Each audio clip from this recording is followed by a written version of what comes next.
flow meter, the 2014 proposed fee should read $10,397.40, not $110,397.40. So in the recommendations, it is reflected in item K of the recommendations, and it would have to be approved as amended at that time.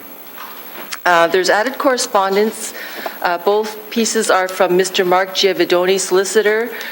He is solicitor on behalf of McMaster University and also on behalf of the Hamilton Wentworth District School Board. Both letters are with respect to the 2014 proposed budget for water, wastewater, and stormwater fees.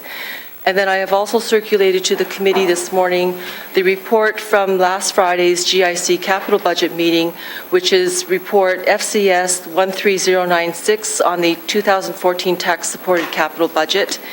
And there is new business. It is item 4.1. It is a motion from Councillor Ferguson with respect to Spring Valley Arena Ancaster funding for renovation construction of dressing rooms, which was referred to the capital budget meeting. Thank you. That was referred from Wednesday. Thank you. Councillor Clark, any questions?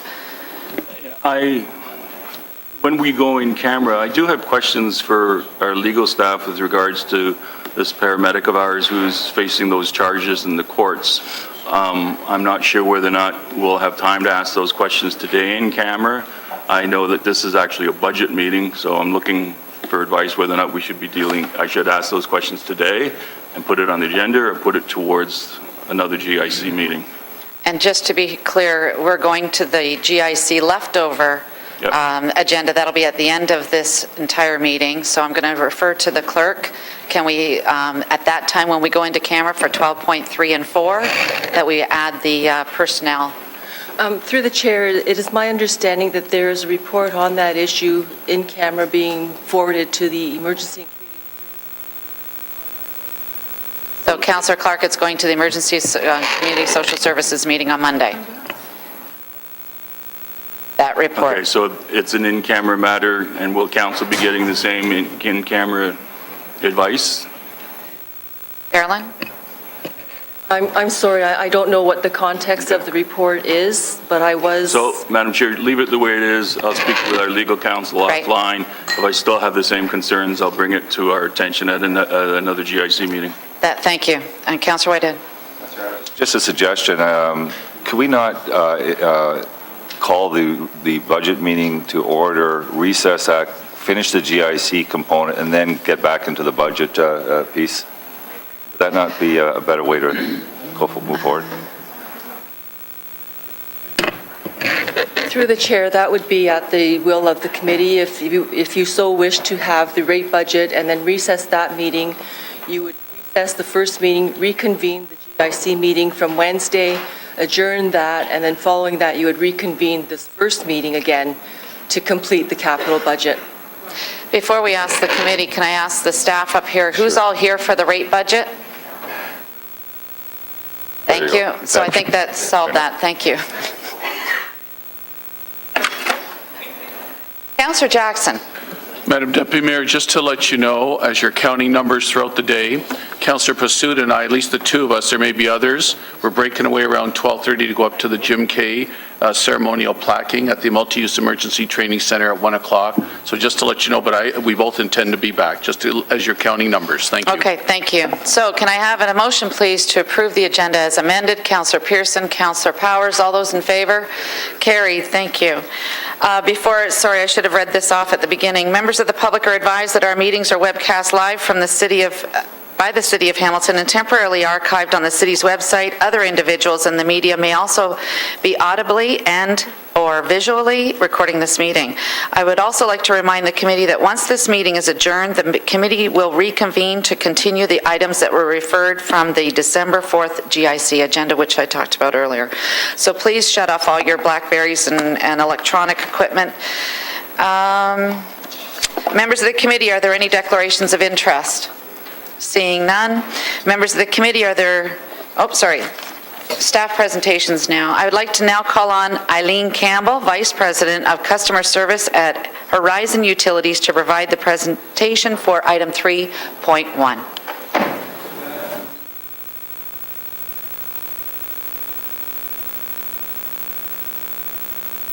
Good morning, Eileen. Thank you. Good morning. Good morning, Deputy Mayor and members of the committee. Thank you for allowing me the opportunity this morning to speak to you briefly. Thank you. To speak to you briefly to highlight some of the successes that Horizon Utilities has had in partnership with the City of Hamilton this past year regarding the water and wastewater services that we do for your customers. So customer service at Horizon Utilities continues to trend at an all-time high. When customer satisfaction in other industries is typically declining, we've been experiencing sustained above 90% customer satisfaction levels. This year, we go out to an external survey company to do this survey for us, and our overall satisfaction rating for 2013 was 95%. And this is compared to other Ontario utilities at 90%. So this fantastic satisfaction rating doesn't just happen on its own. Horizon is committed to customer service excellence, and we have a business objective to be easy to do business with. So everything we do, we aspire to meet that business objective. I would like to take just a few minutes just to highlight a couple of the great things that have been achieved this year with City of Hamilton staff and Horizon staff. So when we talk about customer satisfaction, one of the things that's top of mind for customers is accurate billing. And an accurate bill to a customer could mean many things. Maybe the bill's just too high, maybe it's too low, it could have been an estimate, or perhaps it is actually an incorrect reading. So there's a gamut of things that happens in billing. And one of the areas that we've been concentrating on with the City of Hamilton and staff is to reduce the number of estimates. Estimates are problematic for us and for customers. Once we get an accurate read after we've had an estimate or a number of estimates, typically there's a true-up, and either the customer owes money or we owe them a credit. So to have actual meter readings along the way is our best, it's our best foot forward to make sure that the bills are accurate going out the door. And last year, you may recall that Council passed a consecutive estimate policy, and I'm happy to report that in the last year, we've been able to reduce the number of accounts that have more than 2 estimates to below 1,000. This is a significant decrease. When you're talking about 143,000 water and wastewater customers, to have less than 1,000 accounts in the system or customers that have more than 2 estimates, that was quite a significant effort to reduce to those numbers. We notify customers when there is an estimate on their account by letter, and we've reduced the number of letters that have had to go out by 53%. So not only the number of customers that are receiving estimated bills, we've reduced costs and postage with the notifications that has to happen as well. Part of the program that got us to where we are today is city staff have been relocating more touch pads outside, so we're able to access the meters, and we're able to reduce the number of estimates. We also call customers when there's an estimate, so we try to get a reading, and we allow customers to provide their own readings to us in a number of different ways. They can send us a picture of the meter, they could give us the estimate themselves, and if there's a reconciliation that does need to take place on a bill and we're using a customer read, a lot of times we need to get a couple of reads ourselves just to ensure that what's happening at the household is accurate with any adjustment. In 2014, we're planning to also do automated telephone calls out to customers to let them know that accounts have been estimated as well. And we've had some great success on this side with the electric account, so we're hoping that that will continue to reduce those number of estimates even more. When our billing clerks are looking at the meter readings that come in from the field, if they're reviewing a meter reading that's outside the parameters of what would be typically considered a normal billing amount of consumption, we call the customer and have a proactive conversation with them. And this allows for 2 things. One, it allows for a back and forth conversation so we can understand what's happening at the household. Perhaps there's just more water being used, and or perhaps there's an issue. There could be repairs that are needed, there could be leaks. So between our high water notifications and these proactive conversations, we're able to give customers early warning that 1, they're going to get a high bill, or 2, they maybe need to do something in their household to manage what's going on. I believe you have some literature that was handed out before the meeting. These are 2 pieces of information that were prepared by city staff for customers. They've been really great. Communication tools. So one is your money leaking away? This has been a great communication tool for customers to help them manage their own costs. And the other is the leaky toilet dye strips. So these brochures, they go out with bills and bill inserts at certain times of the year, but they're also available in our lobby and here at City Hall as well for customers. So when we're talking to customers about bills, they're able to, there's some additional information. And the number of leak adjustment requests to the city has been continuously decreasing, as you would have noticed in the report. So we've really had a big push on making sure that accurate bills are a top priority, and I'm happy to say that we are having some success. No one wants to see waste, and leaking water is just that. So one of the other areas that I'm pleased to just speak about for just a moment is some of the value-added expertise that Horizon brings to the table. And one of the good examples from 2013 is the work that was done by Horizon staff with city staff to provide data and analysis to support the water and wastewater restructuring effort. So we worked closely with city staff to develop the new invoice, which provides the customers with additional clarity and transparency into their charges. We tested new water rates and the billing calculations, and we also assisted in the comprehensive communication package and materials that was developed that went out to customers in October of this year, September-October timeframe, to give the customers the advance notice that their rates were changing in January. So our staff is well trained. They're ready to take the calls with the new bills that are going out in January, and we're just getting ready to do a refresher course after the holiday season just to make sure that we're all set so that if we do get a number of calls around this, we're prepared to handle them. The communication materials, in my experience, usually tell the tale of how well the message is communicated to customers. We had very few customer calls with the bill insert and the communication materials that went out, and the calls that we did have, the questions were excellent questions that came back in, and customers did feel that they were very informed about what was happening with those materials. So that was a great piece of customer communication. So I look forward to reporting next year on the success of the implementation of the new rate structure that will be taking place in January. One of the other areas for customers, when you're talking about customer satisfaction, is that's top of mind for them, is accessibility. So when a customer wants to speak to us, they need us to answer the phone. They need us to be accessible. And in the last couple of years actually, we have been spending a considerable amount of time upgrading our website and our self-serve options to give customers access 7 days a week, 24 hours a day to their account information. This has been received very well by our customers. We have a group of core customers, about 60,000, that typically want to transact with us electronically, so we've been able to provide them that service. That helps to keep our costs down and costs contained, which is a win-win for everyone. We've added a new electronic billing process this year. We've added e-post to our offering, and we also now take credit card payments. So we've got additional transactions coming, which our customers have been asking for, and your customers have been asking for. One of the other areas that we are looking at in Q1 of 2014 is we've entered into a partnership for overflow call answering services. When a customer has a problem or an issue, typically they want to speak to a CSR. So that's a new service that we're going to be offering in the beginning of next year.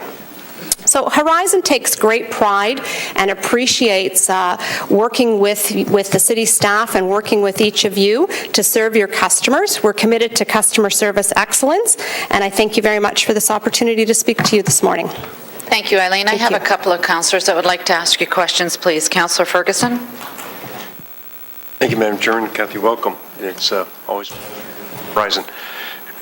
My only question is, the report 3.1 says that your fees for doing everything you do is $3.1 million for 2013, but it doesn't say what it is for 2014. It looks like there's a formula that's used based on postage costs and other things. So can you tell me what your budgeted cost will be in 2014? So the contract for 2014 includes the amount from 2013 plus a 3% increase. So there's a 3% increase on the contract value. And that's locked in at 3% regardless how much whether postage goes up or down or way up? Correct. That is through you, Madam Chair, that is a negotiated amount within the contract. That was an annual increase.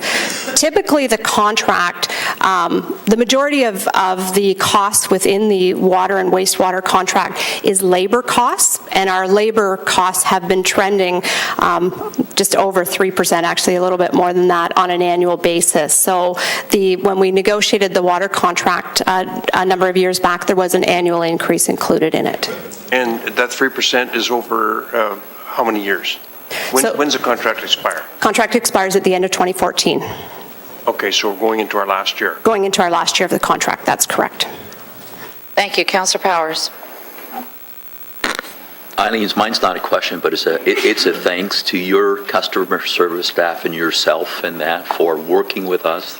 As we're all aware, we all have challenges with clients who want to maintain quality of life, but circumstances dictate that there are challenges. And I must say, any of my dealings or my office's dealings with staff and yourself particularly have been very, very helpful, and where possible, compensation and for the situation has been taken. So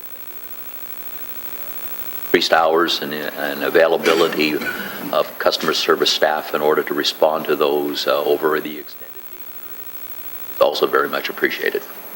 Through you, Madam Chair, thank you very much. It's my pleasure to be able to assist you any way I can, and we truly appreciate all of the City of Hamilton councillors raising issues back to us from your constituents. It gives us an opportunity to deal with them, and you have a far better reach into the community at times than we do, and we don't always know these situations are out there. So my pleasure, and thank you for those comments, and always happy to assist. Thank you, Eileen, and I concur. Can I have a motion, please, to receive Eileen's presentation, please? Councillor Jackson, Councillor Pearson, all those in favour? Carried. Thank you. Now, I would please refer to 3.1. I need a motion to receive that report, 3.1 FCS 13081. Councillor Pasuta, Councillor Jackson, all those in favour? Thank you. So now we're on to 3.2. I'd like to call on Mike Zagarek to introduce the rate budget report and the presenters, please.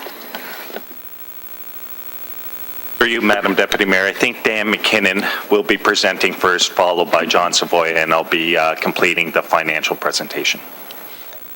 Thank you. Good morning, Dan.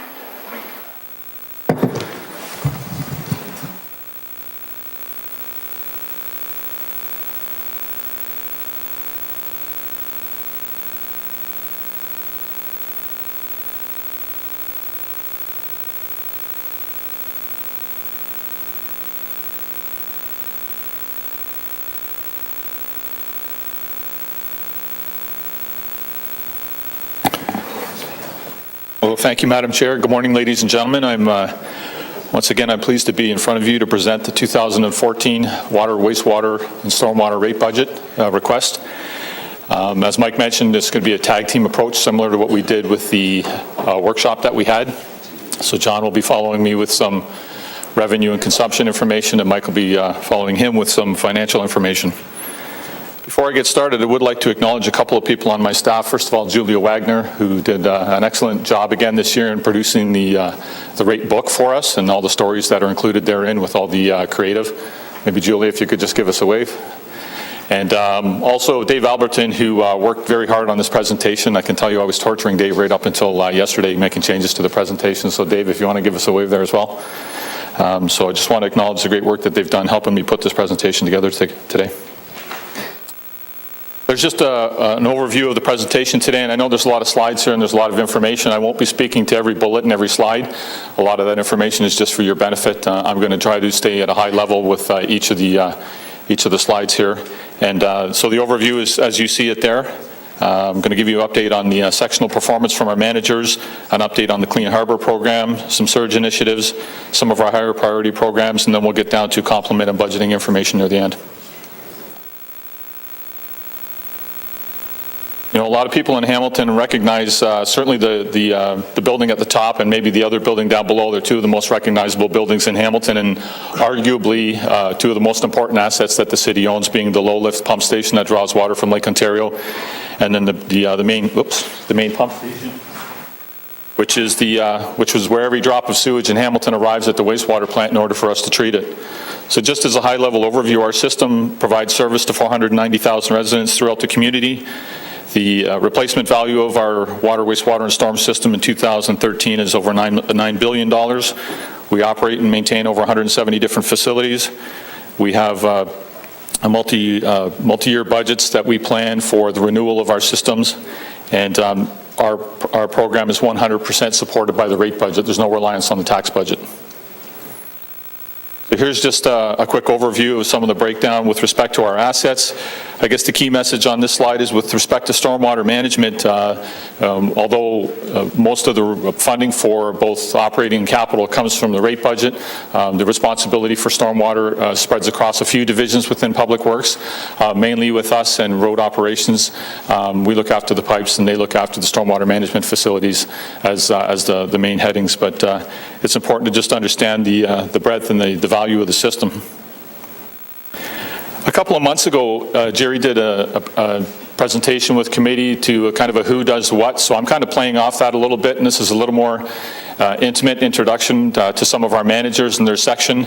I think it's important for you to know who the folks are who are doing the amazing work out there for us, so I'm taking a little different approach to it this year, and I hope it's meaningful for you. Just to start with our organizational structure for 2013, you're going to see the slide again later on, but this is what it'll look like throughout 2013. And the first one that I'm going to start with is Rosa Gonzalez, who is our Manager of Compliance and Regulation. Rosa is responsible for laboratory operations, compliance support, environmental monitoring and enforcement, and that designation of QMR beside her name represents a very important position within Hamilton Water. We have to operate and maintain a quality management system to ensure the quality of water in Hamilton, and Rosa's position within that system is extremely important. And I don't think I'm lying when I say that Rosa is also the moral compass of our management team. So just some highlights of Rosa's portfolio this year. They did a lot of work on the new sewer use bylaw that was requiring changes as a result of an audit that was done a number of years ago. So in 2014, Rosa will be bringing that forward to the community and looking for approval on the new bylaw to make some housekeeping changes and to make the bylaw more user-friendly for those folks in the community who have to interact with it. The next group we have is Shane McCauley's group in customer service. He's responsible for conservation and education, our Hansen and GIS program, service coordination, dispatch, meter operations, and our backflow prevention program on the drinking water system. So just some highlights for 2013 and what we're looking for in 2014. One of the major projects that Shane's group is responsible for with Jim McCauley is the migration of Hansen to version 8. You've all heard about that, and I know that Shane has worked with a few of the councillors kind of offline to develop some reports to get information from Hansen that's useful for council. In addition to that, Hansen is used by over 700 users throughout the corporation, which extends well beyond both Hamilton Water and Public Works, so it's a very large project, and we're hoping that we're going to have that completed by the end of 2014. Ian Rutledge is the Manager of Plant Operations, and you can see his complement and budget there. He's in charge of process improvements, SCADA, plant maintenance, electrical, instrumentation, and quality control. And a couple of the key things about 2013 that I expect will be of importance to council is that we are forecasting the flows to the wastewater treatment facility be at 73% by the end of the year. Now that is partially affected by wet weather, so that's just a forecast at this point, but this is a reflection of the decline in water consumption that is occurring within the community, and it's good news and it's bad news all at the same time. But one of the other notes in there is that we've had 95 consecutive months of consecutive compliance with our certificate of approval at Woodward Avenue. That really relates to back to about January 1, 2005, when the city took over operation of the plant. That's a great story. That's certainly commendable to Ian and his staff, and it's also a reflection of the capital improvements that we've made at the plant over the years, and it's also a reflection of the good work that we've done out in the community with our sewer use group.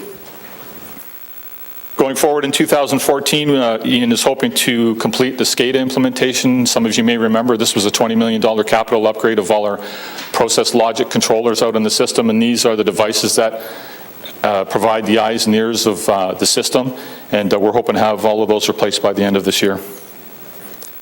Bert Pozadowski, Bert's staff are probably the most visible in the community. His guys are the guys who are out there fixing water main breaks, replacing lead water services, adjusting manholes, and fixing sewers. He's in charge of water distribution, wastewater collection, contract services, and quality assurance. There's some highlights from 2013. Some of the good news there is that we replaced over 780 water services, most of which would be lead in the community. Going forward, one of the priorities for Bert is to be continuing on with his work to correct sewer lateral cross connections, and this is the issue where you have a home that has a sanitary sewer and a storm sewer, but when they get to the road, they're connected to the wrong mainline sewer. That's a big problem. That gives us additional flow in our sanitary system from wet weather that we don't want, and also it allows sanitary flows to get into the environment, which is an obvious problem. This appears to be a problem that it's not necessarily a geographic problem. It's more related to when the house was built. We don't really have our arms around how big a problem this is yet, but Bert's going to continue with his good work next year, and hopefully by the end of the year we'll be able to bring back a report to council and we'll have a better sense of how big a problem this is in the community. But the good news is that I think we've corrected, looks like 94 of these situations throughout 2013. Dan Chauvin is the Director of Water Wastewater Engineering. He is now seconded to deliver the Woodward upgrade project, as you're all aware of, the project. I'm going to speak about that a little bit later. Just some highlights for Dan in 2013, and I guess the key story for Dan's life going forward in 2014 will be that he'll be dedicated solely to the wastewater plant's upgrade, and he will be taking a couple of our staff with him to deliver that project, which will probably, we're hoping to be commissioned by the end of 2018. So these next slides, they don't have any budget because they're included in the budget and Dan's slide. Udo Ehrenberg, I think many of you have interacted with Udo over the years. He's in charge of water planning, wastewater planning, stormwater planning, and geomatics. So Udo's group gets involved with working with development engineering on determining whether or not there's capacity within our system for new development, as well as helping our operational groups with operational problems with respect to the water system and the wastewater system. One of the key projects for Udo going forward, because of his responsibilities with respect to storm, is a citywide flooding and drainage study. I'm going to speak a little bit about that later, but 2013 was, again, not so much in Hamilton, but a remarkable year for the occurrence of wet weather in other communities across Canada. Mark Bainbridge is in charge of our Sustainable Initiatives Group. Throughout 2013, he is the fellow who works trying to get the government funding to help support our projects. Been very successful in that regard over the last few years, and he also is our key representative with the Hamilton Harbour Remedial Action Plan, and he's the corporation's technical representative on the Randall Reef project, and I'm going to touch on that a little bit later. One of the key things for Mark going forward in 2014 will be to develop what we call a vertical asset management program. In Hamilton, we're very fortunate to have a very sophisticated linear water and wastewater asset management program. We do have a little bit of catch up to do on the vertical, so the pump stations, reservoirs, CSO tanks, water towers, that type of thing. And that's going to be one of Mark's key projects going forward in 2014. Stuart Leach is the manager of water and wastewater engineering. He's the fellow who, his staff go out and actually do the capital work on the vertical capital projects throughout the year. So Stuart was intimately involved with the Ferguson Avenue pump station project as an example, and all the projects that occur out in the system. Stuart's staff and Stuart are responsible for those. That's it for the staff, and this is just a collage of some of the key projects that we've either accomplished this year in 2013 or on the books for 2014. In the upper left-hand corner there, you'll see our biogas purifier. This is a project that we were quite excited about, and we received ISF funding for. This is where we take excess methane that we can't use in our cogen facility, we purify it to natural gas standards, and it's connected to the Union gas grid, so we're actually injecting it into the grid. The building beside that project, or that photo, is connected to that project as well. It's called the sludge thickening building, and that helps us to improve the quality of our biosolids, helps us to increase our gas production. The other ones are different pump stations throughout the community, and they'll be the higher priority projects from a vertical perspective in 2014. This is just some fun news about 2013, and I can tell you that the project team involved with delivering the Ferguson Avenue Pump Station is very pleased to have that project over with. It was a very complex project that I think robbed a lot of us of our sleep. One of the nice things about that project, it was probably, we may have set a new best practice standard for involving the community. The neighborhood is very congested down there, and the community was very patient in accommodating our contractor to allow us to use half of the Corktown Park for a laydown area for material. And in recognition of that, we wanted to work with the community and do something a little extra on this project. So between Councillor Farr's office and the mayor, the contractor, and our project, we built this archway in recognition of the park and the history of the area. And we had a wonderful event there this year as far as opening it up. In the top right-hand corner, you can see the group of students who was involved in designing the archway. So that was, it was a great way to end a very complex project. And like I said, it was probably a best practice in involving the community. One of the other projects that we were very proud to cut the ribbon on this year was the Windermere Basin. It's basically a wetland reclamation project. So this is where we have built a constructed and managed wetland. As far as we know, this is the largest wetland reclamation project in Canada. When you talk about wetlands, generally they're being destroyed, they're not being reconstructed. So this is a great news story as well, where the existing basin was changed to accommodate a number of features that will allow fish habitat and different aspects of the ecosystem there to return. It's also a key component of the Harbour Remedial Action Plan as well. Good news about this project is that we got support from the Canadian Strategic Infrastructure Fund on this one as well. So it's a $21 million project where both the feds and the province helped us out with it. So this is just, I'll just go through these quickly. They're really, it's just a summary of the capital that is under management through Hamilton Water. And again, these are our vertical assets. So there's the volume or the values of capital that's been under management in 2013 and what our 2014 outlook looks like. The Clean Harbor, we're trying something a little different this year. You know, some people, I think I've raised a few eyebrows over the last couple of weeks when I make the statement that the wastewater treatment facility was built in order to protect the harbor from us. And us is the residents and the businesses of Hamilton, but really that's the main function of it. So we decided to start branding some of our projects because we think it'll be more intuitive for the community. When they see us spending money on something, if we have a brand with that, it'll help them understand why we're doing it. So this is the brand for the Clean Harbor program, and within that, we have a number of capital projects and initiatives that are going to support cleanup of the harbor. So in that sense, we've got these projects here. So the Windermere Basin project was in support of remediating the harbor, a real-time control project. Certainly the Woodward upgrade project is one of the most important projects. And our representation on Randall Reef and our participation in the Randall Reef project, we're going to characterize that as the Clean Harbor project as well. Recognizing with Randall Reef, we're not the lead on that project, but we're certainly a very important stakeholder for it. So the Woodward Upgrade Project is, again, it's a Clean Harbor project, and it really consists of 5 discrete sub-projects.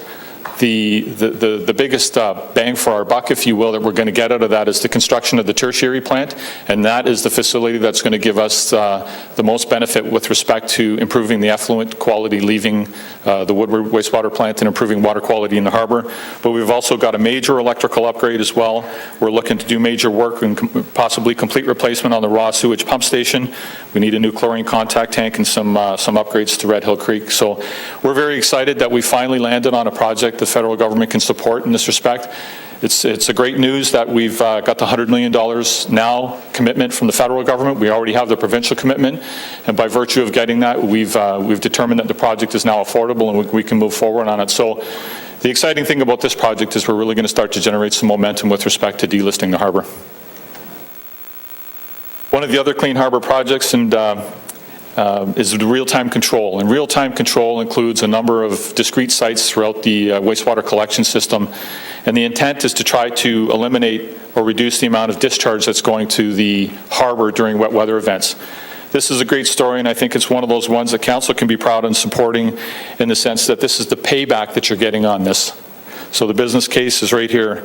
We implemented 4 of these sites around the wastewater collection system, but this particular site right here at at Wellington and Burlington, in the first 10 months of this year, we've estimated that we've captured and treated 500,000 cubic meters of combined sewage that ordinarily would flow directly into the harbor. So we think that's a great news story, and it's a great return on the investment that we spent on this project.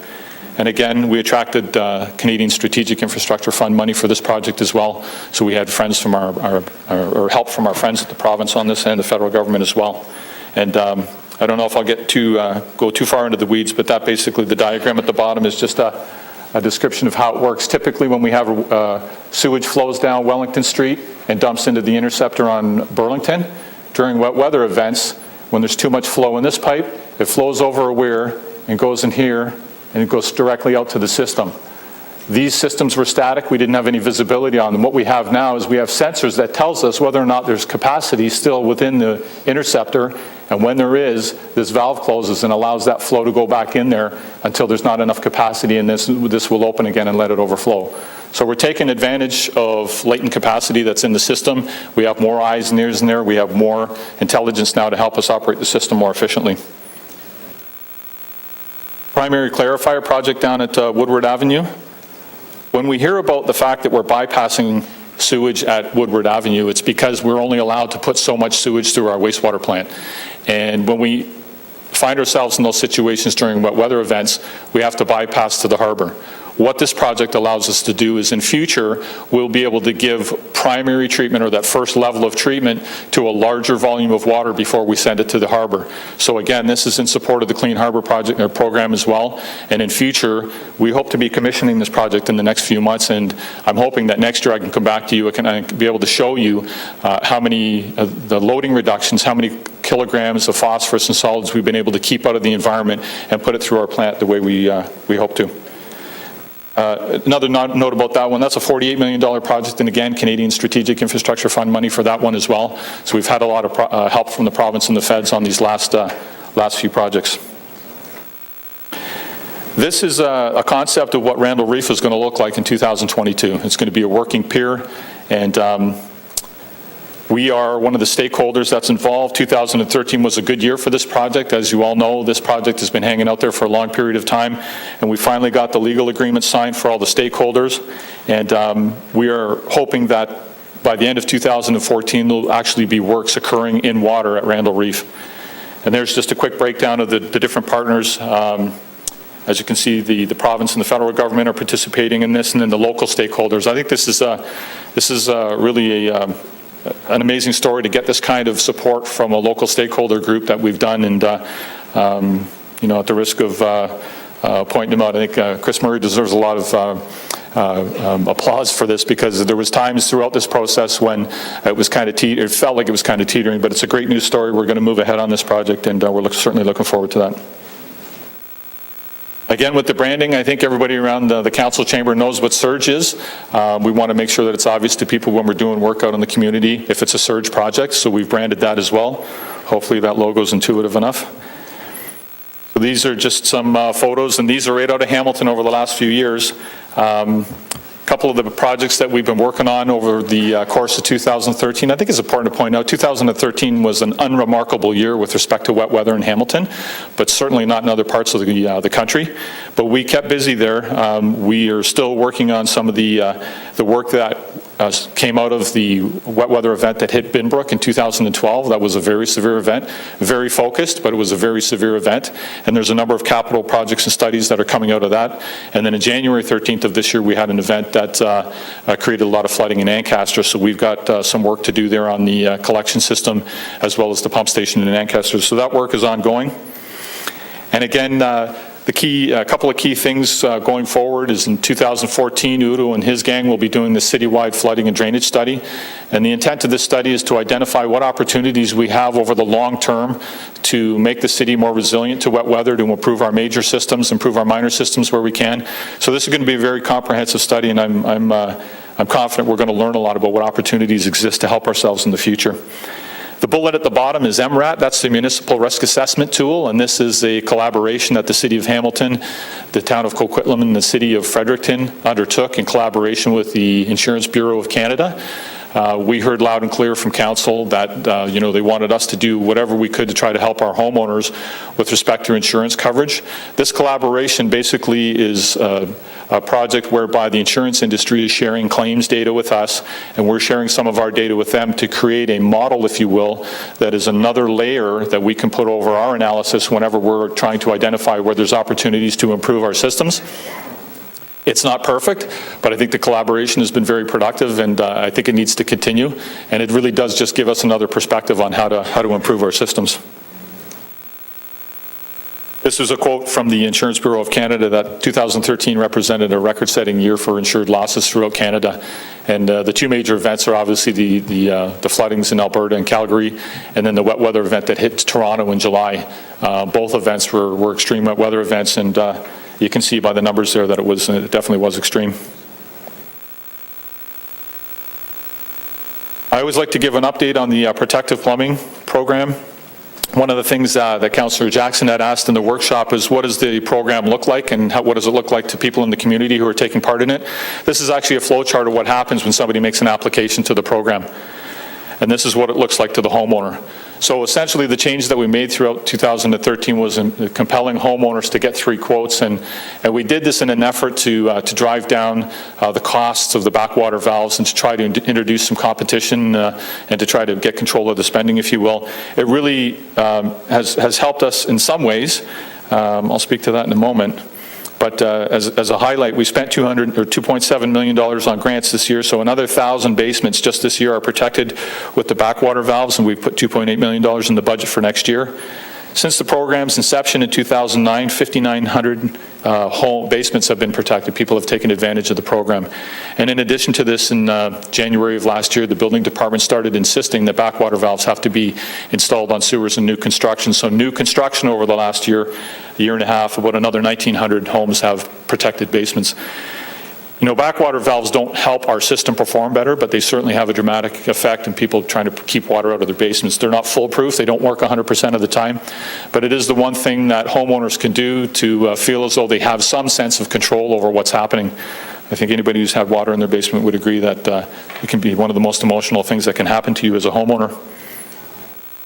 So this was a chart that we showed council a number of months ago when we made the changes about our spending. You can see that highest blue bar was starting to create some concern from council, and rightfully so. Where we are now is right over at the right-hand side here. So this is our spending for October. So while we've got the spending under control, we didn't necessarily achieve our goal of driving the cost of each backwater valve down.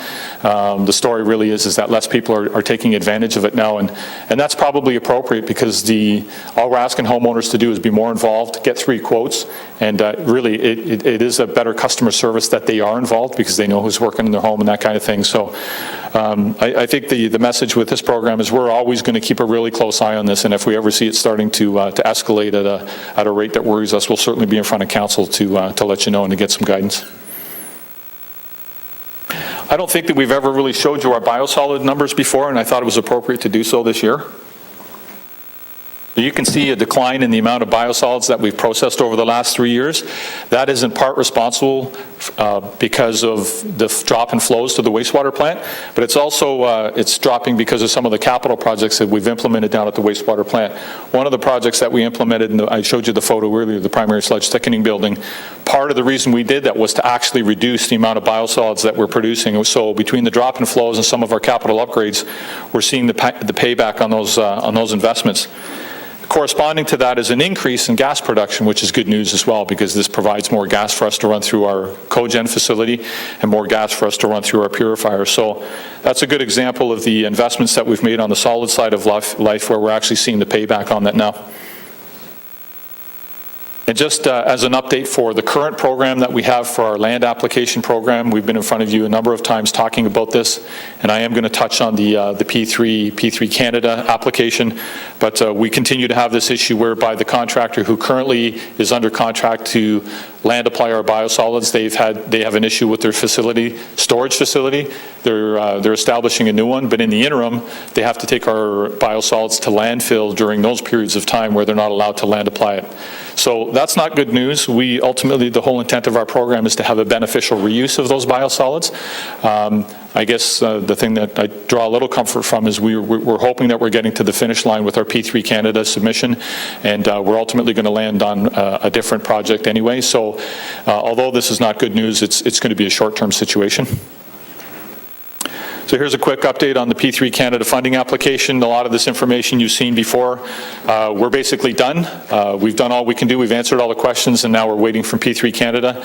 We have not received a formal response from them yet, but we, I guess if I can say that body language means anything, we feel pretty optimistic about it, and we're still hoping to get some kind of feedback from them by the end of the year.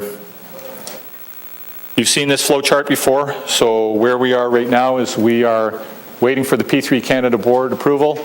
If we get that, then we will be back in front of you, hopefully in the next early part of 2014, to help you understand exactly what the next steps are. But essentially what we'll be looking for in that presentation is to go ahead to do a 30-year design, build, finance, operate, and maintain contract and put it out on the street. It takes a significant amount of work. We'll probably have to invest about $2 million just to get those documents ready to put on the street.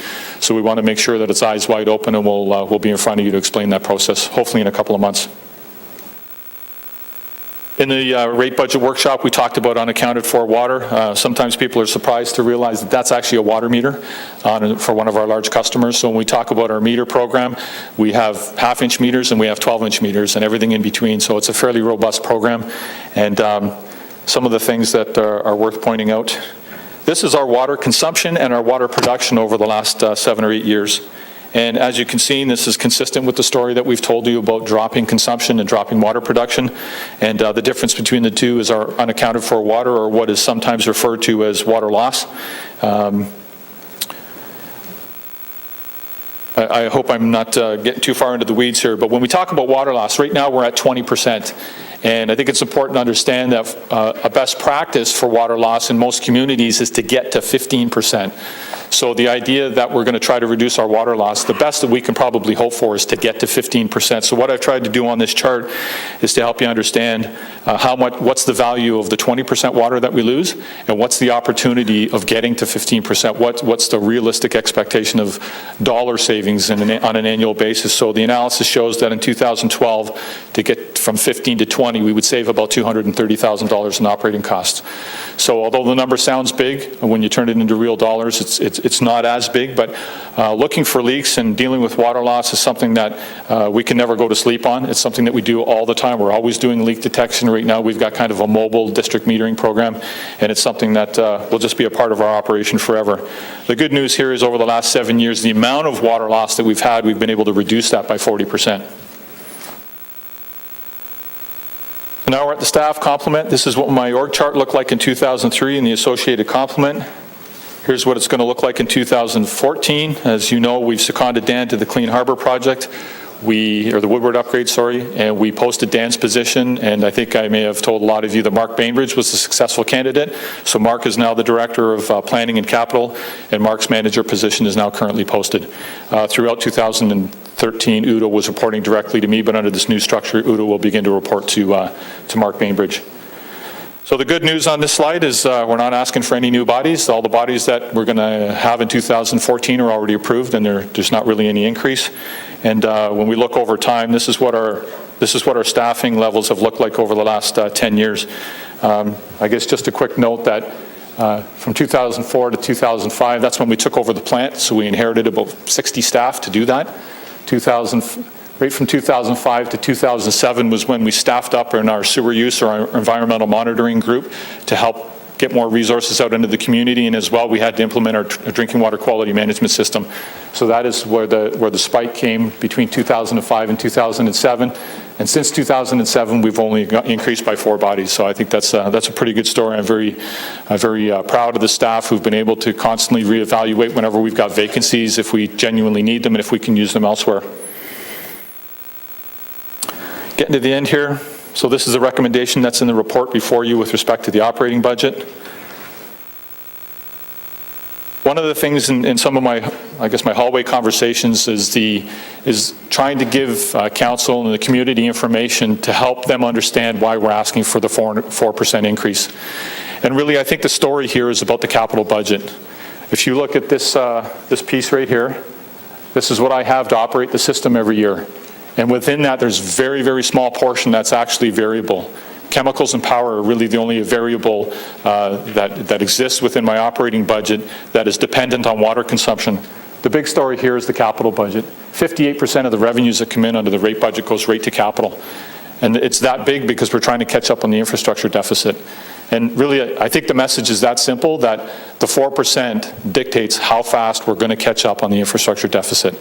And, you know, the work that we do through our asset management programs and the analysis helps us to understand if does 4% mean it's going to take 30 years, or does 6% mean it'll take 15? We don't have that answer for you right now, but we're hoping to eventually get the science to the point where we can make a direct correlation for you for that. But that really is important, an important slide to stop on and just talk about why we continue to need the 4% increase.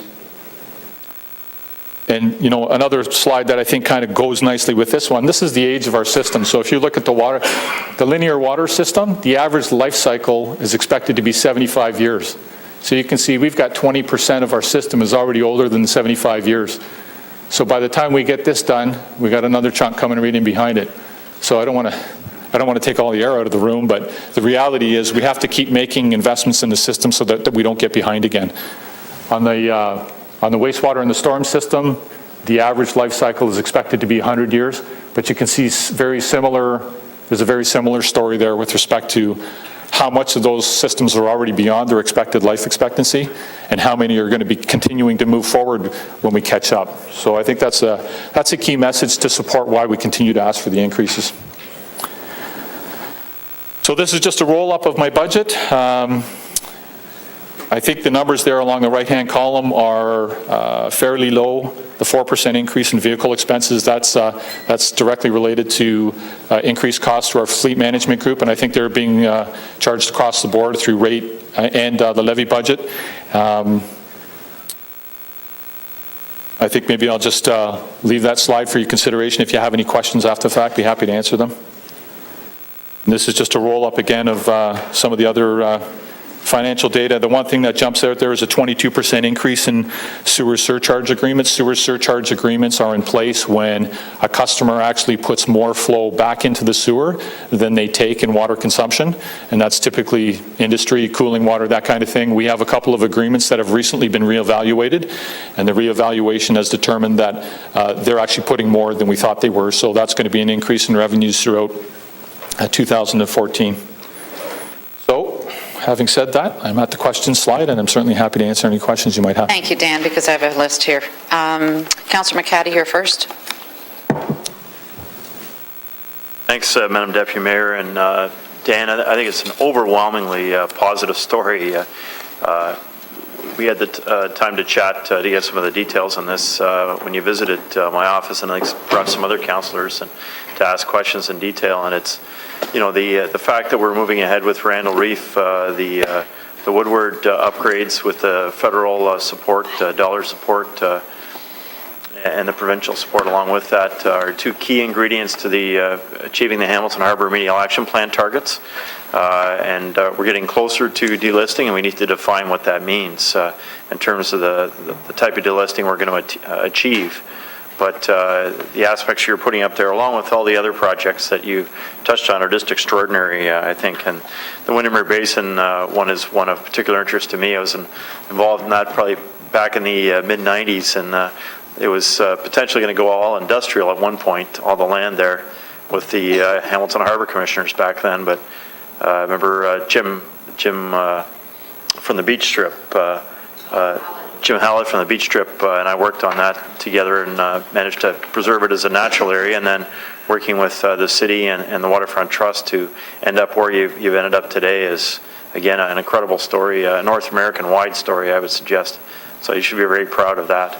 I just wanted to thank Bert Pozadowski's group in particular, Madam Deputy Mayor, for the work on the Iona sewer odor problems with the drop that occurs there and the odors that are escaping from the sewers into the neighborhood. And I guess the main question I have, Madam Deputy Mayor, I continue to be uncomfortable, as you know, Dan, with the cross connections in the sewers and how it's affecting downstream on Shadoke Creek. I haven't seen the latest, any very recent water quality monitoring, but the E. coli numbers were in the millions downstream. And you could tell that with your nose as you walk by on the Shadok Rail Trail. But we always worry about people coming into contact with that water and disease or illness, sickness problems that could occur. So I guess what I'm asking for, and I've asked for it again, I don't know how to quite provide direction on it, Madam Deputy Mayor, but is there any way to fast track that project? Of course, a dollar figure would be associated with fast tracking. We did 90, 100 homes in the last year, if I remember correctly. How do we do 200 next year and really try and solve that problem in the shorter term? Madam Deputy Mayor, through you to Dan. Through you, Madam Chair, the challenge we would have is kind of the front end, the investigative part of that, and that's all done with city staff. We currently have about a half a person doing that.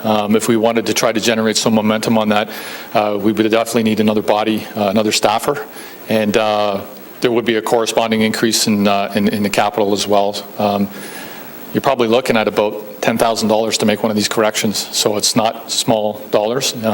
So there'd be two parts to it. We'd have to increase the capital money that's behind it, and we'd probably need another FTE.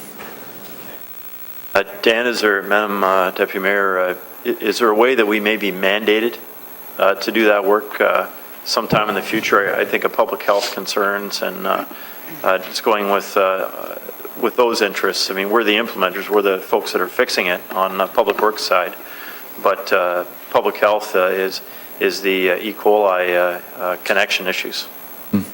Through you, Madam Chair, yeah, it's hard to tell. We certainly have the attention of the MOE on this. It's not unique to Hamilton. Other large, old municipalities have similar issues. I really don't have a good sense of whether or not there's going to be any kind of orders or direction coming forward to do something more aggressive. It's hard to tell right now. Councillor? So, Madam Deputy Mayor, then to move this ahead, then we need to ask you to come back with a strategy on expanding it, which would cost X number of dollars, based on the phasing that you would suggest in that report or in that report back. Yeah. So maybe, Madam Deputy Mayor, I'll work on a motion if you can come back to me later on, asking for Dan to prepare a sort of a second plan beyond what he has today that would fast track the cross connection issue and the E. coli. Thank you. So I'll come Excellent back work, to Dan. you. Thank you, Councillor Jackson. Thanks, Madam Deputy Mayor. And if you just allow me, like Councillor McCaddy, just a few quick kudos and then a couple of questions. So Dan, an outstanding presentation, and you got a great team, Dan, but you're a terrific leader. I've said this before, Mr. City Manager, we're very fortunate, Dan, to have you in the position you're in and the way you communicate the message on behalf of the department and your experience and talent. And by the way, I had asked a number of years ago, Madam Deputy Mayor, at budget time especially, when various general managers would show us organizational charts. For the longest time, they just showed us organizational charts with positions and titles, no names. Tim McCabe was one of the first ones to put names, because I'm sorry for being so traditional, but I like to see and know who I'm dealing with on a regular basis in management to help my constituents. Dan, I got to believe you're the first one to put faces to the names in your presentation today, and I really, really have appreciated that. And that's important not only for your staff and your managers who do a great job, but to the community and members of council on behalf of our taxpayers and ratepayers to know who they're dealing with on a regular basis. So thank you so much for that. Again, Dan, with you and John McLennan, the MRAT, that is outstanding. I am so pleased with the Insurance Bureau of Canada in light of the flooding issues, and Madam Deputy Mayor, the fact that insurance companies were sending out renewals saying, sorry, Mr. and Mrs. Smith, even though you have never had a flooding problem, you're in a high-risk postal code area, sorry, within Hamilton, and so we're going to cap your sewer coverage in the future, whatever. And we're one of 3 municipalities across the country that are part of this pilot program and model. John McLennan in insurance and yourself, Dan, deserve a tremendous amount of credit along with Mike Zagaric as our acting GM for piloting that. I look forward to the results of that. So Dan, and thank you today, first time to my recollection, nothing was mentioned about ratepayers doing too good a job in conserving.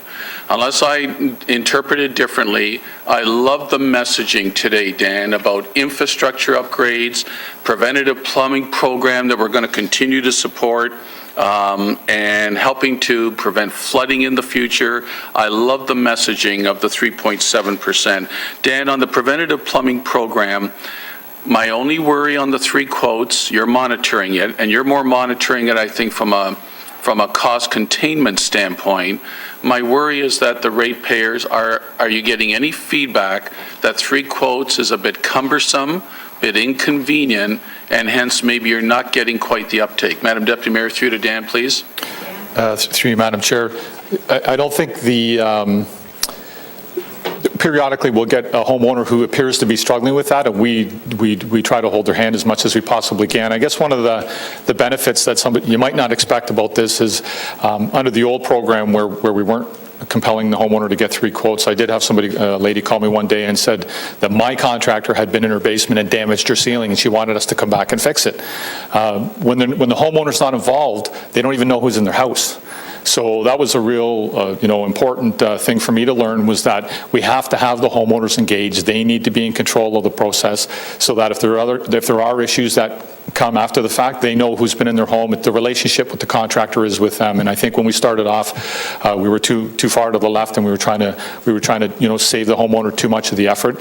It really doesn't take a lot of effort, and I know our staff have been very good at hand-holding, if you will, to make sure that people get through the process with as little anxiety as they can. Okay, so Dan, I accept that explanation today. In a few months, maybe when you come back early next year, whenever you plan to, with a further update, maybe just constantly be monitoring that situation, because I know in the busy lives of our citizens, ratepayers, sometimes that extra little burden of getting a few more things done, the due diligence by them, can just be a bit of a discouragement, and they go, Tom, forget it, then hopefully I'll never have a flooding in my basement. So I appreciate keeping an eye on that, Dan. And Dan, if I could suggest your pie chart of infrastructure, what you have control of, and all the great things you're doing to upgrade, modernize, replace water mains, sewer lines, Woodward Avenue treatment plant, Randall Reef, preventing flooding in the future, backwater valve. What I've just summarized, could I humbly suggest, and you're getting there, maybe one slide for the community, bullet point your rate of 3.7% this year, along with the past 12 years, has allowed us and assisted us to accomplish that kind of a slide, Dan. If I could just leave that thought with you, Madam Deputy Mayor, through to Dan. Madam Chair, yeah, we've already started working on that. And just a point, the 3.7 is in the expenditures on this slide. The actual rate increase this year will be 4. Okay. And I think through Mike's presentation, he'll be explaining the difference there, so. Okay. So anyways, Madam Deputy Mayor, it's never easy to approve or support an above rate of inflation increase. Once again, I had a few calls earlier this week as we were getting to today's meeting. Once I explained all the positives and benefits, my constituents understood, even though anything above rate of inflation is hard to accept. But keep up the great work, Dan. Thanks, Madam Deputy Mayor. Thank you. Councillor Marula. Thank you, Madam Chair. And Dan, many thanks for your presentation. And we spoke just the other day when you were gracious enough to meet with, I think, the majority of councillors on this very issue. And in saying that, I think to you, Madam Chair, is that it's important to put in perspective where we were and where we are today. And I think that when you look at this particular issue, and over the last decade, we have made so many strides, and it's quite remarkable. And I can recall back in the day when the flooding issues came, and I brought forward an intent to actually sue the city, the class action suit, for this very issue, and that is the deficit of our infrastructure. And how we were, rather than dealing with the problem head on, people were trying to make excuses and avoid the issue. We've gone from avoiding the issue, making excuses, these 1 in 100-year storms, to actually action items and recommendations that are making the world of difference. And for that, we've not only mitigated the flooding issue in East End, but we've basically eliminated it. So I have to say kudos to you and to the department with respect to how far we've come, but I think also from the public's perspective, how far they've come in accepting rate increases as it pertains to our water. But when you're putting in perspective, Madam Chair, when you put our rates in perspective, we have one of the cheapest rates, not only in Ontario and in Canada, but we have probably the cheapest rates in the world, firstly. And secondly, when you correlate that to how safe our water supply is, I think we don't underscore it enough, and the media doesn't applaud it enough, and the public doesn't recognize how lucky and fortunate we all are to have such a great, safe, reliable system. So on that point, Madam Chair, Dan, if you could just expand upon a couple of issues. Firstly, in comparison, and I know you've touched upon this, in comparison to other municipalities in Ontario, let's say, where do we rank in the most affordable category? Through you, Madam Chair, actually in your rate books, the page number escapes me. There is an analysis that shows where we rank, and I think out of the 15 municipalities that we are compared against, we're 13, so we're third lowest. And I think John's signaling he's going to have that as part of his presentation. So. Oh, Yeah, okay, yeah. excellent. Yeah. And through you, Madam Chair, with respect to, I guess, what our number one challenge would be at present, what would you say is the most pressing issue, and what can we, as a council, do to accommodate that most pressing issue? Through you, Madam Chair, I wish I'd have known that was coming. I'd have thought a lot harder on it. I think the biggest risk that we have going forward is storm. And, I mean, we don't have any control over that. You can see with the water consumption, we can predict, we can make forecasts that has a direct correlation on the wastewater side. I think the thing that probably worries me most is what's the weather going to bring us, and what are we going to have to do to respond to that?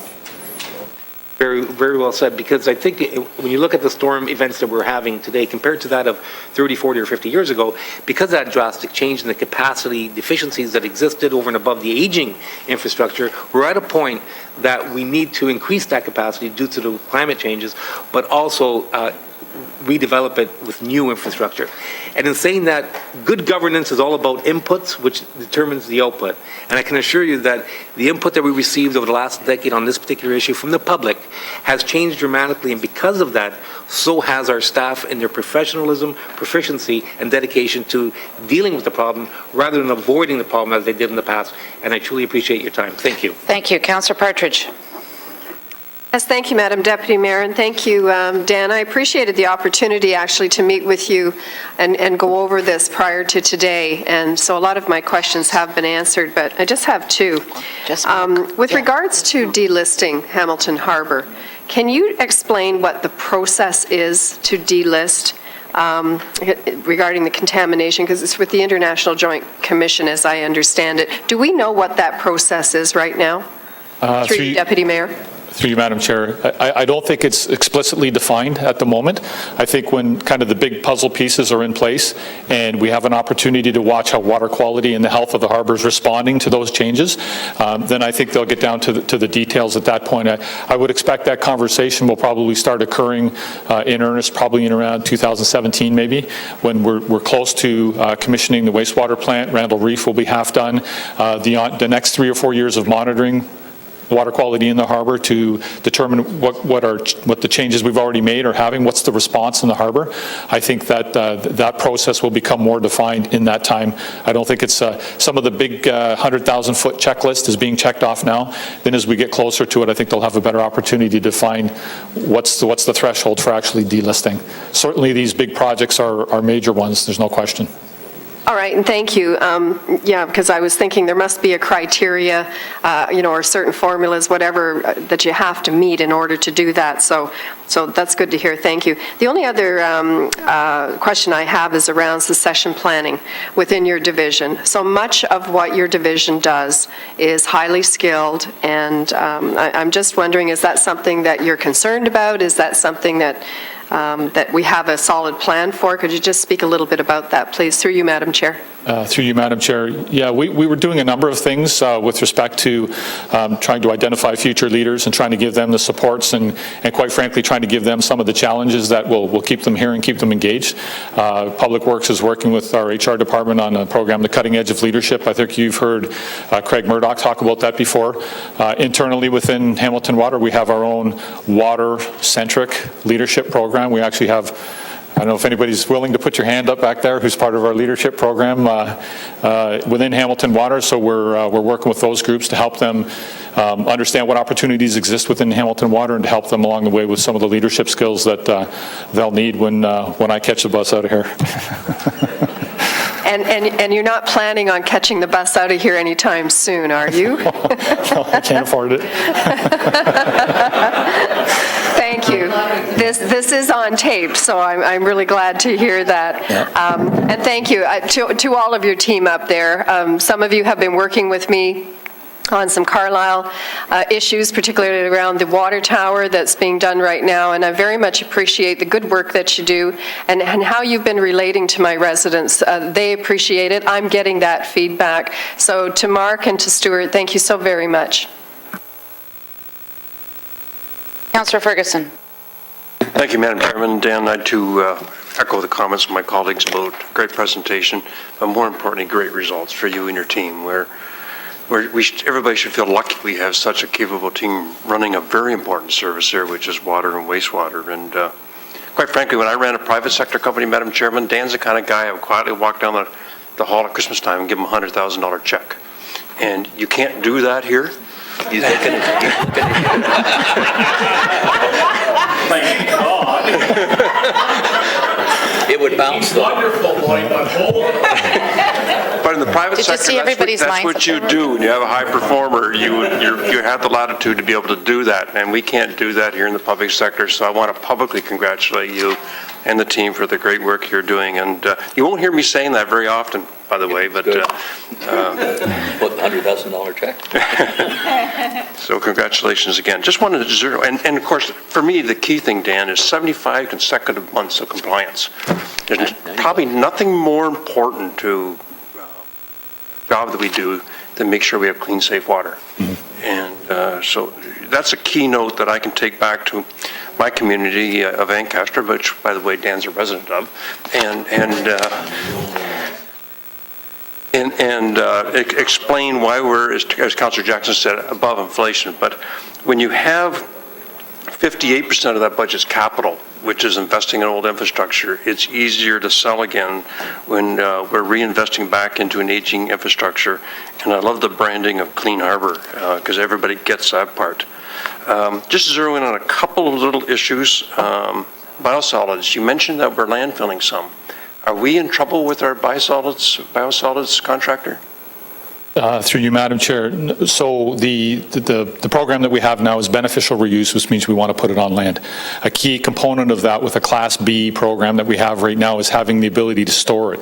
And when we've been in front of you about the P3 Canada submission, when we talk about sustainability and we focused our concerns more on logistical risk, one of the biggest risks with the type of program we have right now is your ability to store it because you can't put it on land in the winter, you can't put it on land in wet weather.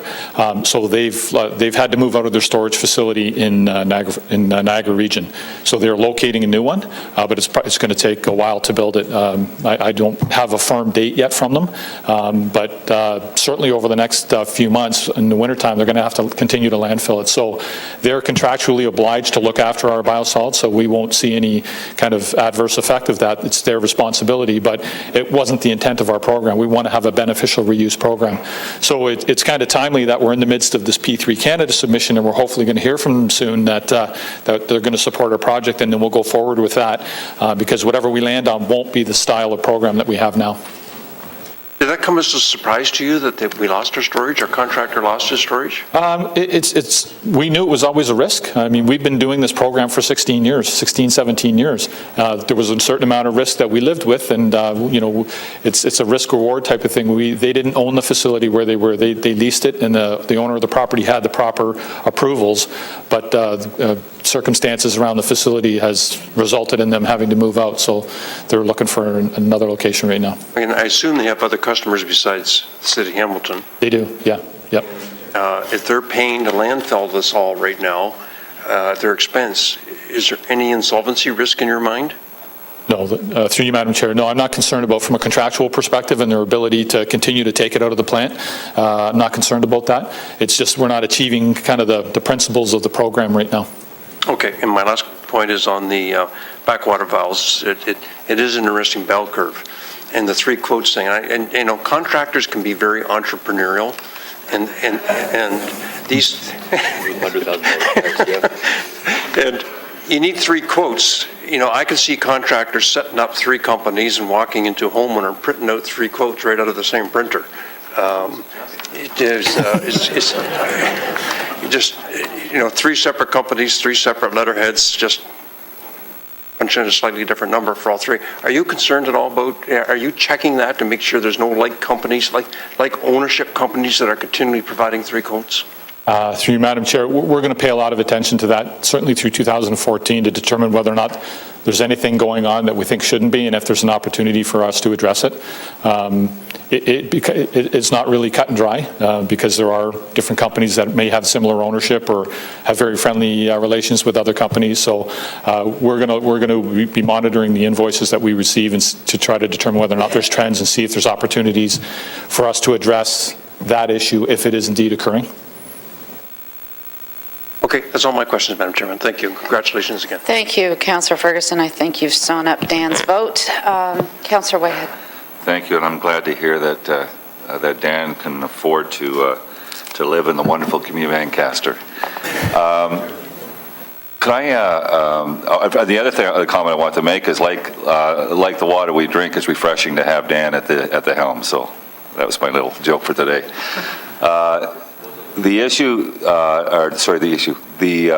When we look at historically what's transpired in Hamilton in this whole division, and this is for the public consumption as well, and certainly the new colleagues, we were one of the first ones out of the gate in recognizing that the course that we were on was not sustainable, and that we had to change how we addressed the rate issues towards a level of sustainability.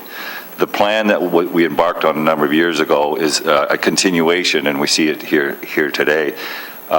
Clearly, other communities have arrived late on the scene and are implementing similar type programs, but we've been ahead of, like many other areas, ahead of the stream relative to the wastewater and water issue.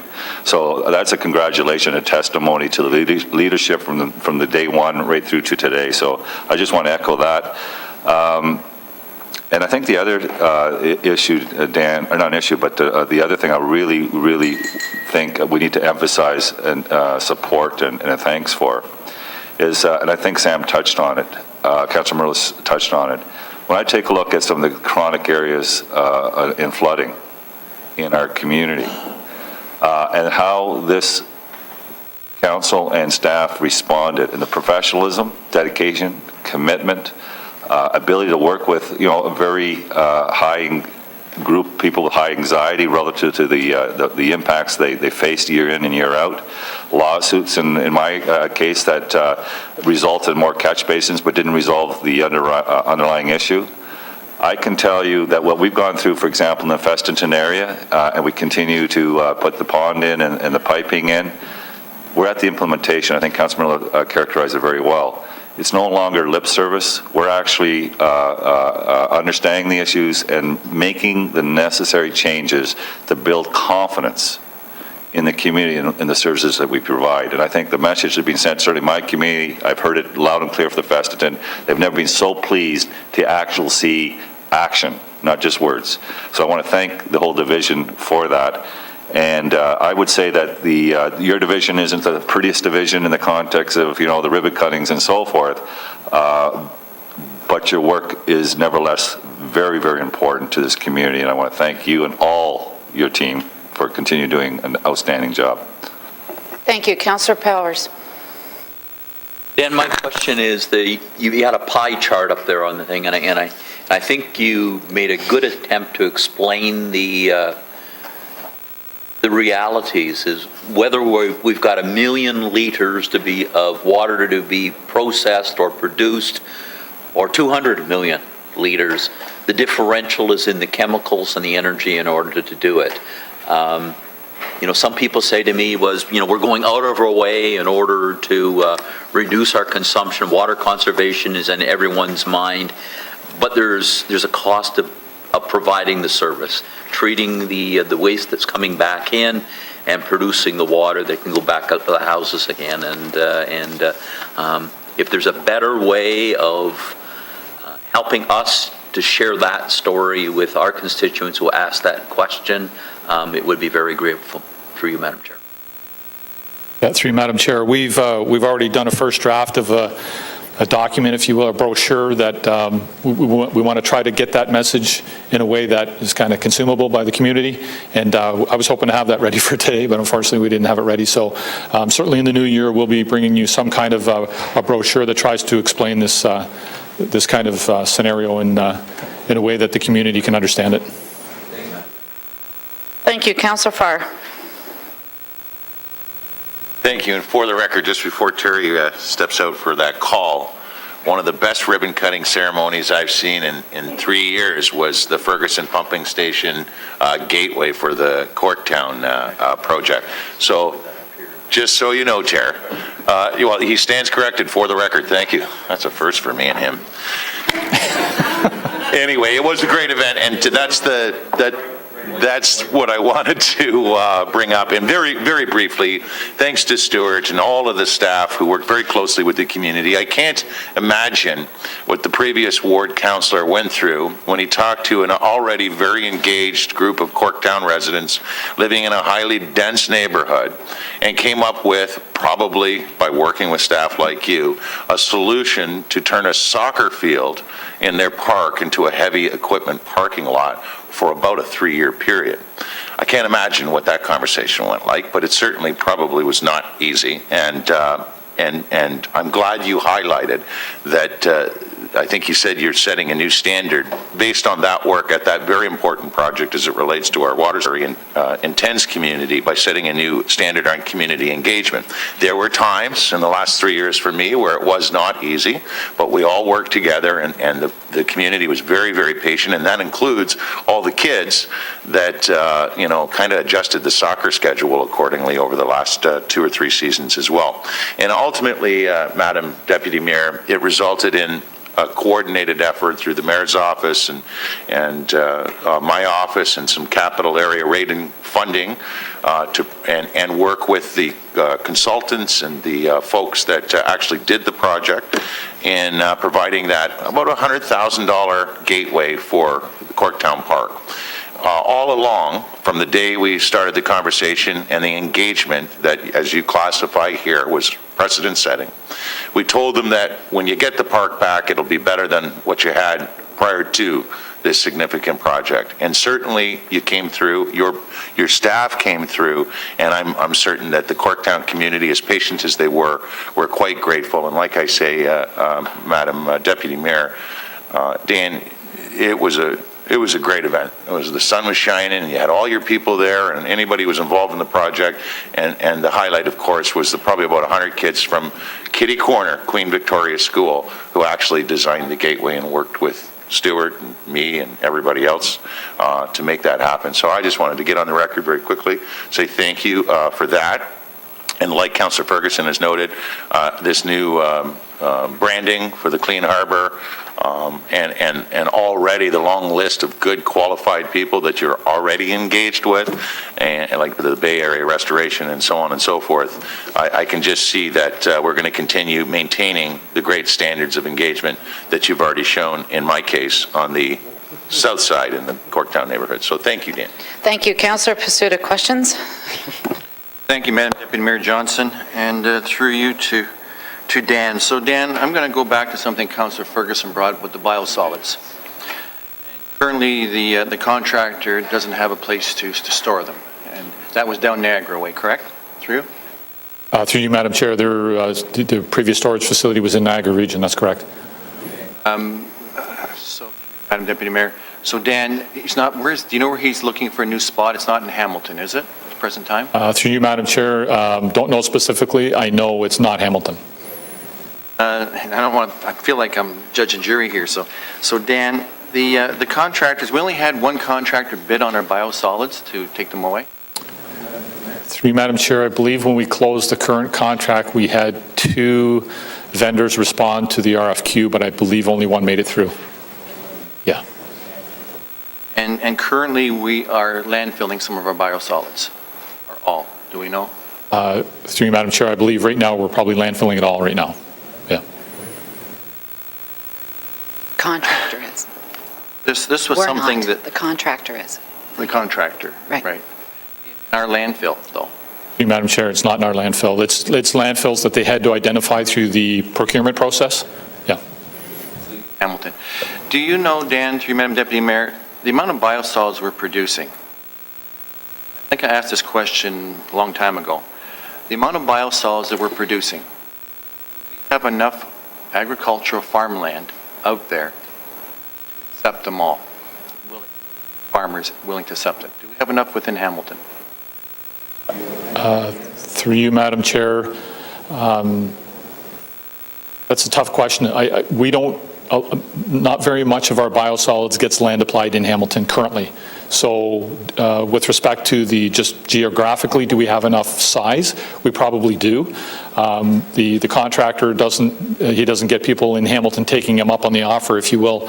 It's important to remember too that the changes that occurred under the Nutrient Management Act a couple of years ago resulted in the ability to actually put more biosolids on every acre of land. So the result was a longer line of farmers waiting for this because the contractor's obviously going to put as much as he possibly can on every acre.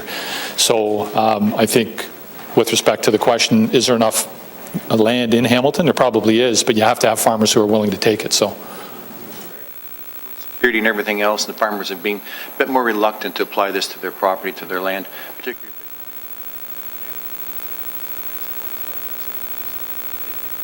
if they come back to bite us at some point in time, but hopefully they find a storage facility and they can keep spreading it. But I know there's some reluctancy in farmers out here to accept the product. So thank you, Madam Deputy Mayor. Madam Chair, if I may, just with the P3 Canada submission that we made, this type of program will not be eligible under that submission. If we get approved through P3 Canada, we will definitely be doing something else. Thank you. I have my cell phone for the next, and the mayor's not here, and the past deputy mayor, but I believe, Councillor Powers, you were the one prior to that, so could you please take the chair? Dan, thank you very much for your presentation. What everyone said, ditto. It's awesome. Your staff is incredible. As you know, Binbrook Village, and I'm going to be very parochial here, it flooded in July 22nd, 2012. At that time, we were looking at, first of all, we put a moratorium on any further approval for development until we got to the bottom of that. Part of my understanding is part of rectifying some of the things going forward, and not that it hinges on the fact that that's why we got flooded, but it's also, we recognize there needs to be improvement, is the Binbrook pumping station. And we also have a lot of businesses along 56 Highway that are screaming because they can't expand because they're still on the current septic system and they can't expand until they get the sewers hooked up. I keep hearing we're not getting the sewers hooked up until the pumping station is done. So this seems to be a triangle that just keeps going around and around. Can you right now either offline or tell me whether or not this Binbrook pumping station has got some sort of a deadline that it's going to be done so that all the other improvements can come with it and the Binbrook Village can now function on sewers and water? Through you, Mr. Chair, the answer is yes. I think we're looking at the end of 2015. I'm looking for Udo out there. Okay, Tony's shaking his head. So we've done a bunch of analysis. We are going to expanding the capacity at the Binbrook pump station. We're going to be making some other improvements within the collection system as well. And there has been a whole checklist of other things that have already been done, kind of smaller items to help try to keep flows out of it. But with respect to increasing the capacity at the pump station itself, it'll be in 2015. 2015, the pumping station, and we'll talk to Tony Sergi about the improvements for the highway coming through after.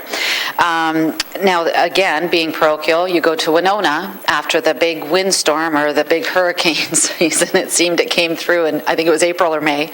The pumping station, there was some concerns there. Can you state for the record that the pumping station at the Winona location is functioning, it's fine, and we're good?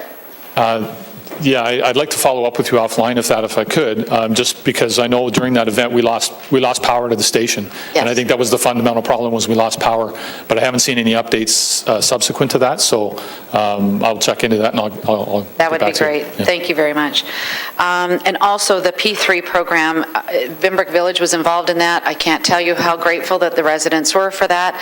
And it seems like it's a reactive program rather than a proactive. People will do this after their basements have been flooded out and the whole place is upside down. So it was wonderful. Your staff have been absolutely amazing. Sorry. Anyways, my questions were answered about the landfill. I appreciate that. And I am now that finishes off, I'll take back the chair, finishes off first-time speakers. I understand, Councillor McCaddy, you have some direction that you'd like to before we finish with Dan. Yes, thanks, Madam Chair. And it'd be moved by myself, excuse me, and seconded by Councillor Marula, that staff report back to Public Works Committee on options and cost to fast-forward remediation of the illegal cross-connections due to the significant E. coli levels in Shadow Creek downstream. Okay? And Is that okay, is that Dan? direction? We don't need it as a motion, Andy? It's okay just as direction? It's a motion. It is a motion? Yeah. All those in favor of the motion? Carried. Any opposed? Thank you. Thank you, Dan. I appreciate that. And I'm going to ask John Savoy to come down as well.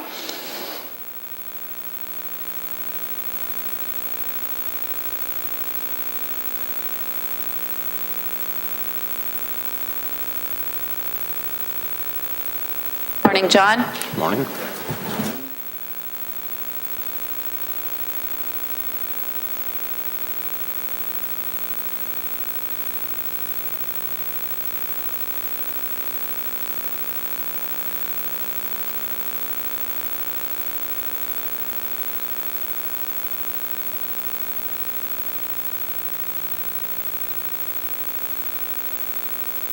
Good morning, members.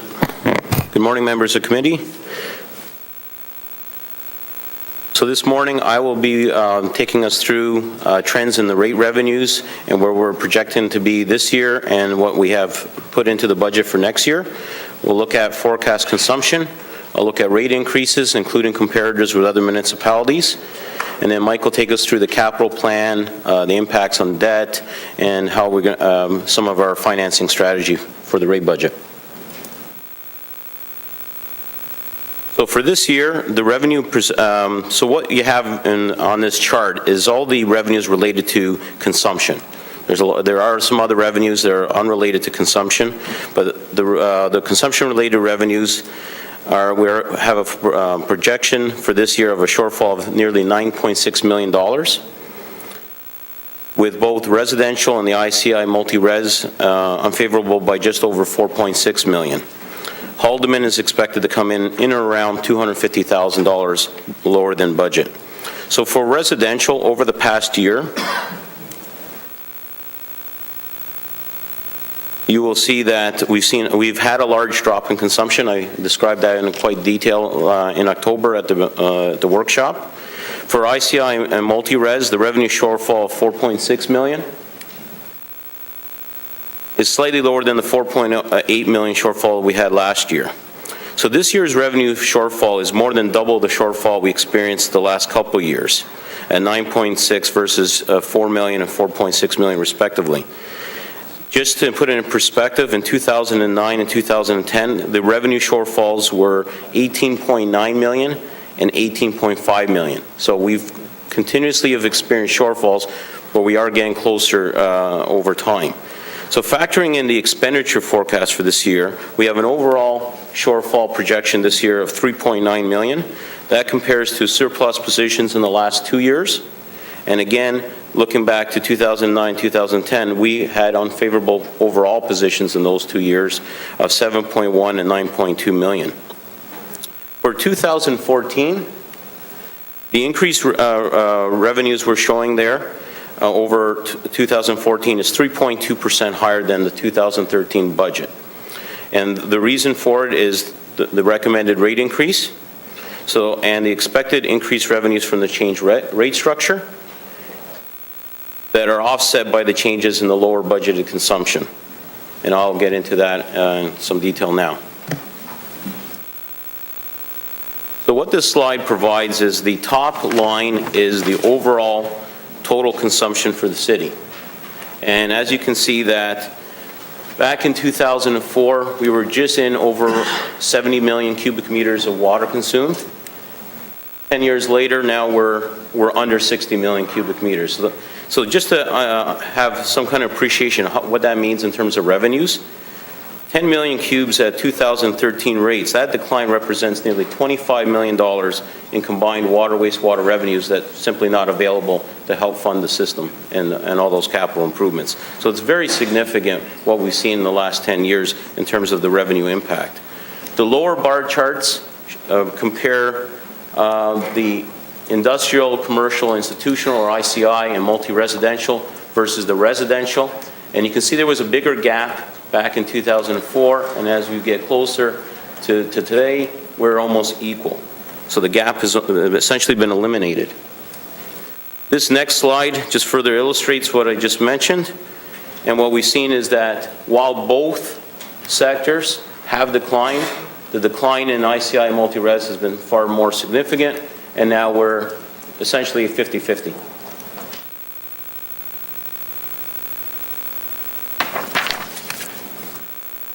The forecasted residential consumption for 2013 is lower by nearly 7% versus 2012 levels, reflecting increased water use efficiency and reduced consumption. The 2013 budgeted residential consumption was assumed to be 220 cubic meters in the budget. The forecast for this year is lower by, it's at 202 cubic meters. For 2014, we used 210, so why do we use 210 and not go down to 200 or something like that? We tend to not, we don't want to overreact to trends.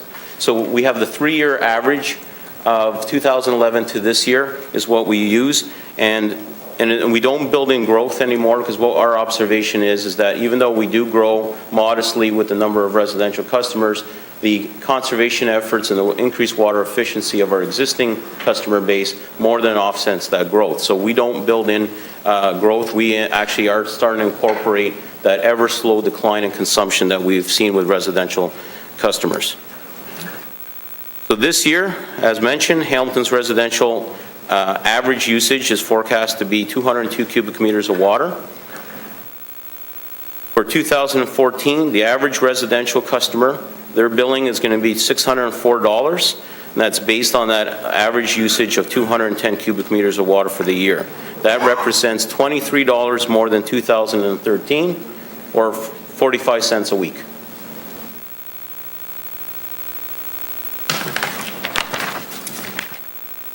So as we can see in this chart, what we've done here is we've tried to determine what are the benefits for the individual customer by consuming less water. So in 2007, that was we've seen that the actual household consumption plan was 255 cubic meters for the year. So at 2007 rates, that would have been a full annual bill of $513. The top line is keeping the consumption constant at 255, and then there's all the what the bill would have been at the rates for each of those respective years. The lower bar is actually what the actual average has come in at, and you can see the gap is there right from 2007 going right forward, and in this year alone, the customer is actually saved $130.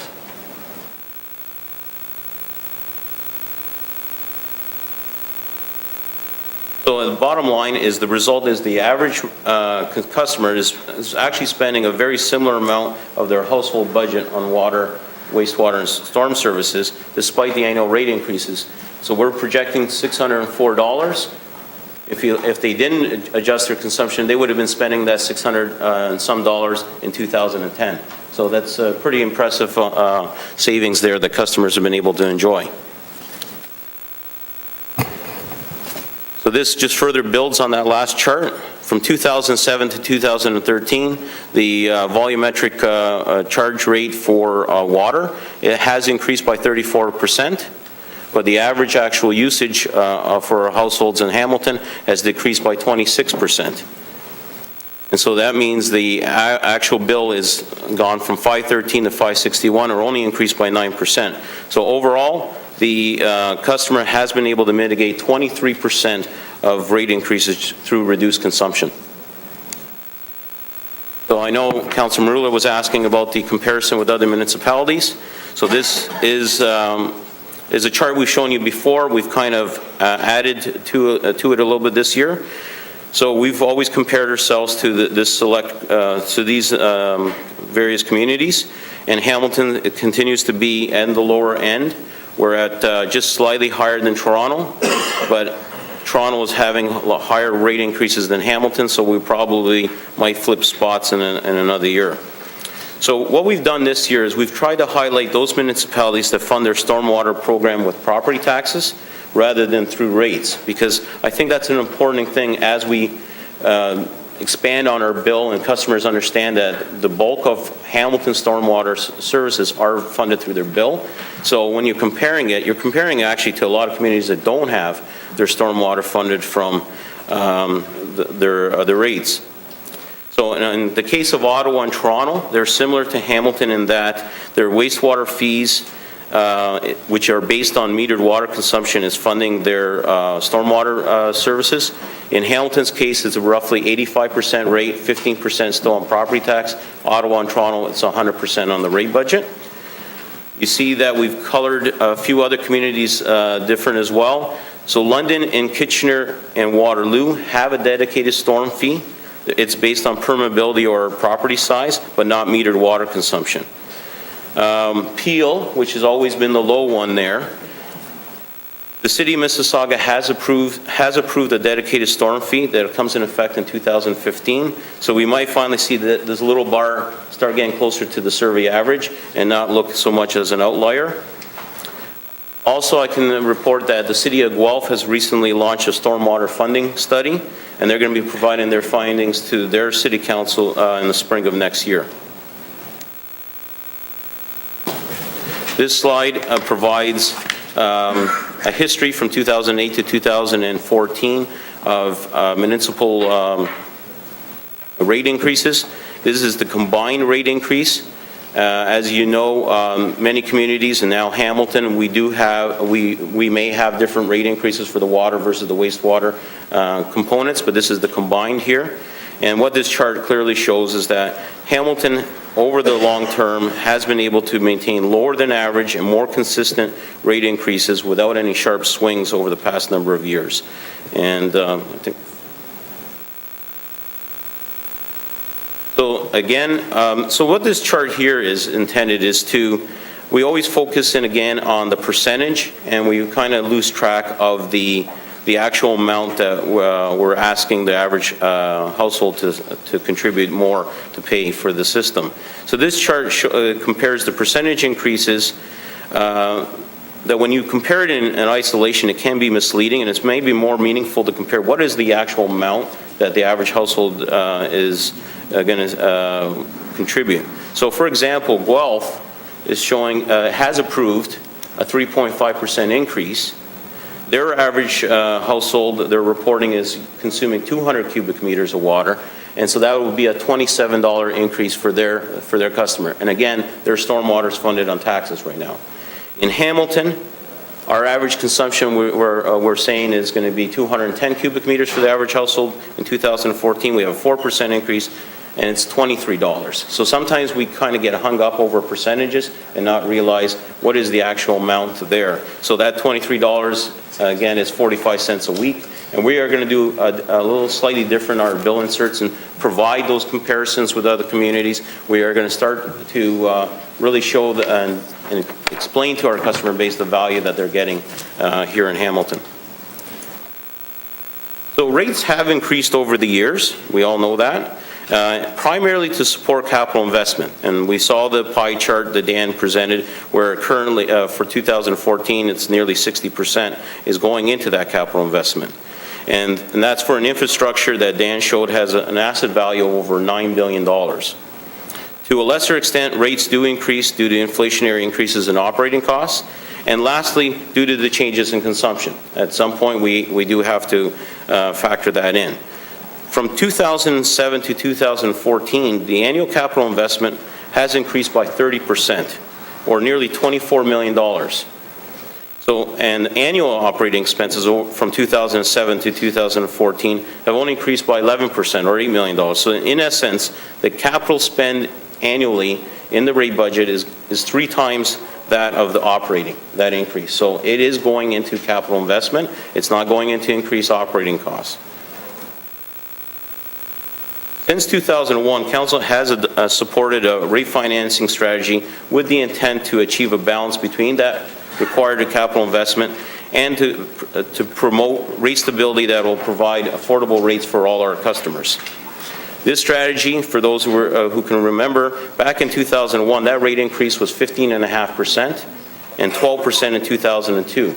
Then from 2003 to 2007, the annual increases range from 9.6% down to the 7.3% that you can see here in 2007. So as we saw earlier, after this point in time in 2007, that's when we started seeing a pretty sharp decline in consumption. And so that drove us in 2008, in response to that sharp decrease in demand, that we still were faced with not only upgrading the wastewater treatment plant, but even expanding it. And that was going to be over a $700 million capital investment at that time. And that forced us to come in, and our long-term plan had called for a 6.75% increase. We came with a recommendation of 8.9, which Council supported.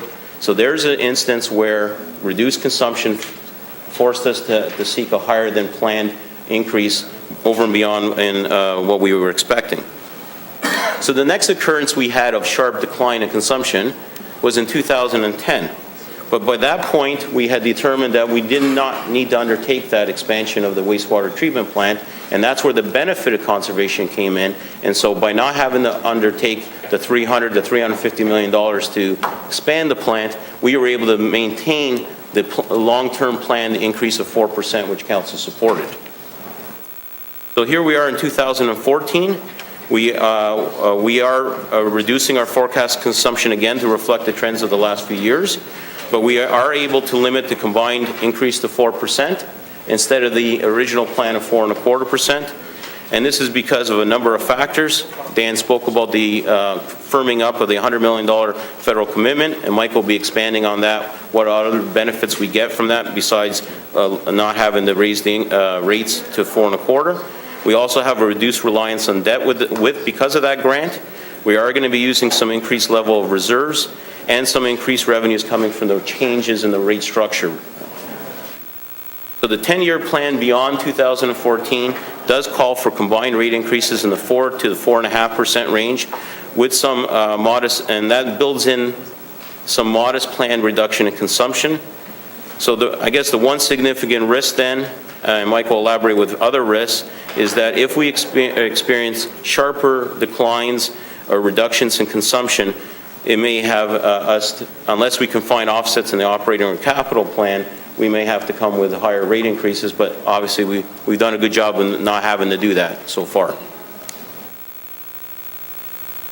So while we may have very low rates, we've seen it, but it's always important to ensure that the rates are also affordable in our community. So BMA Management Consultants, they do an annual benchmarking survey of over 80 municipalities of both tax and rate services provided by municipalities. This table is from the 2012 study. It measures affordability of water, wastewater services as a function of household income. So Hamilton has among the lowest water rates, and then 2012, the average bill, this is all based on 200 cubic meters of water, is the way the study was done. So that bill would be $531 for 200 cubic meters.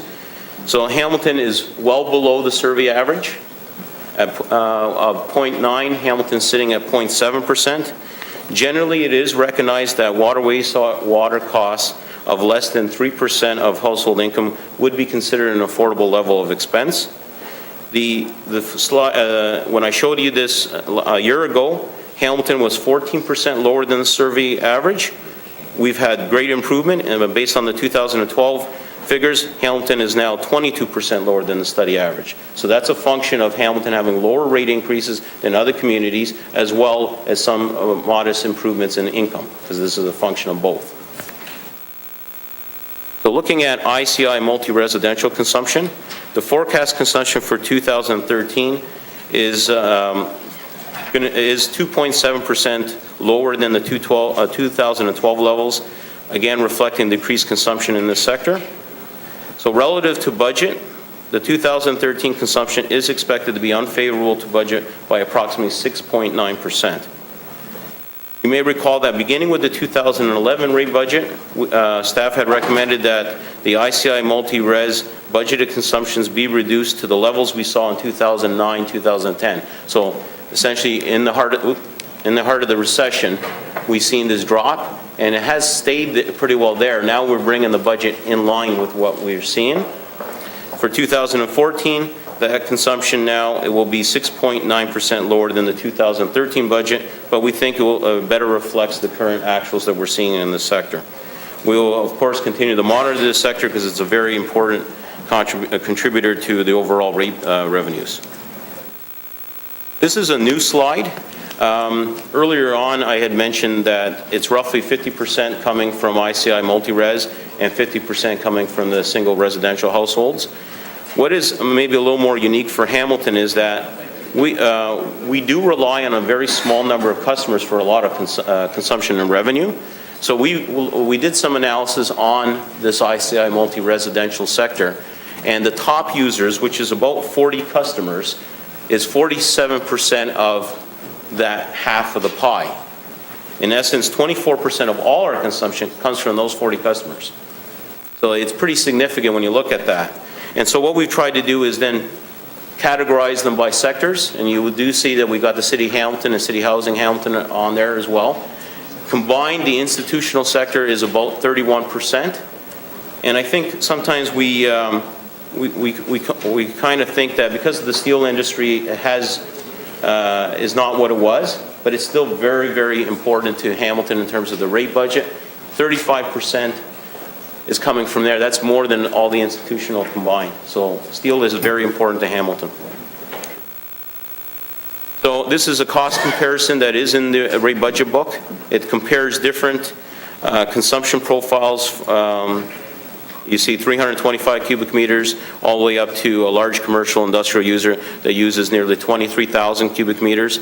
Hamilton has consistently remained lower than the survey average, even though we do not have a declining block structure. And just a reminder what that is, that's where your cost per unit is lower as you get into very high levels of consumption.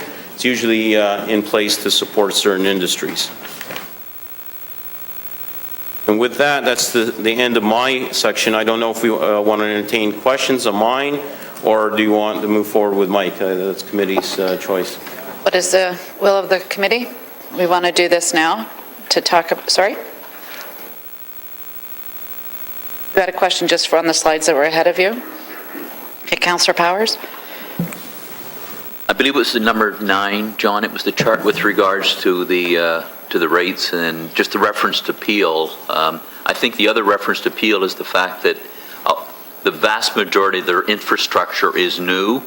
There's not a lot of old infrastructure in the region of Peel, so therefore they're not having to devote a lot of dollars in order for infrastructure renewal. Theirs is focused upon maintenance. So through the chair, that of course is a very important factor, is the age of the infrastructure. Dan went through, especially on the linear infrastructure, how some of ours is 80, 100 years old. Obviously, a lot of Mississauga is not nearly that old. So that is a big important part of it. And I guess there was a part where the province somehow funded some of their infrastructure, and we won't get into all that, but we are all suspicious of how that all went down. Councillor Powers? Thank you. Is this a question for... Yeah, can I... That's good. When people receive their water bills and can try and conserve to have the rates lowered, I think the misconception is, and I think Councillor DeVel's raised this in the past too, people don't recognize and realize that whether you use water or not, there's still an infrastructure that is needed to be paid for regardless. Do we do anything different than those comparables in regards to communicating that infrastructure cost, whether you use water or not? Through the chair, we are going to be enhancing the communications through the bill insert that we annually provide. We are going to really focus in and explain the fact that most of our costs are fixed in nature versus variable. We also are providing information on Horizon's website, frequently asked questions. I am actually meeting with Horizon's customer service staff in early January. We're going to have a whole different focus to the approach. We are going to be providing comparison of those fixed charges to other communities, because I think that's where it's kind of lost too. And I have that. I will show this to committee.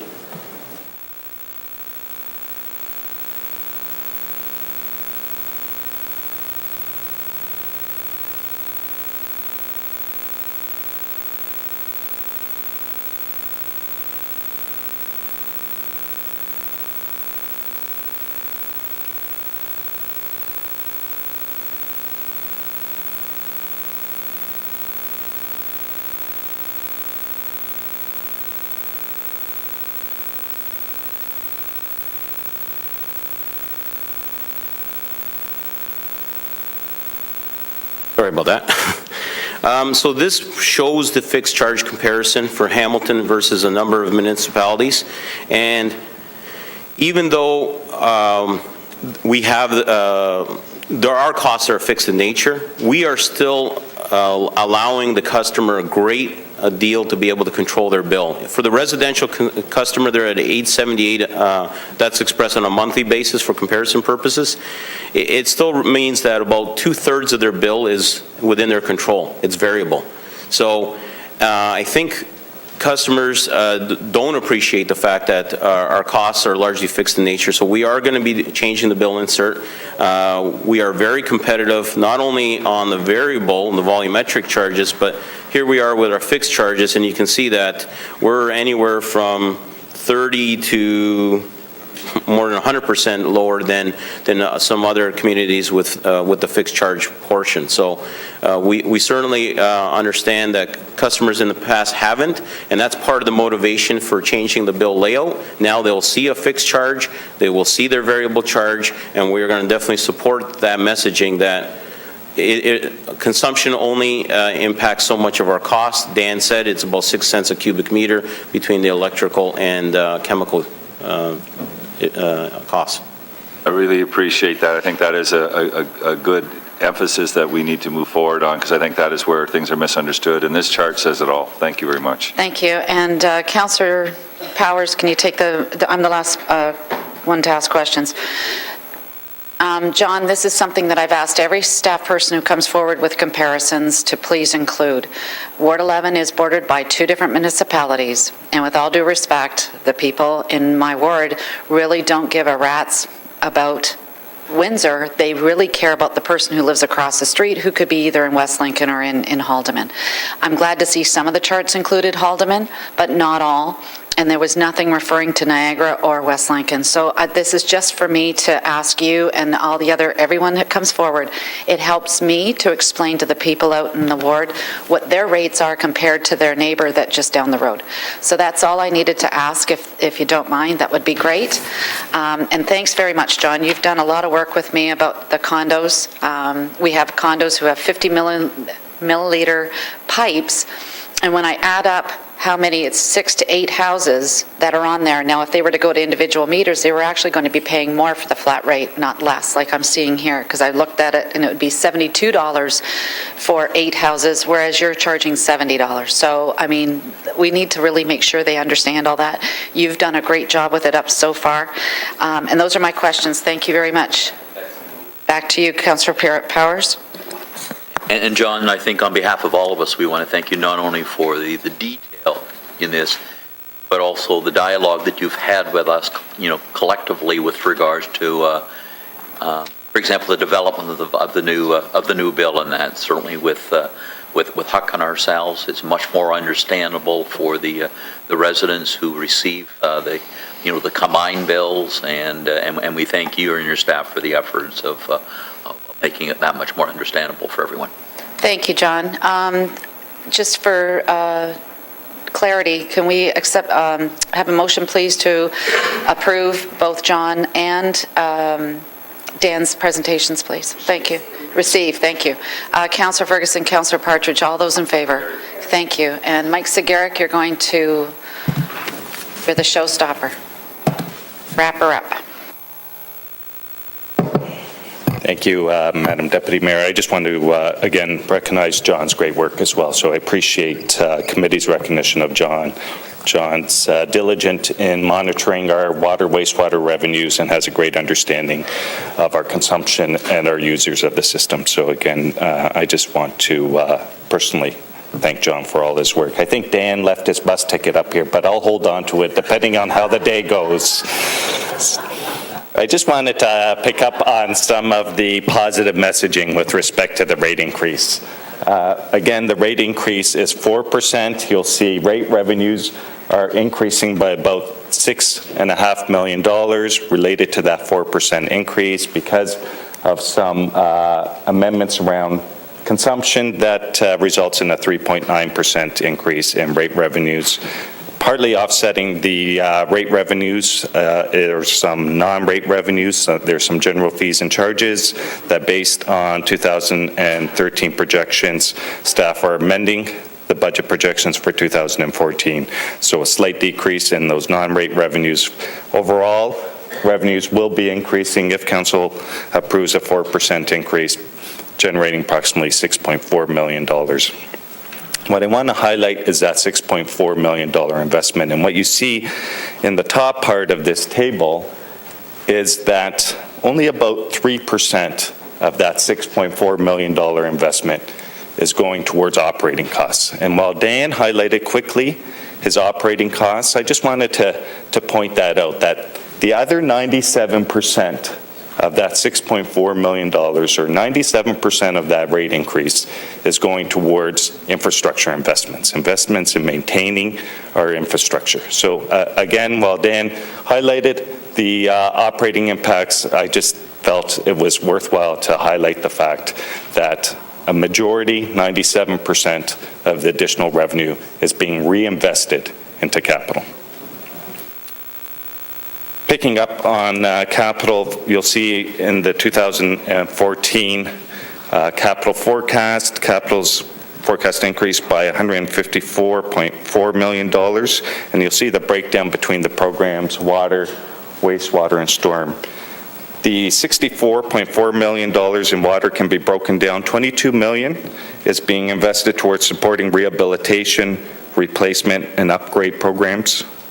A further $19 million is coordinated with roads programs, water and road programs, and the balance, $14.3 million, is being invested in plant and outstations. With respect to the wastewater, $63 million investment, approximately $22 million is being invested in rehabilitation, replacement, and upgrade programs, $7.5 million in sewer lateral management, almost $32 million in treatment plant and outstation projects, and the balance, approximately $5 million, is related to supporting growth. Finally, storm, at approximately $27 million, can be broken down.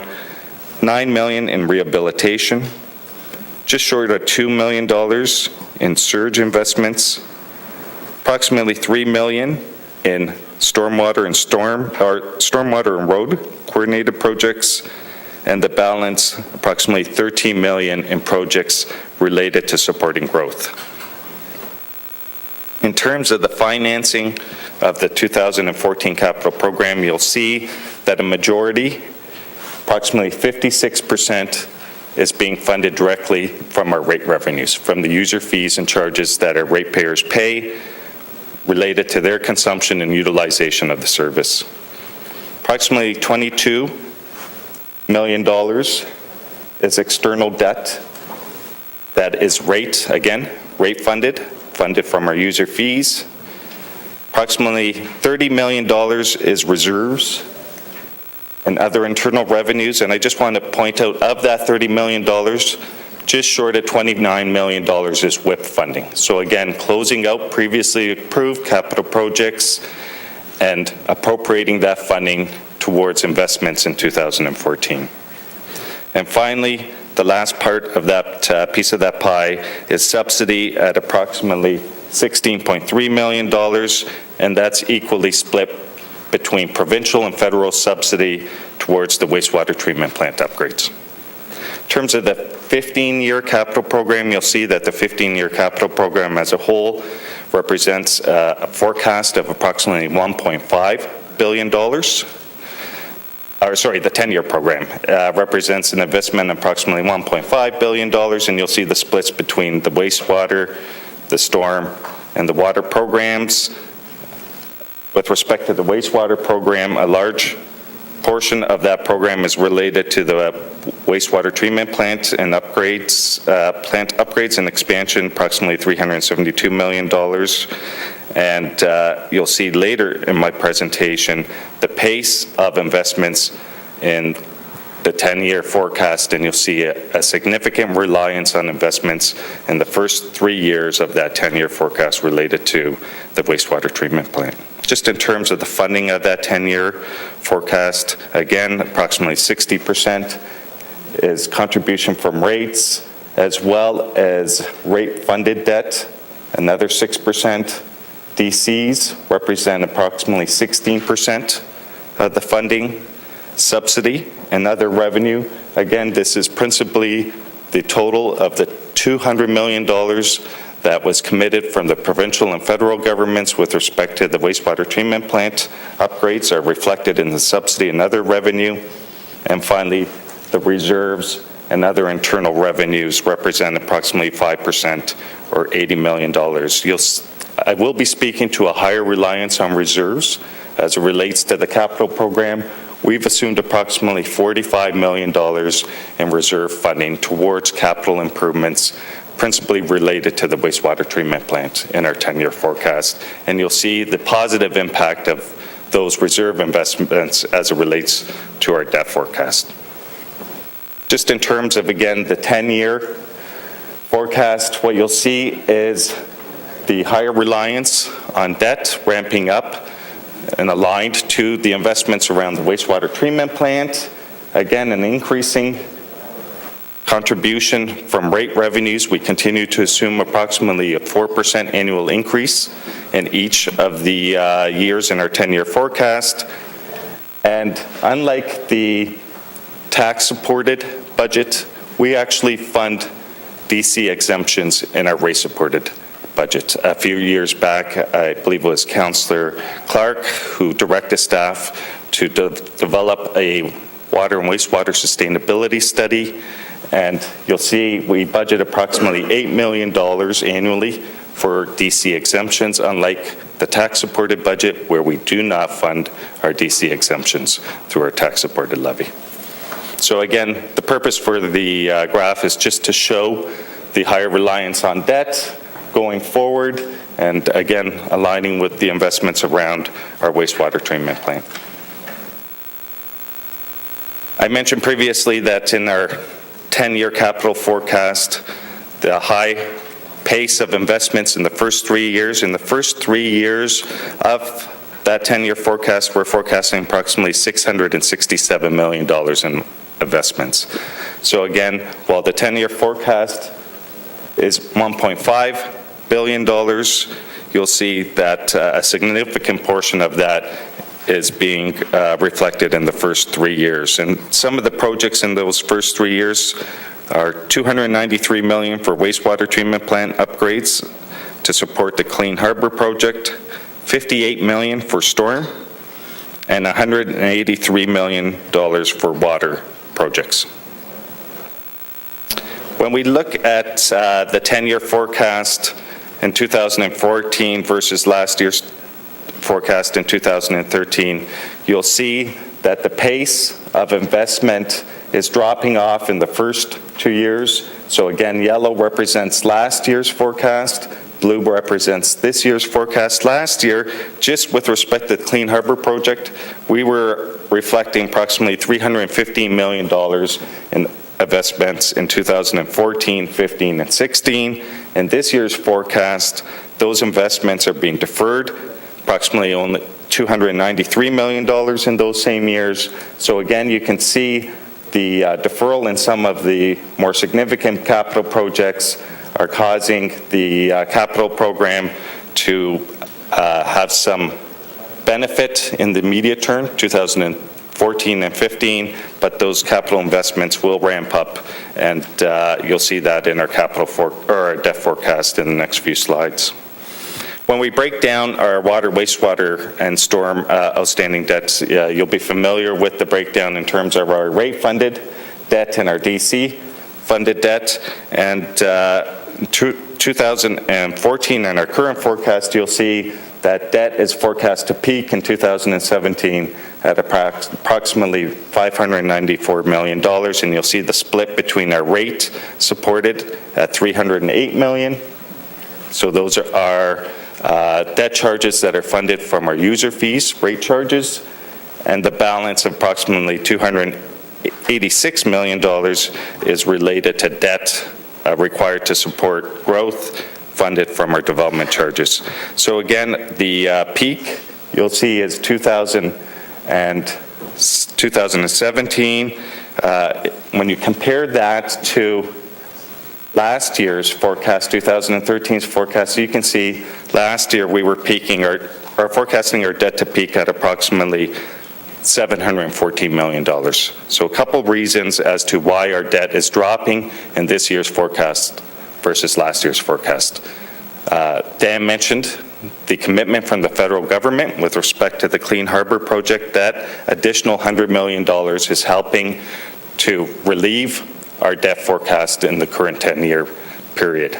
In addition to the $100 million, I made reference to approximately $45 million in reserve funding that we're reflecting in our 10-year forecast.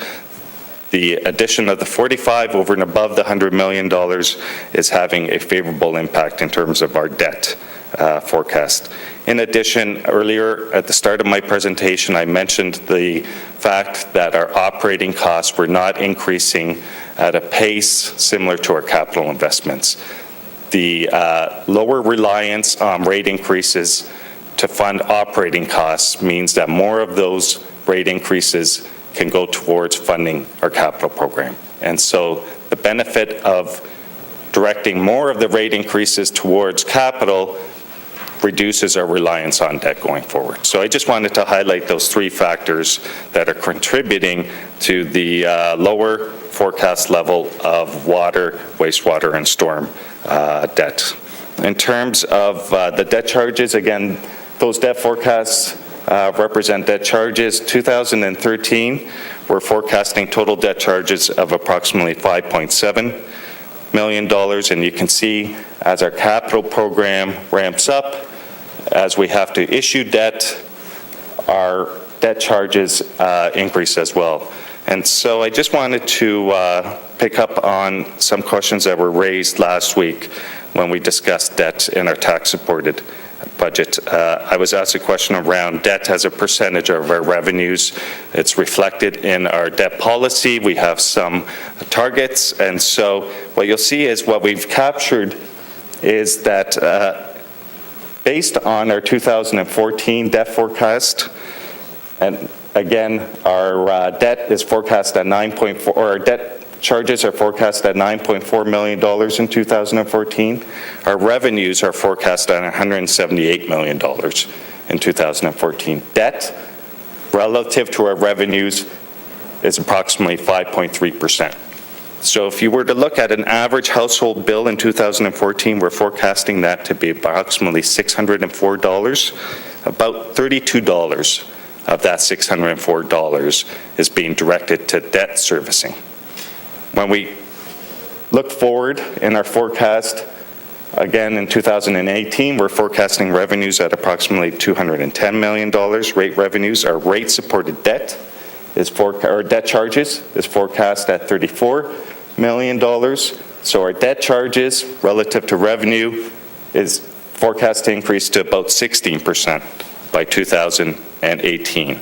So again, on an average household, Average household bill in 2018 is forecast at $714. About $116 of that $714 would be directed towards servicing the debt in 2018. When we look forward to 2023, you can see that ratio starts to decline. So approximately 13% of the revenues would be directed to servicing debt, and on a per household, while the bill would increase by 2023 to $875 compared to $700 in 2018, debt servicing costs would remain the same at approximately $113 to $116. So again, just to provide you some indication of the impact of debt on our revenues as well as on average billings going forward, we just wanted to provide you that illustration. Again, I mentioned the higher reliance on reserves in our current 10-year forecast, and you can see that including the provincial subsidy that we secured in 2009 for the Clean Harbor project, we're forecasting that our reserves will decline from $199 million in 2012 to $73 million in 2016. And so I just want to highlight the $100 million that was secured from the province was dedicated to the wastewater treatment plant. So again, as the city gears up its investment towards the wastewater treatment plant, that $100 million will be allocated to that project. On a positive note, I just want to provide some recognition to our investments group. Again, we secured that $100 million in 2009. That $100 million has been invested and has grown to approximately $106 million to date. So again, a total of $106 million will be directed to the wastewater treatment plant, and I just wanted to recognize the performance of our investment groups with respect to that reserve. So again, in addition to the $100 million, staff are recommending that we utilize approximately $45 million of our reserves towards the capital improvements over the next 4 years, and that will have a positive impact on our debt and our debt charges going forward. Just to illustrate our reserves relative to our capital program, again, the purpose of this slide is just to show the correlation between our reliance on reserves. So you'll see that our reserves will be declining from just short of $200 million, and we will be investing those reserve fundings into our capital program, an appropriate use for reserves again, and so a positive result of some favorable year-end variances from previous years. We had the flexibility to invest those in reserves, and we're now able to utilize that reserve funding again to invest in our capital program and to reduce our reliance on our debt.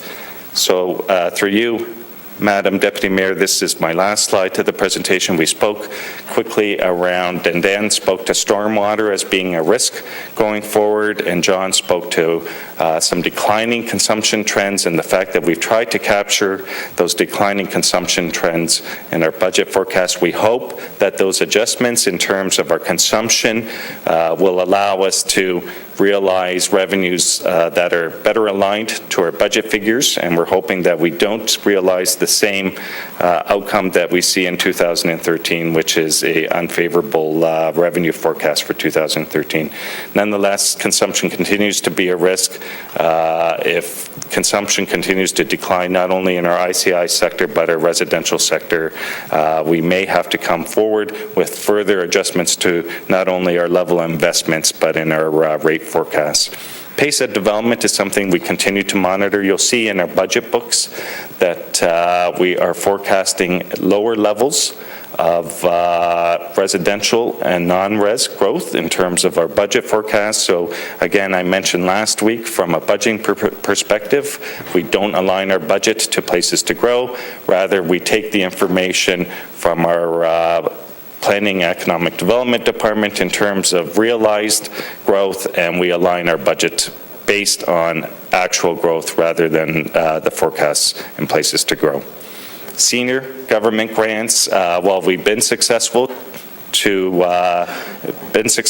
in realizing senior government grants with respect to the wastewater treatment plant. As we finalize those grants, you may recall under the stimulus programs, there were some tight timelines with respect to substantial completion. So until such time as the terms and conditions of those grants are finalized, that is an area that we'll have to continue to monitor, again, specific to terms and specific to the completion deadlines within the wording of those agreements.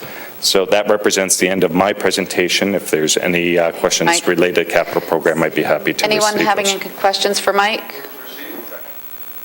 None. So thank you. Councillor Farr, Councillor Whitehead, receive Mike's presentation. All those in favor? Thank you. I also need to have everyone go back to 3.2 now, please. And I need a motion to approve the recommendations contained in Report FCS 13082, PW 13085, which is AKA 3.2. Councillor Whitehead, Councillor Pearson, all those in favor? Carried. Thank you very much, folks. I also have two letters of correspondence. That's your 3.2A and 3.2B. Can I have someone receive it?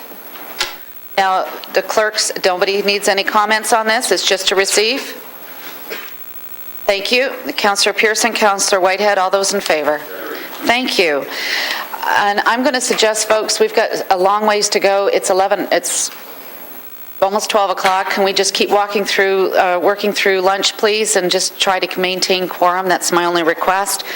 So now I need a motion to lift report FCS 13096 respecting the 2014 tax-supported capital budget from the table. Councillor Partridge, Councillor Jackson, all those in favor? Thank you. Members of the committee, you will recall that last Friday's meeting, the committee tabled this, and that's why we need to bring it forward. And it also recommends the capital project to reduce the 0.5% levy contribution as part of the 2014 operating budget process. Wards 1 to 8 councillors are also requested to submit their 2014 area-rated projects as soon as possible, and I will call on Mike Segarek to provide an update. Thank you, everyone, for sitting through this morning. For you, Madam Deputy Mayor, we haven't a presentation for committee this morning. You have before you the tax-supported staff reports. If there are any questions with respect to any of the detail sheets, any of the projects, any questions with respect to the financing strategy, staff would be happy to try to answer those questions at this time. Thank you very much. Okay, so we have before you, folks, 3.1, that is before you. It's been lifted. Are there any questions, any comments? Councillor Collins. Madam Chairman, I've had the opportunity over the last week or so to work with staff to try to find some opportunities to reduce the capital levy pressures that we have at this point in time.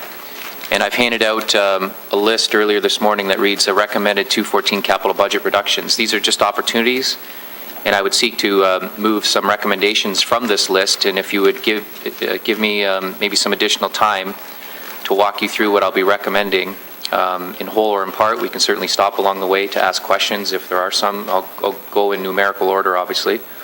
And that's this handout we just received? Those are the supporting emails. Those are the inquiries that I made in case you're interested to know what staff's detailed responses are. They're certainly here, I'm sure, in almost all cases to answer questions.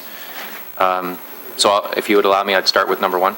That would be great. Thank you, Councillor Collins. Yep, Madam Chairman, the social housing building assessment is on page 46 of the capital budget list. And it's proposing to help the private housing service providers, apart from our city housing group, undertake building assessments for their housing stock. And the concern that I raised with staff was that this is a new item in our budget, and it's proposing to add another $500,000 every year to our capital budget to assist the housing providers apart from our city housing folks. So Victoria Park Homes, and there's a long list of housing providers that provide housing in our community outside of the operations that we run. So the proposal in the budget is to tax support that in the amount of $500,000. And I would move that, at least for this year, there is a $2 million reserve for social housing that this council created, and it has $2 million in it. I would suggest that we modify the funding source for this one, and instead of a tax-supported item, we would actually fund this from the reserve, from the social services reserve. I would ask as well, in light of the submission that's been made, and it looks like it's an ongoing expenditure that will be proposed now, I would ask that staff report back to the appropriate committee with a plan that seeks to address the long-term issues related to this annual $500,000 expenditure. Obviously, with $2 million in the reserve, that money's not going to last long if we're pulling $500,000 out every year. In my mind, we need something that helps us understand. We have our own commitments to city housing, which are absolutely tremendous. There's all kinds of pressures there. We know that from FCM that housing is increasingly becoming more of a national issue for many municipalities. But if we're now going to be funding the other housing providers locally, not just with their building assessments, but I'm certain that at some point in time there will be budget requests then to help them with whatever comes out of these assessments. There will be requests that come in terms of helping them with their bricks and mortar and all the good things that we're doing at City Housing. So I think this needs further discussion beyond this budget year. And so after I would move the funding be altered to levy reserve supported, I would ask that staff come back to the appropriate committee to report on this issue through the 2014 calendar year. And come back to ECSS? I'm assuming that's where it would go, yes. Okay, thank you. And just to be clear, you're asking for the $500,000 to be lifted away from the capital budget to get it from reserves, not the levy. So the $500,000 is now considered surplus, or is it considered now completely off the budget? Well, they would have a different funding source, so it frees up $500,000 in levy-supported projects. Okay, thank you. And that is seconded by... To be clear, I also want to note, because I don't want to imply that staff are supportive. I didn't hear that they weren't in support. My first email to the department said, Councillor, we will fund this from the reserve. I've attached that for your information in the emails that I've given you. The second email that's attached to that suggests that, well, maybe this should come from the block funding. So this is my opinion. Staff are here certainly to answer questions, and I've put that motion on. Okay, thank you very much. So that's seconded by Councillor Jackson. And for discussion purposes, I've got Councillor Farr and Councillor Clark. Yep, thank you. I know Chad's just getting underway, and just on this one, I see Jillian Hendry is present and being that I was party to, obviously, this conversation and Emergency Community Services. If she could just offer her thoughts and maybe just a very quick refresher of why we allocated this 0.5 towards these providers. Thank you. Good morning, Jillian. Oh, afternoon, sorry. Through the chair, we did come forward with a request for $500,000 per year for 10 years. What we were recommending that year one and part of year two go towards the completion of building condition assessments for those social housing providers who don't have funding in their own capital reserves to cover that cost. And then for the balance from part of year two and into year 10, what we were planning to do is fund the various capital repairs that have been prioritized through that process. So in response to Councillor Collins' recommendation, we certainly can go into our social housing capital reserve and take that. It'll probably be not $500,000. We're estimating $700,000 to complete those assessments and then come back with a report. As Council knows, there's a huge pressure as far as social housing capital repairs. Even City Housing Hamilton alone, who have completed building condition assessments for their properties, are estimating a $450 million investment in capital repairs over the next 30 years. I would anticipate that the balance of the social housing providers, who basically have half of the other social housing units, are going to have similar costs. So as far as our reserve goes, we've been fortunate, I guess, in that the province has been funding through one-time funding the social housing, it's called SHRP, the Social Housing Renovation and Retrofit Program. And the social housing providers received $37 million in capital repairs that was spent very easily. That funding is now complete, so I think that there is going to be considerable pressure as far as keeping our social housing stock in good repair. Councillor Farr? And it's clear that we're still able to achieve what we wanted to achieve, just simply drawing from a reserve and not affecting the levy. And I'll reserve my comments as to the concerted effort applied to this process by Councillor Collins at the after he's through with his list here, which has certainly been whittled down and started out with a great deal of work on his part and in a relatively short time. Most impressive, but I'll wait till the end, and I appreciate the work that he's done. Thank you. Councillor Clark? Well, can I just ask whether or not we have any reports from the other housing providers with regards to what their reserves are like and what they're doing with regards to their housing stock? The only experience we have is either city or Stoney Creek not-for-profit housing, so I'm not familiar with the other groups, and it would be helpful to understand what's going on there. Jillian? Through the chair, this is the process that we're going through at this point in time. The housing officers that are assigned to each of the social housing providers is working with them, and it's a capital reserve study that includes the building condition assessments, and what they are going to be doing is gathering that information, and we can certainly bring it back to council. Councillor Clark? And I guess I'm trying to delineate the two. If we're going to be doing an assessment or suggesting that we're going to assist in helping to pay for the assessments of the housing, I'd like to know what the financial reserves are of those groups and what they've been doing to keep tabs on the assessment of repairs required for the housing. The group that I'm familiar with, they can tell you very clearly exactly where they are, what is required, and what their capital plan is. I would only hope that the other providers are doing the same thing. Otherwise, we're simply bailing them out for something that they haven't done. Yeah.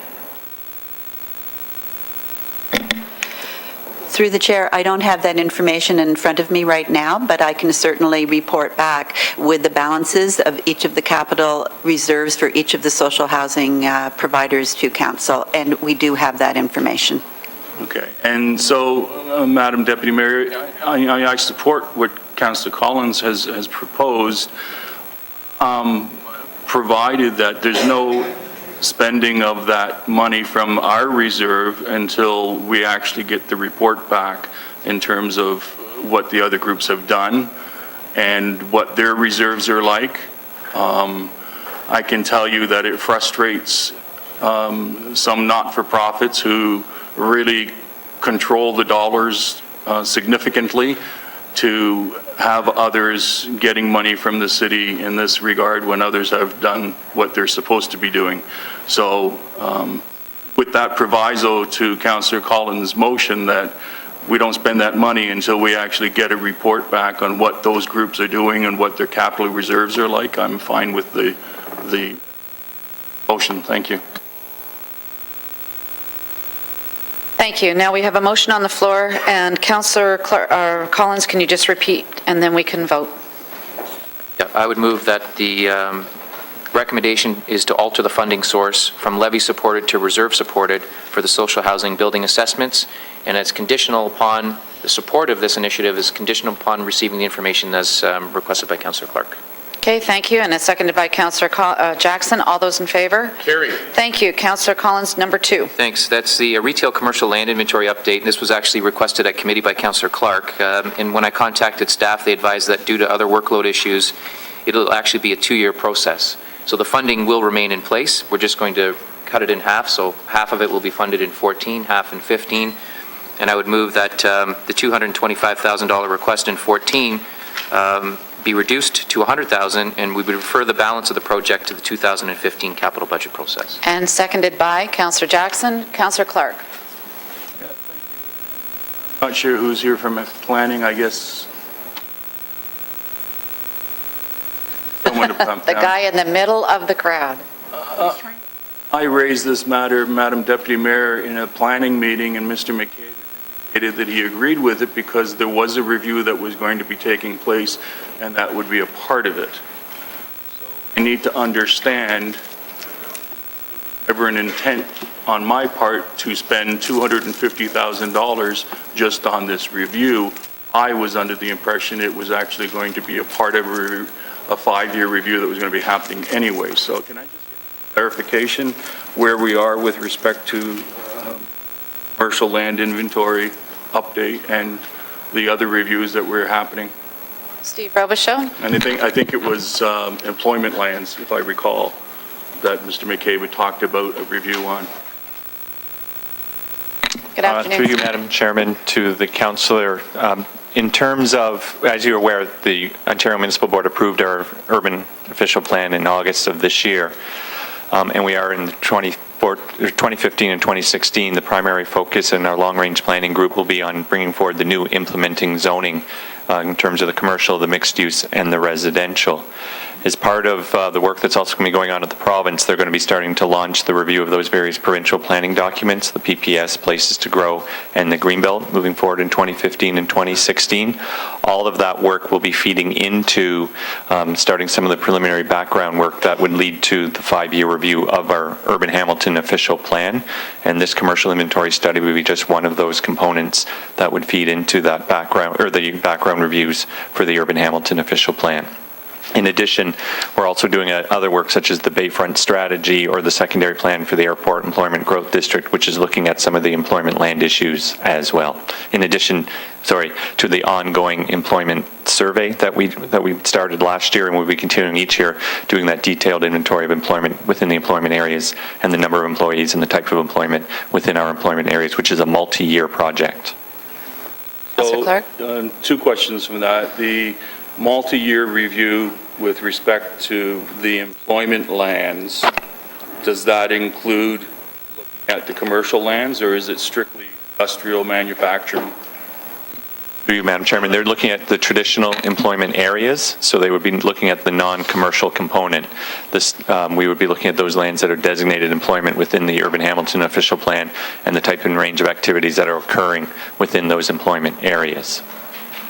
Thank you. And the second question is with regards to the province's review of their goals, if you will, because that's what we're trying to meet, obviously.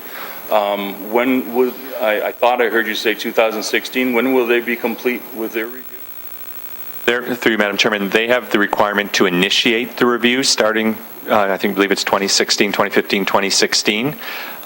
Based on the experience when they did the Niagara Escarpment Plan review, that can be a multi-year process, or even the provincial policy statement review. They don't necessarily have a closure date as to when that review will be completed. It is more that they will start their reviews in the next few years as they're trying to harmonize sort of all of that policy review to do it in a sort of together as opposed to reviewing each individual plan consecutively. Now, how long does it take to complete a commercial?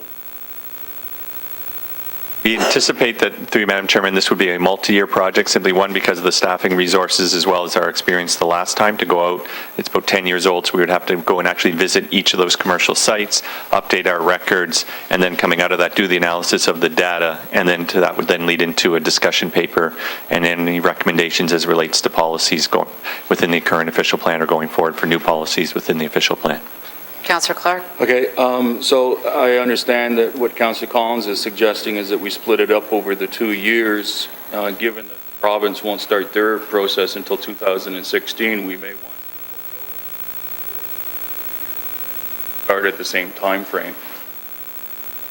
Colleagues, but 200,000 expenditure, that was not my expectation. I don't think it was any of the expectation around the table at planning. No. It was supposed to be added on, at least that's the way it was described by Mr. McCabe.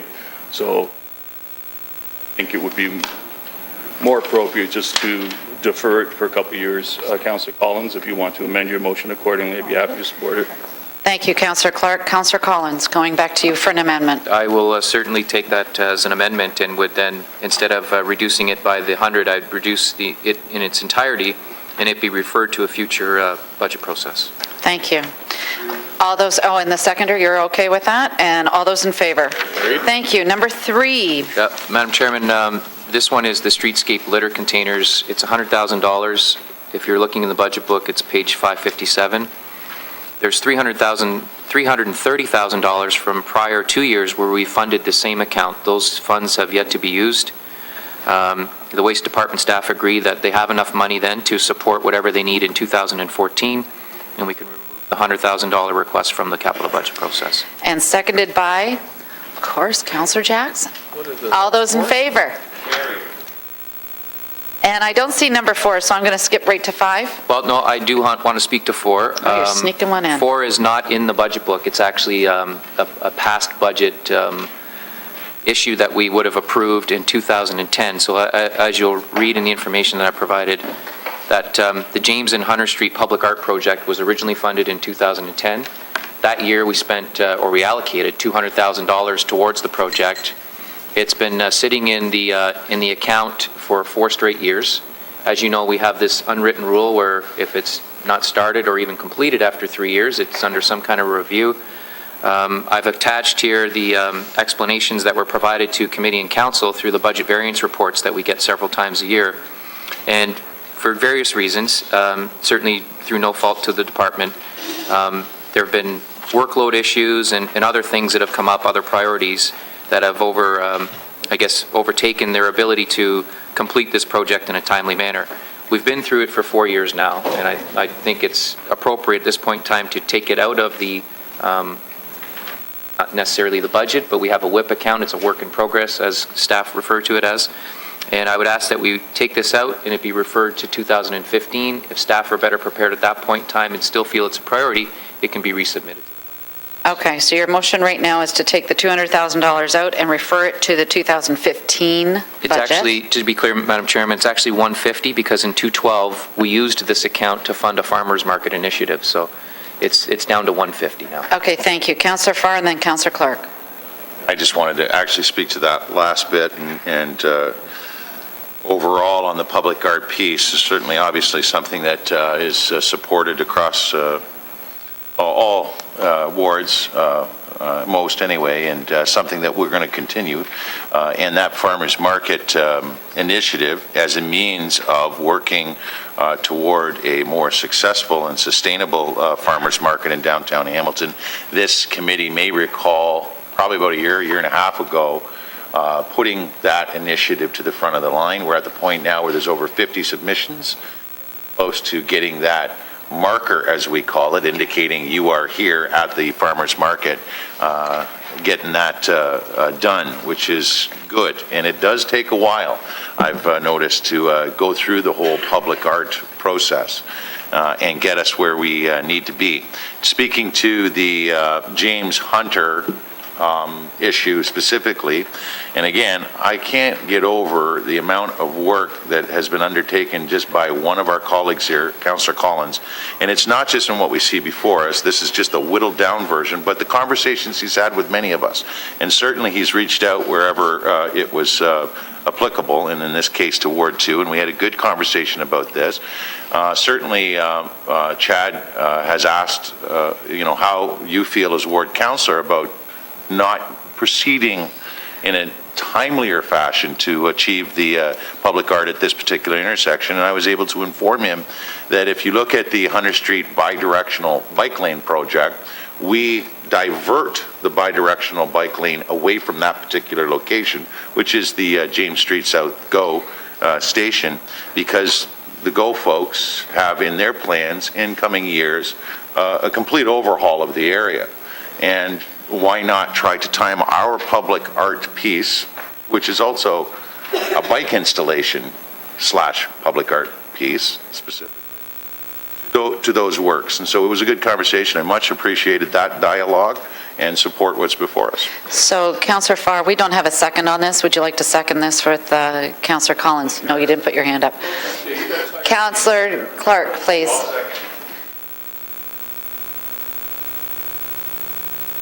Are you sure? I mean about the self-esteem. Councillor Clark. Couldn't hurt his self-esteem if you tried.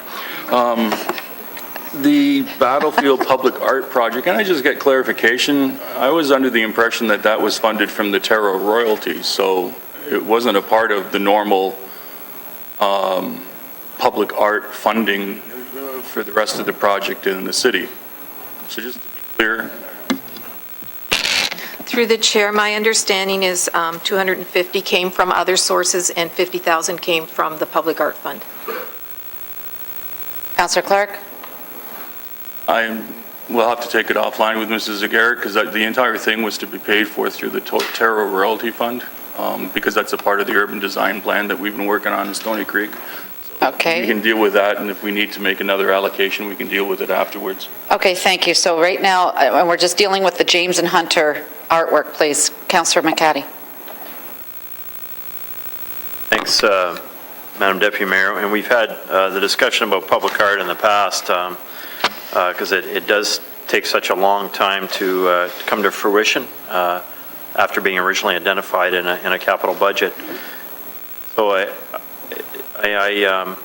I'm just trying to get a sense of whether we are going to be dealing, maybe through you to Councillor Collins, are we going to be dealing with a larger list in a couple of moments then when we get to that? This is just on this motion, please. And this particular one. So the amount again, just to clarify for the James North GO Station, is it the 75 plus 50?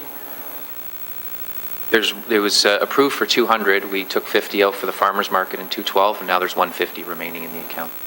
And no funds have been drawn on it to date, so there hasn't been a dollar withdrawn, at least up until the November 20th when staff printed the account summaries for me.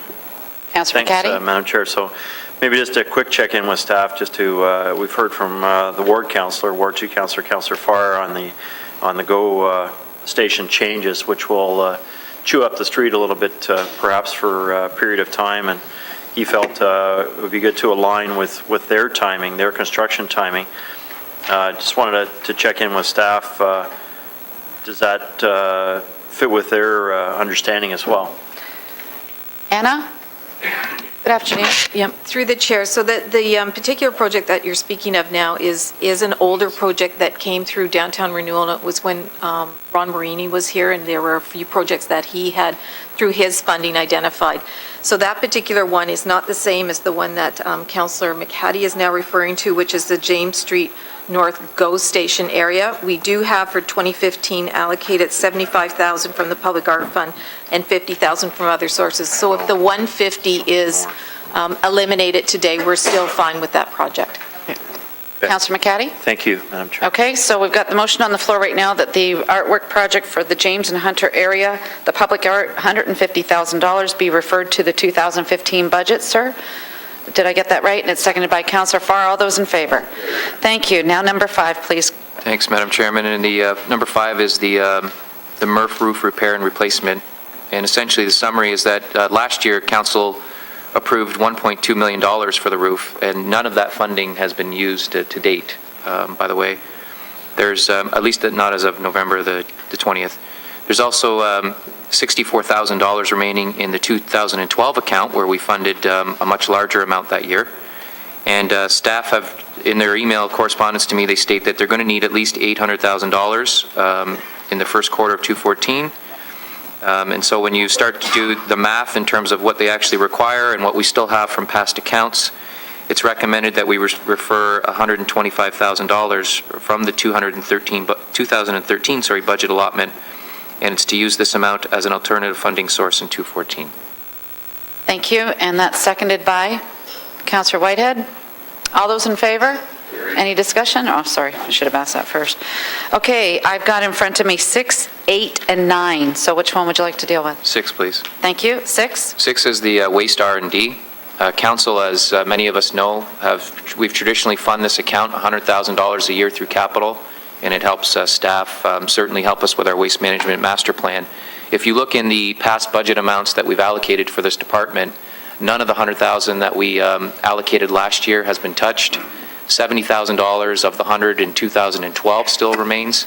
And so I found it hard to understand how we were again then adding another $100,000 to the budget, knowing that staff were having great difficulty in keeping up with the resources that we provide. And it's hard to understand, too, how this one would make it through the budget process and to our table.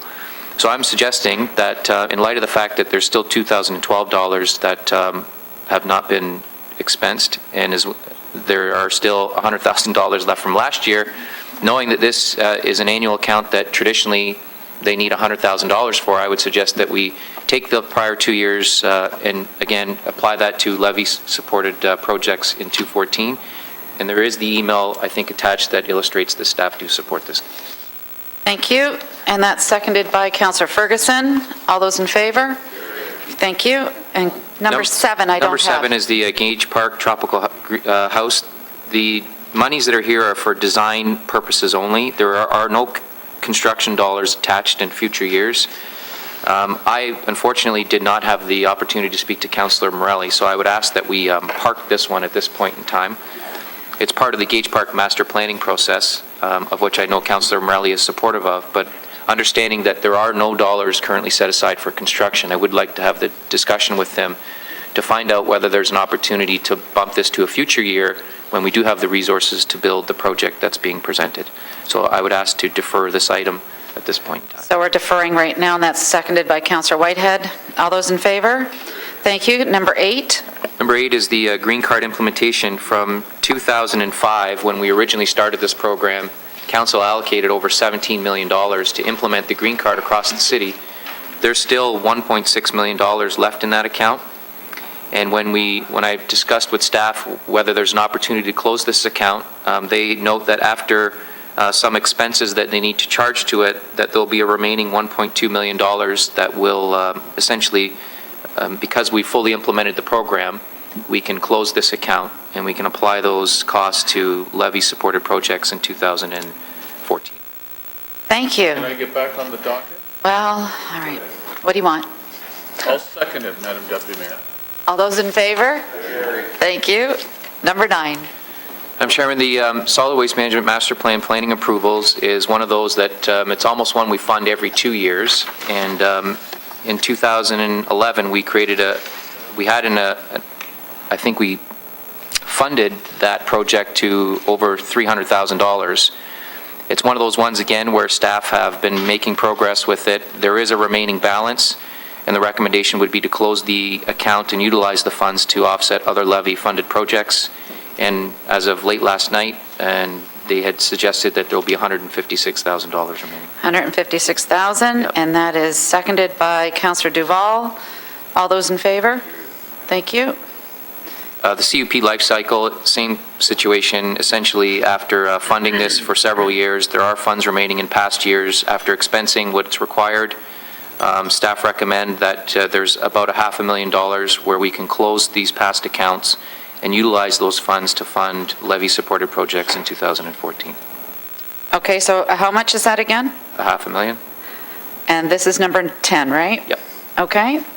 And that, Councillor Jackson would like to speak to that, please. Madam Deputy Mayor, we're about halfway through a list of items that Councillor Collins has done an incredible amount of research on, and I just want at this point in time just thank him for his detective-like work on the capital budget that is hopefully going to benefit all of us in terms of easing pressures on the final tax levy number for 14 while keeping all of our priorities moving forward, both citywide and ward-wise, as much as possible. I just want to give that general kudo at this time. Thanks, Madam Deputy Mayor. Thank you very much. And there was a question, however, what does CUP? Hang on, I'm asking the mover. Central Utilities Plant. Central Utilities? Plant. Thank you. So that's $500,000, and it's seconded by Councillor Pearson. All those in favor? Carried. Madam Number Chairman, 11, I yeah, don't have. Number 11 is not one that I've emailed staff on. I am familiar with it, having worked on it several years ago. And as I've noted in the description, we've had some issues when we were through the design process. The area along Eastport where it starts to intersect with underneath the Skyway is MTO jurisdiction. Certainly the city has its own jurisdiction on Eastport Drive. And so from a planning perspective, we run into some hiccups as it relates to making a connection between the Beach Trail and Burlington Street. This has been in there since 2007, and I would suggest that we close that account in the amount of $70,000, and I would seek to then look to the stakeholders who participated in that process to come up with a future plan that might address the fact that we're still without a link in a formal way. There's certainly an informal link there for pedestrians and cyclists, but we need a better strategy to pursue this in the future, and I would just suggest, knowing that it's sat for so long, that we close the account. Thank you, and that was 7070. Thank you. And I've got Councillor Clark as your seconder. All those in favor? Thank you. And we've got number 12. 12 is a project that, I mean, it's a small dollar amount in the grand scheme of things. It's still resources nonetheless. I just want to be clear, and I might even have a question for staff on this one. 2255, Barton Street East is a shared office space between a number of different departments. The public health staff will be moving out of that facility to come downtown as part of the project that we've funded across the street, and as well as other facilities for public health in the core. The funds are required to separate. What essentially staff are asking is that with the vacant space that we have remaining in the commercial unit, that we give them capital resources to retrofit the vacant space so they can sublet it to someone who may be interested in leasing that space, even though our name's on the lease. So I understand there's a motive here to save some money for the duration of the lease. Two issues there. One, I think when we passed the public health move, we said that's a lot of money. We asked the department if there were any other costs that came up. We asked them to find it. I believe it was even part of the recommendation that they find it within their department and come back with ways and means in which to fund maybe some of the smaller funding shortfalls that we have identified. The other issue I have is that if we, in fact, we retrofit this space and we don't find someone, we may be out of pocket our capital money and still on the hook for having to pay for the space that we signed a lease for. So I'm a little torn on this one in terms of I'd much prefer that staff maybe present to the committee what the plan is. If there is a plan B, I'd like to know what that is. I did also note that I think, as was suggested by another staffer, that the LBGT group is looking for office space, and maybe this is a good fit for them. Their request through the budget process did not meet our, I think, our financing plan. And so if we have excess office space that we determine cannot be reused, I would suggest that, we look for other avenues. I'm uncomfortable investing in this knowing that we've already put a lot of money into accommodations for all areas of the organization, not just public health. Okay, thank you. This is number 12, Councillor Collins. Was there a number value that I've missed it? 9,000? 90,000. I'm trying to keep track here. Okay, thank you. And it's moved by Councillor Partridge. All those in favor? Sure. Oh, sorry. I'm in your hands in terms of whether council's interested in going ahead with the leasehold improvements, or whether, we're going to take that risk or not is my question, I guess. Councillor Ferguson? I'm curious to know from staff, what is the risk? Because we have to pay the lease anyway, and if we don't have a tenant in there because it hasn't been renovated, what's our rent risk if we can't sublet it? Through you, Madam Chair, I don't have the figures in front of me today, Councillor Ferguson, in terms of that particular piece of the property and what that is going to cost us to cover. I have no problem with what Councillor Collins had suggested in terms of just parking it for now, if we could bring back a little bit of a report without too much time passing, just so then I can provide you with the information how staff is only doing this to try and reduce our cost loss on the space, but we could look at other options if you'd like in terms of a NGO, et cetera, moving in there, and whether they would have any ability to support any of the leasehold improvements. Councillor Ferguson. I think that'd be a good idea to park this one just to understand what the net impact is if we're not able to sublease because we haven't done the leasehold improvements. Because so don't lose it, just park it, right? Not lose, just park it. Just park is the right word, or refer it back to staff for a report would probably be more appropriate. So I'd like to move that, Madam Chair. And I think we've got that consensus. So Councillor Collins? just to go back to your original. So moved by Councillor Ferguson, seconded by Councillor Collins, that this amount gets parked pending the staff report coming forward to ECSS, I would assume, or to another budget. Well, there's 3 or 4 different departments, I think, sharing the same office, so it's either ECS or Public Health. GIC? Or GIC. could be. GIC probably, because we're combining. GIC, Councillor Ferguson? Okay, all those in favor, oh, wait a minute, 1, 2, 3, 4. Do we have enough? We only have 8, we don't have quorum? Okay, so we'll have to leave that to move it when we get quorum. Okay, so Councillor Ferguson, you still have the chair, you're good? Oh, I'm fine. I'm going to have general comments at the end, but Thank you. happy to. Okay, Councillor Collins, we're on 13 and 14, and Yep. maybe we can get some quorum in here, if that would be possible, please. Thanks, Madam Chairman. And to speak to the issues that Councillor McCaddy, I think, raised earlier, this is overall for the public art. And Anna was certainly tremendous over the last couple of days in scrambling to get information for me, as well as finance staff. If you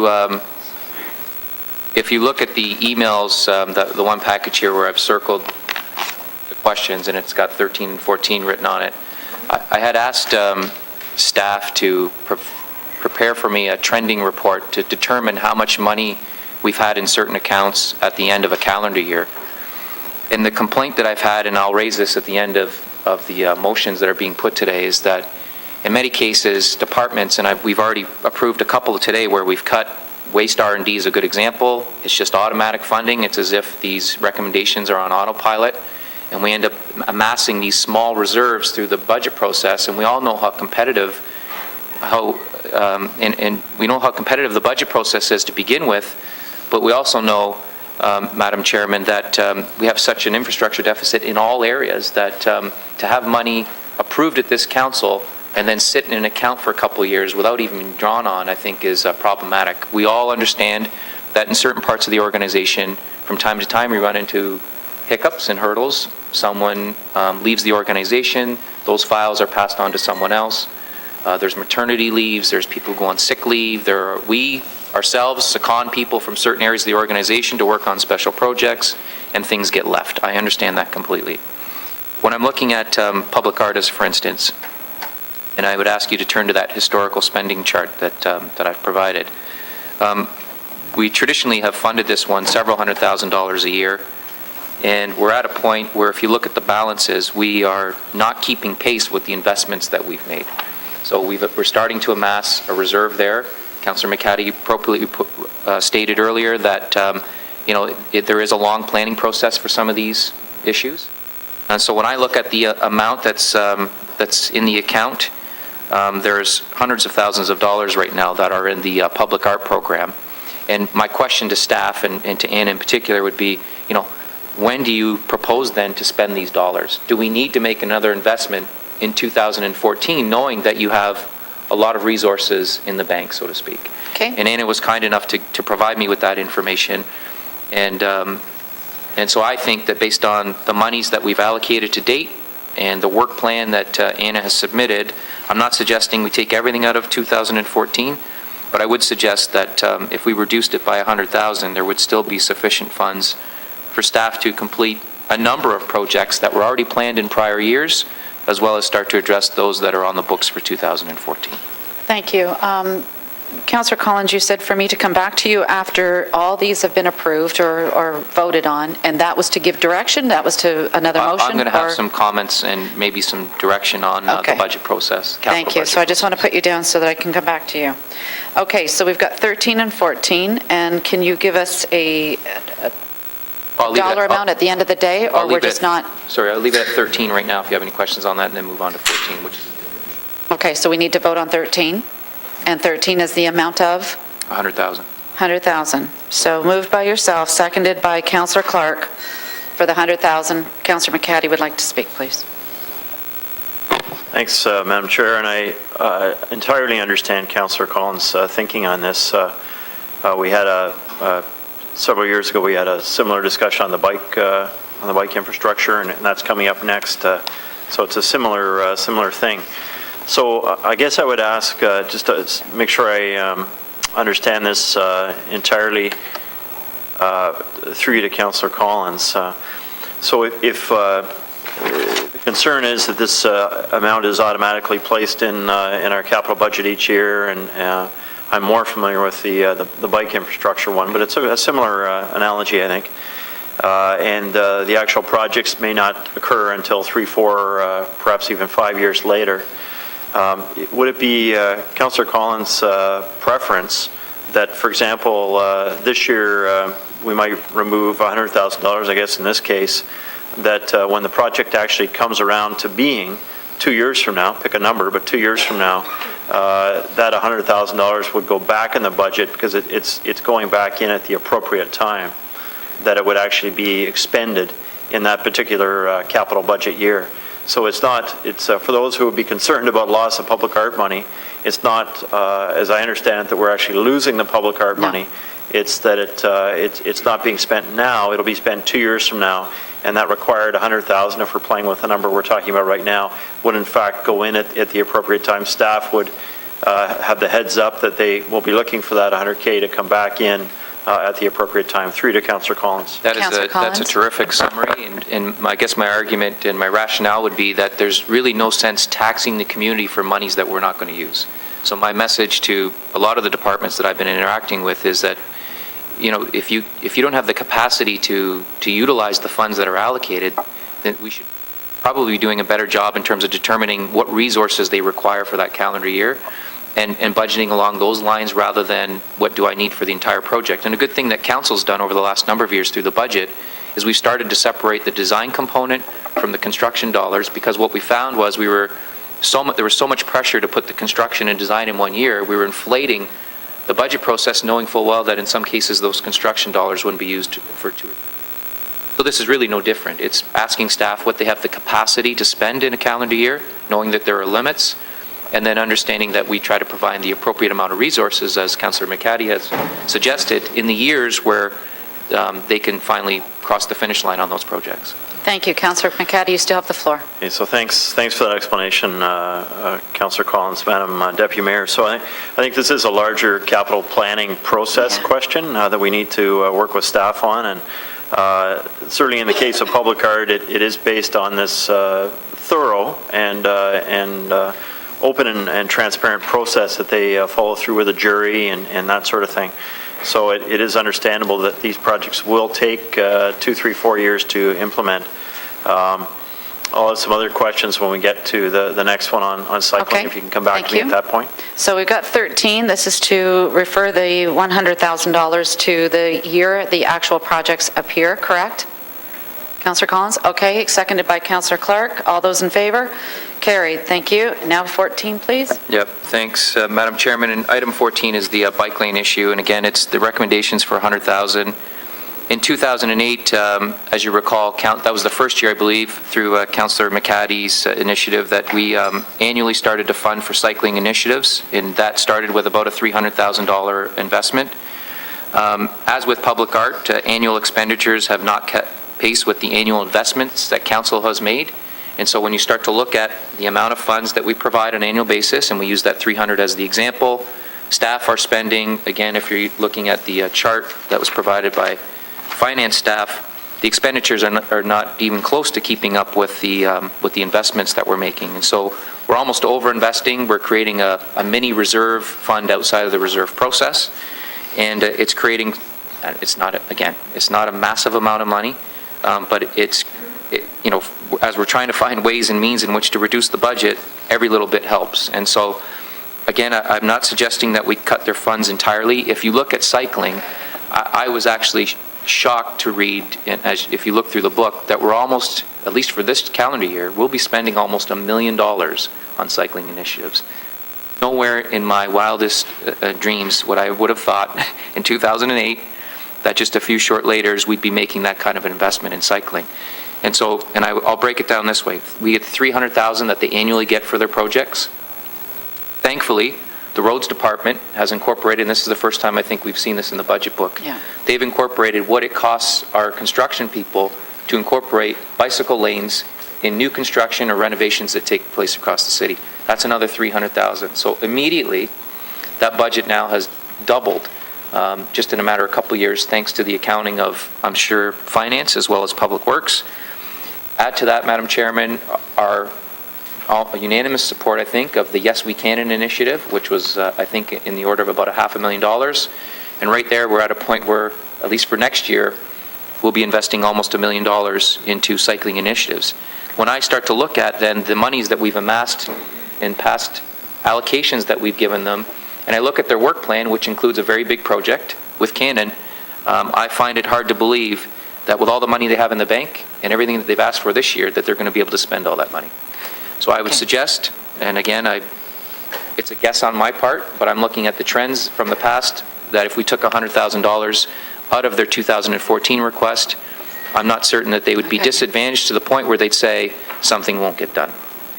Thank you. So we've got on the floor right now that $100,000 from the bicycle route program be deferred. I would have that being seconded by Councillor Ferguson. Councillor McCaddy, you did ask earlier to be spoken to number 14, and then I have Councillor Carr, then Councillor Clark. Thanks, Madam Chair, and I understand the thinking on this as we discussed a moment ago. If I can just check in with through you to, I guess it's probably Alan or Patrick, if Alan's here, because I know Councillor Collins has been speaking with Alan and Darrell Bender on this expense category, just to determine how this would affect the program. So I wonder if we could just check in on a quick comment from Alan, please, Madam Chair. Madam Chair, the budget has been presented with the projects that we had identified to be done in 2014. Feel that it's a consistent approach to the program that we have in place. As mentioned, the Cannon Street bidirectional program is something that we're working on right now as far as implementation and costing. So we still need to bring that forward. With the budget that we have and then with this new project, we will have some challenges to face. That being said, if committee suggests that the budget is to be reduced by a certain amount, then we would adjust our program accordingly. So maybe I probably should have been more specific, Madam Chair. Councillor Collins suggesting $100,000, and again, following my previous questions, I would anticipate that if that was reduced because it couldn't be spent in 2014, then the 2015 ask could perhaps be an additional $100,000 on top if it was to be spent in 2015. So I wonder if Alan understands that way of thinking that Councillor Collins is following and that I think I understand. Is it likely that the amount that we have before us here in Councillor Collins' notation that he's provided to us, that if we didn't have that available in the cycling program in 2014 and we were to ask for it in 2015, would that be adequate? Just understanding this is more of a timing issue than actually losing that money forever. Madam Chair, yes. Again, the program has been set based on the money that we had submitted. If it's, again, to be reduced, then we would add that money onto the 2015 allocation to keep the program up and running and to meet the goals that have been set for us. And maybe last question through you, Madam Chair, to Alan. So the work plan for 2014 and the associated budget for the bike lanes, the amount that it is, and I'm not sure the exact amount, is it the 499 minus the 100? If we go ahead with this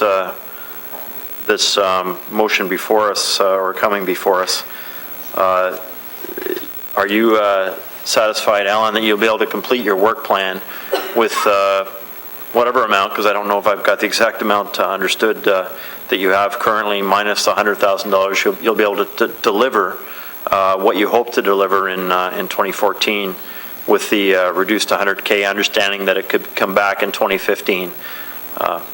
Madam Deputy Mayor. Through you, Madam Chairman. Yes, we do have some projects that we didn't get to and finish off in 2013, which we will do first in 2014, and then we will finish off those projects again. Ask for that $100,000 in 2015 to finish that particular aspect of the plan. Again, We will be coming back to committee and council with the Cannon Street bidirectional lane project, which on our initial review and planning it will be a fairly hefty amount of money. Again, there are 4 funding sources to be Yeah, so it sounds like we've got common understanding between staff and council on this one, which is good. Just a little editorial comment that I think part of the challenge on the cycling system is having the staff resources to implement the dollars that we're providing.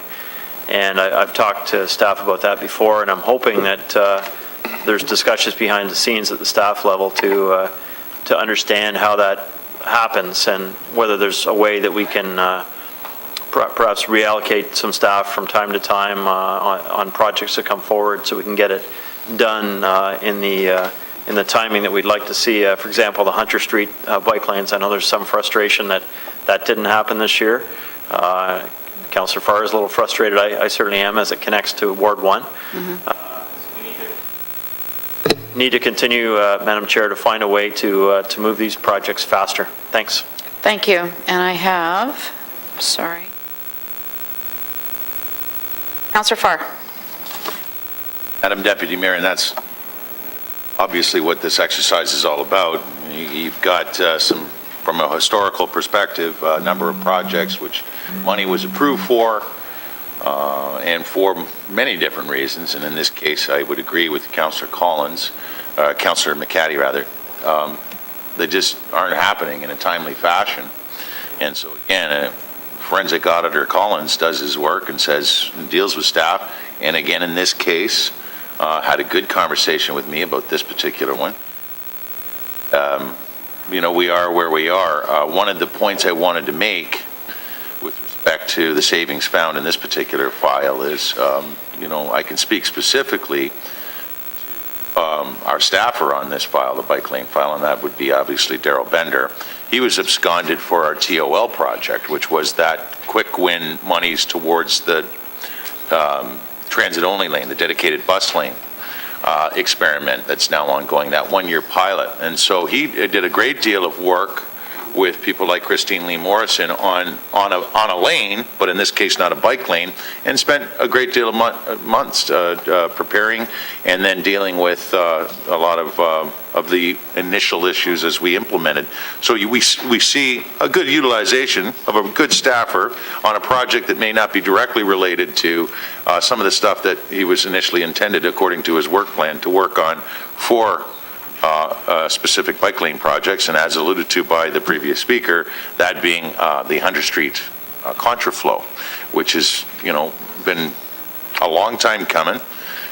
It's tough when all of us have been in this position, where you vocalize to the citizenry, you have your public meetings, you offer timelines, because that's always the second question. The first one is how much, and that's all publicized. And then it's put off. And one of the reasons, as noted here. So I again, appreciate the consultation, direct consultation, in the efforts of Councillor Collins to bring this one forward, and also have spoken to staff with respect to this one too. So again, supportive, and thank Al and Mater and many others who are working, of course, on the Cannon project, unanimously supported by this council. Just another initiative where we're kind of to blame on that one. We kind of sneaked that in, and something that was never discussed until a petition with over 2,000 people turned a conversation that was out there into a very good conversation that was supported in here. Sorry, Councillor Clark. Support the recommendation. At some point, I would like to have a conversation about the capital costing and the potential duplications that are occurring on different projects. For example, I have a road rebuild in Upper Stony Creek. We end up having 4 or 5, sometimes 6 staff, all from different divisions, all on the same project. So cycling, there has to be someone there from cycling. You have to have someone there from traffic. Sidewalks, public, the roads itself, then you're getting into the stormwater issue, all within public works. And it's kind of hard to explain to the public how come there's so many staff there on such a small project in the area. And it's kind of hard to explain on the cycling what exactly the costs are for the cycling when we're talking about painting chevrons and lines on a road. So at some point, I'd like to have that discussion to find out exactly what the costs are, where the money's being expended, and if there's an opportunity to eliminate some duplication. But for today, I will support what's before us. Thank you. Councillor Whitehead? Thank you. I wonder if we can get a breakdown of dollars allocated to bike lanes ward by ward in the last number of years. For you, Madam Chair, yes, we can break that up for you. It'd be helpful to see where all the money's going. How many years would you be interested in? Appreciate it. And the second piece is, you had alluded in the questioning, which concerns me, that we had a number when we looked at the Cannon Street. I think it was around the 500,000 range. Are we suggesting now, through your comments, that it may exceed the original numbers? Madam Chair, based on the consultant's work to date, looking at the implementation and the functionality of it, it could be higher than $5,000 or $500,000. However, we will be bringing back options to be. I understand it is a 3-year pilot, so some of the issues would be or possibly be deferred to a permanent solution if that's the way council wanted us to go with that. Wow, 500,000 for a pilot program. I think I'll wait to see the report. It concerns me that we agreed on an expenditure based on best estimates on something that is not within the confines of the overall priority or capital program. We ad hoc this thing thinking we can shoehorn it in, and only to discover that the dollars are much greater than first anticipated. It concerns me. Thank you. So I'll wait for that report. Sorry, Jerry Davis would like to chime in here, please. So through the chair, the number that was given was not our number. We made that clear in the presentation. We were directed to go away and come back with cost estimates. That was an estimate, I forget the gentleman's name, on a higher, very high level. We never said it was $500,000. We gave a range, but we definitely said we would go away and come back with the number. So that's because we have the consultant working on it, because we agreed to fast track it for you as well. So we'll be back in February, March with the number. Okay, so does that add clarity? Well, again, it's to me, when we approve a program, normally you have a number affixed to that program, so it seems we put the cart before the horse because we've approved a program without knowing the actual cost. Is that what's happened here? So through the chair, we've approved the feasibility study based on the contraflow lane. We haven't approved a final project or budget for it. We don't have that information. That's what we'll bring back. At that point, council will see what it is, and forward, it'll become a project at that point in time. Okay, so for clarity, we haven't approved the program, we approved the feasibility of looking at the program. That helps a lot. Thank you. Okay. Thank you. So we lost quorum again, folks, so we're going to have to park 14, and we still have 12 in the hopper, and we still have 14 in the hopper to approve. Councillor Collins, we'll just continue on if you don't mind. 15? 15 I have questions on. As you'll note, the traffic management system on the link is listed on page 508. It's $75,000, and it's for design costs, but as you'll note, there are substantial costs that come later. The question that I have is that there's listed an operating pressure for 214 of $160,000, and it also notes that in pursuing this, we're going to hire 2 new FTEs. So I would ask, first I just want to clarify whether or not that 160 and 14 is correct, because these are design dollars. Second question I have would be if there's an opportunity to receive a report at committee, knowing what the full implications are for a traffic management system. Jerry Davis, I'm going to go to you first. So Martin White's here. I'll start off, and then the manager of traffic. So the first item, 15, to park it, Martin agrees we can do that. Okay. The 16 is, I'm going to let Martin explain it in traffic terms, the necessity for it. Thanks. Thank you, through the chair. Item 16 really is a component of the new integrated traffic management system that we're proposing. We're bringing it forward in pieces as we implement asset upgrades in the field. This is particularly the eyes. This is the cameras and the installation of the cameras. And the reason that we're bringing it forward now is because as we bring everything online, we bring the traffic management system online, this becomes the means upon which we can see. Sorry, Martin, I think we're on 15 right now. Is this what it's Sorry, pertaining? 15 was the one Jerry advised that we could. That we're good with? We're good Okay, with. so- all right. Well, I just want to deal with 15 first, if you don't mind. My apologies. So we have 15, and they're okay for you to park this until the staff recommendation, Yeah, I or would staff report come forward? I would park the money so it's not lost. Park it, that's right. And then ask that staff report back with a report to the, I guess it would be Public Works, on the program itself. Okay, and again, we'll have to leave 15 until we get quorum. And sorry, Martin, you just finished talking about 16 now, and this is the video detection and intelligent transportation. Oh, I'm sorry, I did too. And hang in there, Martin. Councillor Clark, you're first, and then Whitehead.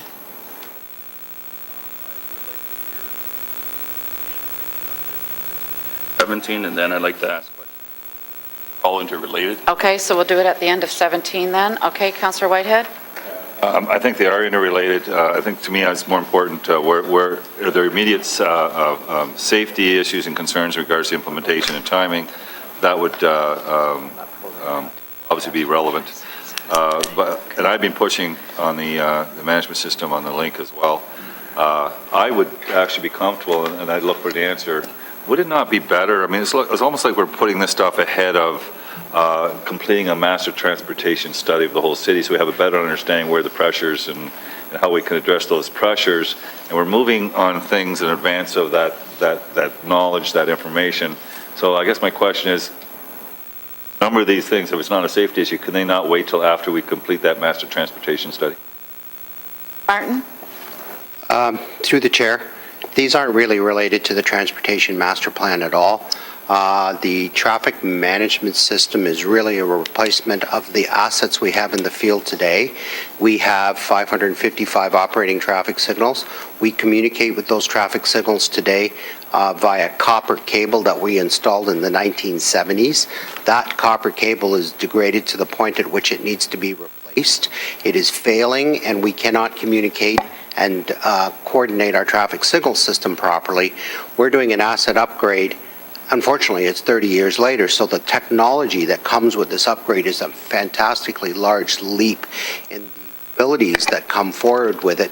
The only piece we don't have in the field today is the cameras, and the cameras are replacing the inductance loops. Those are those things that you see cut into the roadway that bring the green light up when you show up at the traffic signal.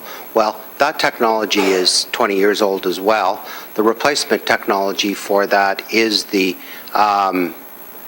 cameras that we are proposing we install at the locations, and their first purpose will be to call the green on the side street or to extend the greens on the main street, just like the inductance loops do today. So in essence, most of these programs are replacing our current assets 20 or 30 years later with upgraded modern technologies. And if I just may say, the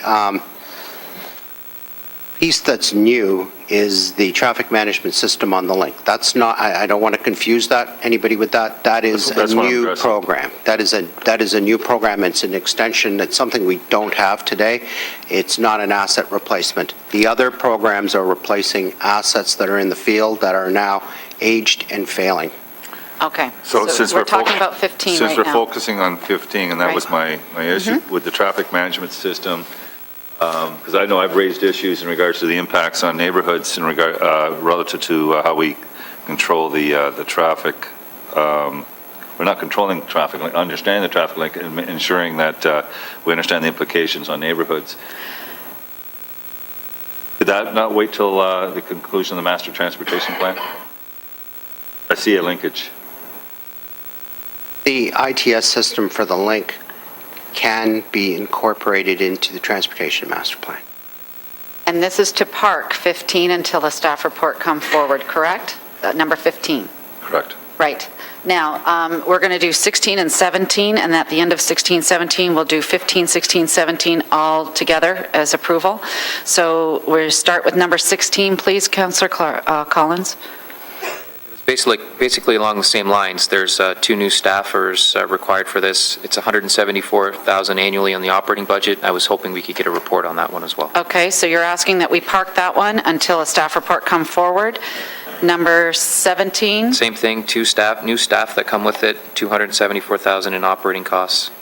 And I'd ask that it come back as part of a comprehensive report. So park that as well. So Councillor Clark, you wanted to speak after 15, 16, 17 was dealt with. Yeah, thank you. And I'm hoping that we can be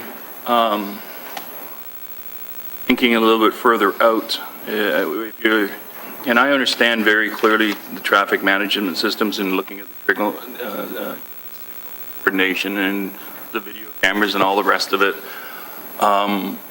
But I'm also looking down the road at a rapid bus transit system or an LRT system potentially down the road, and you can't have either one of those function without a modern system that we're talking about right now.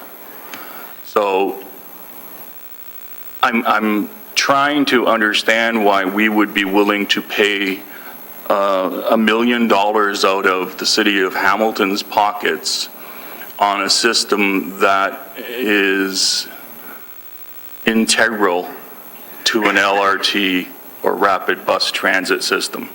Because you can't, it's absolutely impossible to run either of those systems without having the most updated traffic signal system available.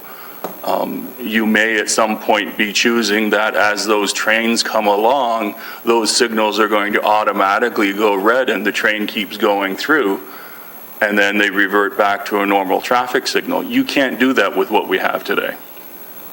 So my question is, with this report coming back, should we not be talking to Metrolinx and looking at additional funding from Metrolinx to help pay for that system, at least on those main roads, and even on the side roads? I could argue from my past experience, and you know this from traffic planning, you need to control those side routes also to make sure that the trains keep running smoothly without interruption. So I could clearly argue to the Minister of Transportation that there is a case here to be made that the province should be assisting in paying for this new traffic system right across the board. And I'd like to get comments from our staff on that. Through the chair, thank you, Councillor. Yes, those comments that you make are entirely true. We will not be able to do any kind of bus preempt, which we're working on currently today with the Don Holtz group at the HSR. We can do bus preempt without LRT or BRT. It gives buses a priority on our street system. I need the traffic management system in order to do that. I can't accommodate any Metrolinx implementation without the traffic management piece in place. I won't be able to speak with their systems. We're proposing a system that does talk across multiple modes. So, and again, Madam Chair, just from my own personal experience, I think we may want to, and I look to Councillor Collins, include in this report back on these items that we enter into some discussions with Metrolinx, with Mr. Murray, to make sure that we're getting because there are quick win funds available, and this is one of those ones that regardless of what happens down the road, we have to do this. So if it's LRT, it's required. If it's a rapid bus, it's still required. So we need now to make these plans, and we shouldn't be paying that bill alone because it's a part of making our transit system interregional. So I'll leave it to Councillor Collins. Perhaps it could just be a friendly amendment that we would approach Metrolinx about the imperative that they help fund, if not fund, the majority of it, at least where it interacts with the transit system.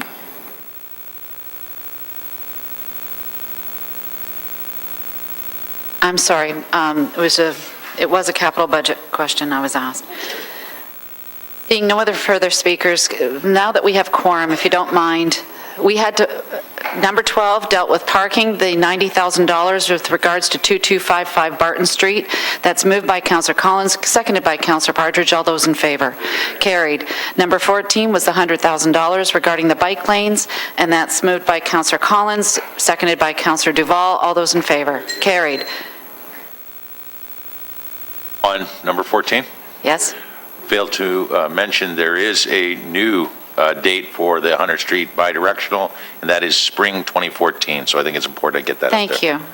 Items 15, 16, and 17 they've been moved to park, all three items, until the staff report comes back to the appropriate committee, and that's moved by Councillor Collins, seconded by Councillor McCaddy. Madam Chair. All those, oh, sorry? With the direction as With requested by Councillor Clark, that the provincial funding opportunities attached to those projects be pursued as part of the report that comes back. Thank you, sorry, I've missed that. All those in favor as amended? Thank you. So now we're on to number 18, please. 18 is the traffic signal LED lighting upgrade, and I guess I have one question related to the project itself, if Martin could assist, and it's, again, related to our capacity to undertake work in a calendar year, and I wonder whether, under this project that's listed on page 518, whether we have the capacity internally to undertake $1.2 million worth of upgrades in 2014 if it is approved by council. Martin. Thank you, Madam Chair, and Councillor Collins. I tell you that this has actually gone out to tender. We are going to be changing the existing LED light bulbs that we put in 7 years ago. We're taking them out and putting in the new ones because that's the lifespan of the bulbs that are there. And we are going to be using a contractor, so we are going to be consuming the 2013 budget and the 2014 budget all in 1 year. We just made the project bigger. The reason we were delayed is we were hiring staff to existing vacancies in 2013, and the project didn't roll out till the fall. So it's actually in tender, closing on January 7th, I believe. Councillor Collins. Thanks for that explanation.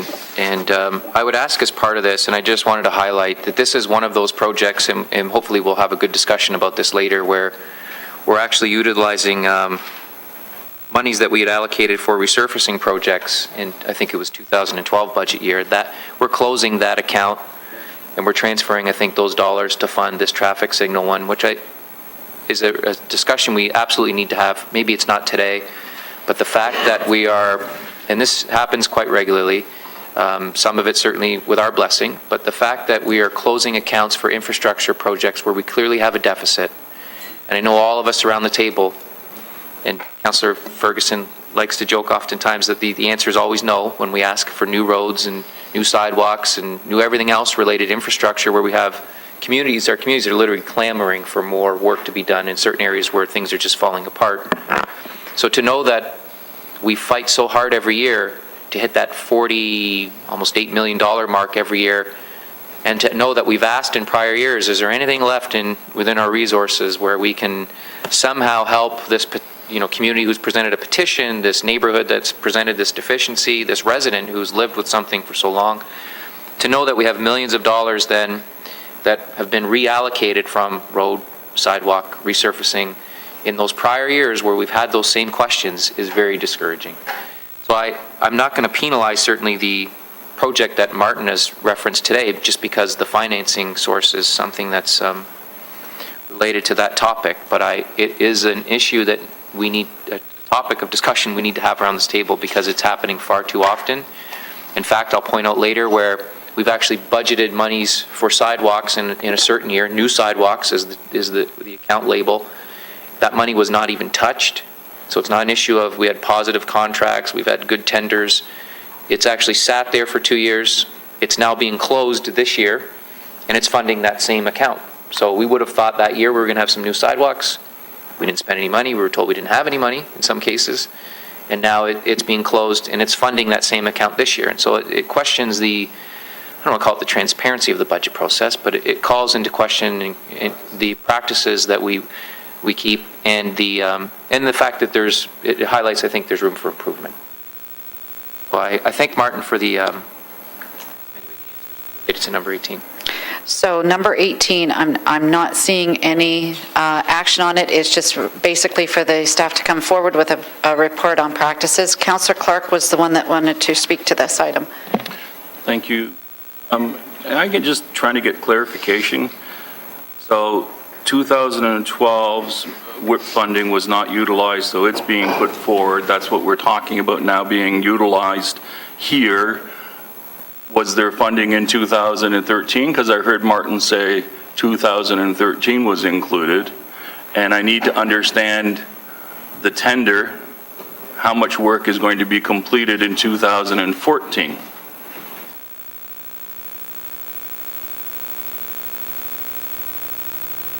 Thank you, Councillor. Through the chair, Traffic is proposing to use the sum amount of the 2013 remaining money that we did not use in 2013 and 2014's proposed budget money combined in 2014. We just made the project from 2 years to 1 year, and we made it bigger, and we proposed to spend the entire capital allotment to change the LEDs that are in our traffic signals now, yes.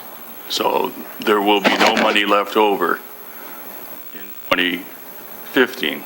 That is I would hope we have money left over. We may see savings in the tender. We haven't closed the bid on it yet, but we anticipate spending all the money to do the work that we are proposing. Okay, so if you can just come to me at the conclusion of Councillor Collins' motions, I just want to make some quick comments. Thank you. Thank you.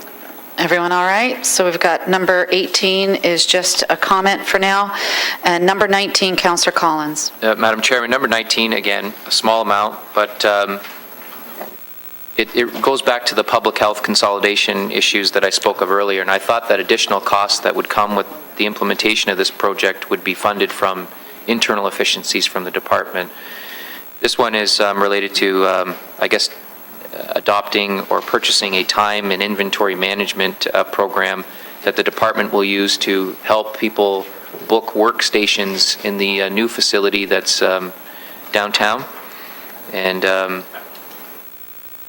I appreciate the information that I receive from staff, but in the grand scheme of things, when I'm prioritizing this versus some of the others that are in the book, I'm not certain that, at least me, I'm personally supportive of it. I understand the information that's been provided, but I knew that when I supported the project for public health, I thought there were no other additional costs. And when I read the description and received the email, I'm leaning towards not supporting it because this is clearly related to the construction and now the use of the building when it's open. So Thank you. I would move at the appropriate time that this one either be referred to the 2015 budget process, or if people are interested, that we get a report from staff to clearly better understand what this means. Dr. Tran would like to speak on this, if you don't mind, first, and then I'll go to Councillor Pearson. Dr. Tran. Through you, Madam Deputy Mayor. I think it is a fair point in terms of is this project related to consolidation, and it is. And I think our interpretation was that the consolidation project and the previous reports and the submissions were to be contained within the current fiscal envelope, that there wouldn't be any additional enhancements. This submission is part of our block funding for capital funds, which generally is, we interpret as an allocated fund and budget that we typically rely on. So I guess we view this as part of our current fiscal envelope that we are planning on implementing within 2014. I know there's been concerns previously about projects that we just sort of sit on the capital. This wouldn't be the case. It would be to help improve business process, to help the transition forward, and potentially actually have inform any corporate business improvements as well. Okay. Councillor Collins, I'm going to go to Councillor Clark, Councillor Pearson, then come back to you. Councillor Pearson. Thank you, Madam Deputy Mayor. Thank you, Dr. Tran. I think you basically explained it. That was my question. But this was just efficiencies in public health, correct, as far as the time inventory system? Through you, Madam Deputy Dr. Tran? Through you, Madam Deputy Mayor. Inventory management and hoteling. Like this specific project will be related specifically to our business processes and public health. But as you can imagine, improving on how we manage our inventory in a more efficient manner, how we better utilize space where we can sort of share space rather than having a lot of empty space at a time, not only would help and be relevant to our public health department, but also potentially to our other corporate departments as well.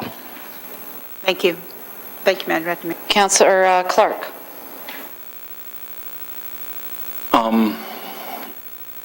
Don't take this the wrong way, but I haven't a clue what you're talking about. I don't know, and I don't know how I could explain that to my constituents. You spoke and you said very clearly that somehow you were going to be using the money. But for me to actually say to my constituents, this is exactly where they're spending the money, I couldn't explain it. And everything else so far that I've been able to. So can you try one more time, please? Through you, Madam Deputy Mayor, apologies, I was just explaining the process in which budget. I'll explain specifically the actual request right now. So the request is actually looking at securing software that will be used for both managing inventory as well as hoteling a booking system. So essentially right now in public health, we manage our inventory very informally. People purchase from different sites office supplies, let's say pens from different areas. Things expire, people don't know about it. People buy things in one program and, and then another program orders it even though there's still a fair amount of inventory left that could be shared. So we're looking for the inventory system, a software system that pulls it all together, that we sort of centralize the process so we understand. So we only buy like inventory when we really need it. We can share it.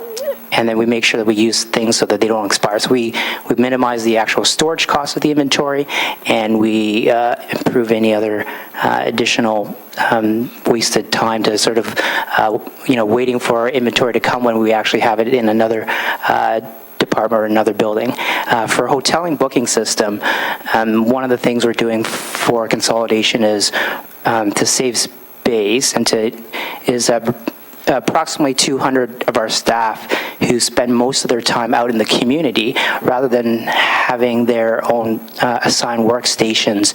They'll be sharing workstations on a 2-to-1 ratio because so rather than paying for the space for all 200 to have their own individual workstation where they're not always there, we're sharing it. So in order to do that in a way that's not disruptive, you need a booking software system so that people can book when they're planning to come into the office versus not, and in a way so that people aren't spending a lot of their time looking for their specific spaces. So that's more details about the actual request.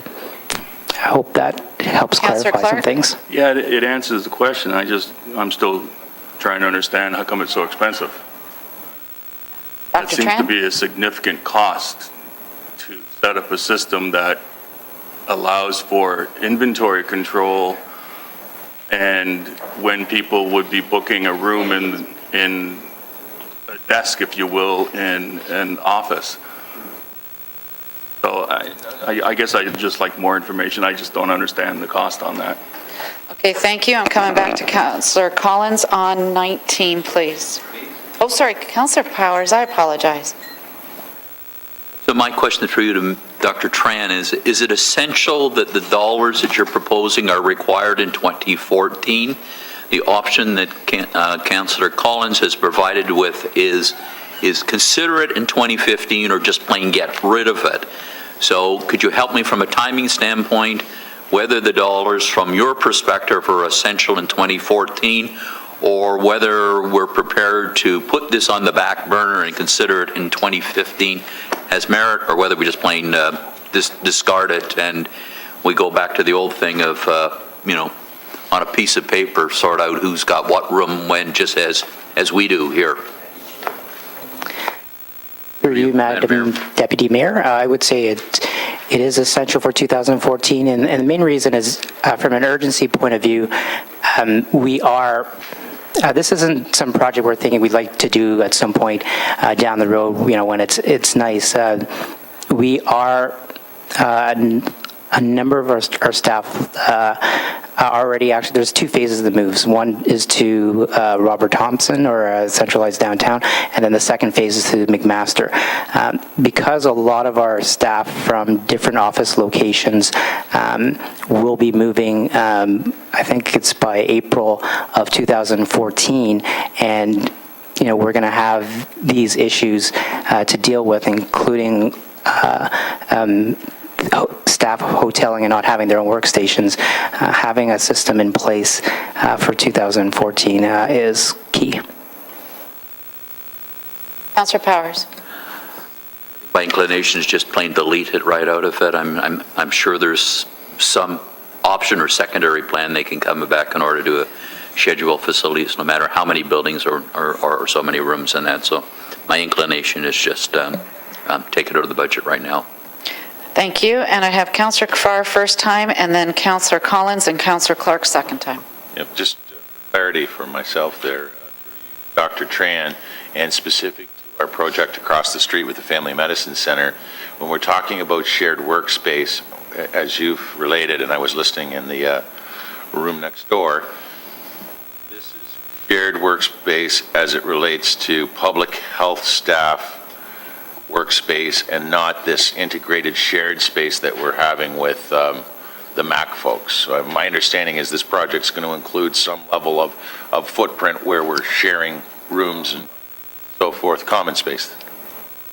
Through you, Madam Deputy Mayor, that is correct. This is about sharing internally. So, for example, let's say you have two public health nurses going out to schools most of their time, rather than the current situation where they both have their own workstation. They will have one, and they will need to basically share that station. Councillor Farr. Thank you, Doc. And I'm not trying to be facetious, and I appreciate the comments I've heard from my colleagues. In the olden days, we used like a whiteboard, and a lot of times you still see, you still see that. You check in and sign in, and you can book on the whiteboard accordingly, and of course, the handhelds come in handy too. I'm sure you deliberated that old-fashioned way, and maybe you could just make it absolutely clear that this technology is essential, as opposed to, just maybe the old-fashioned, write it down on a whiteboard way. Through the mayor, Deputy. Through you, Madam Deputy Mayor, we have considered a number of options. This would be the most, I think, a way to most efficiently use staff time. That is if the funding falls, I think we have to look at other options. One of the things that is a challenge is if staff is spending most of their time outside, we would like to have a system in place where we can reduce mileage and have, instead of staff coming back to just to document or just to determine, what time they'll be in and what time they'll be out, is that they can do a lot of this work remotely. So one of the options of a more advanced, I guess, hoteling booking system is to not only be like a list of 100 possible rooms, but to have sort of a visual display of where the rooms are, have it categorization in terms of which stations have certain ergonomic issues, so that it actually makes for better planning versus coming to a workstation and then finding that it's already booked and then spending a fair amount of time looking for another workstation. But if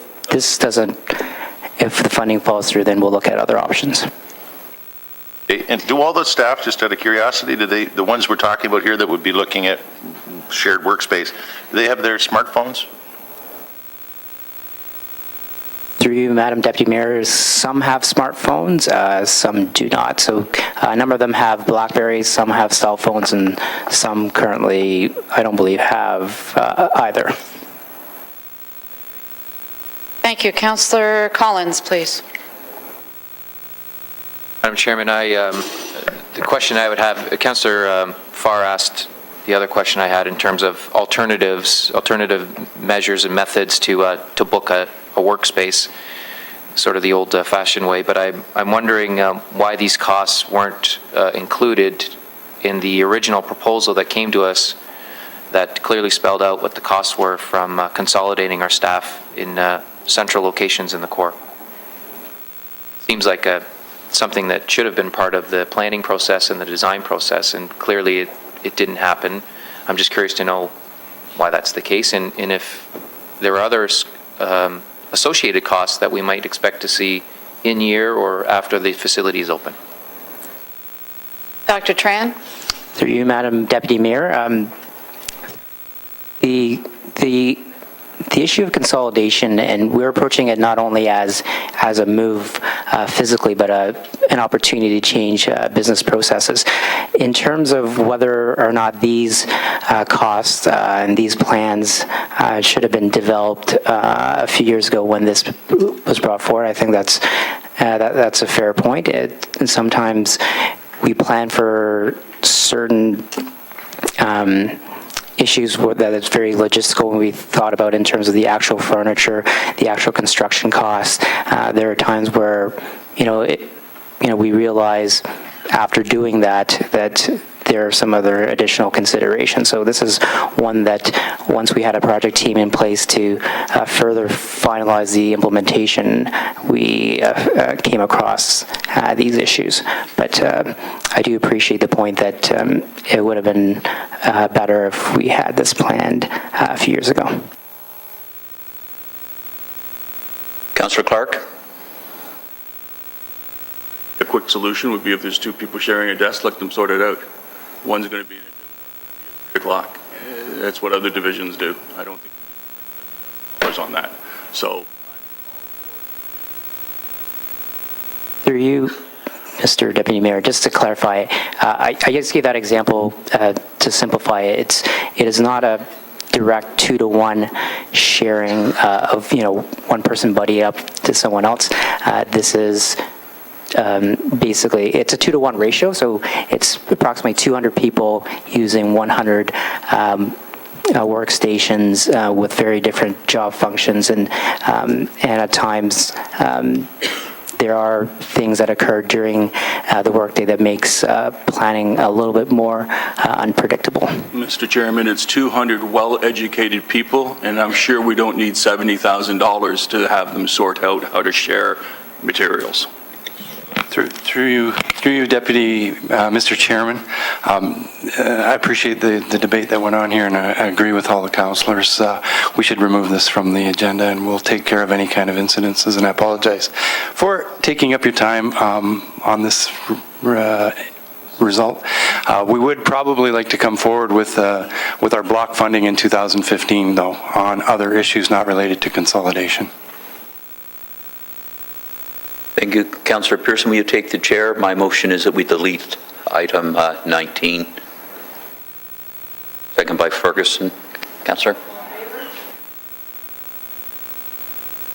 We do have quorum.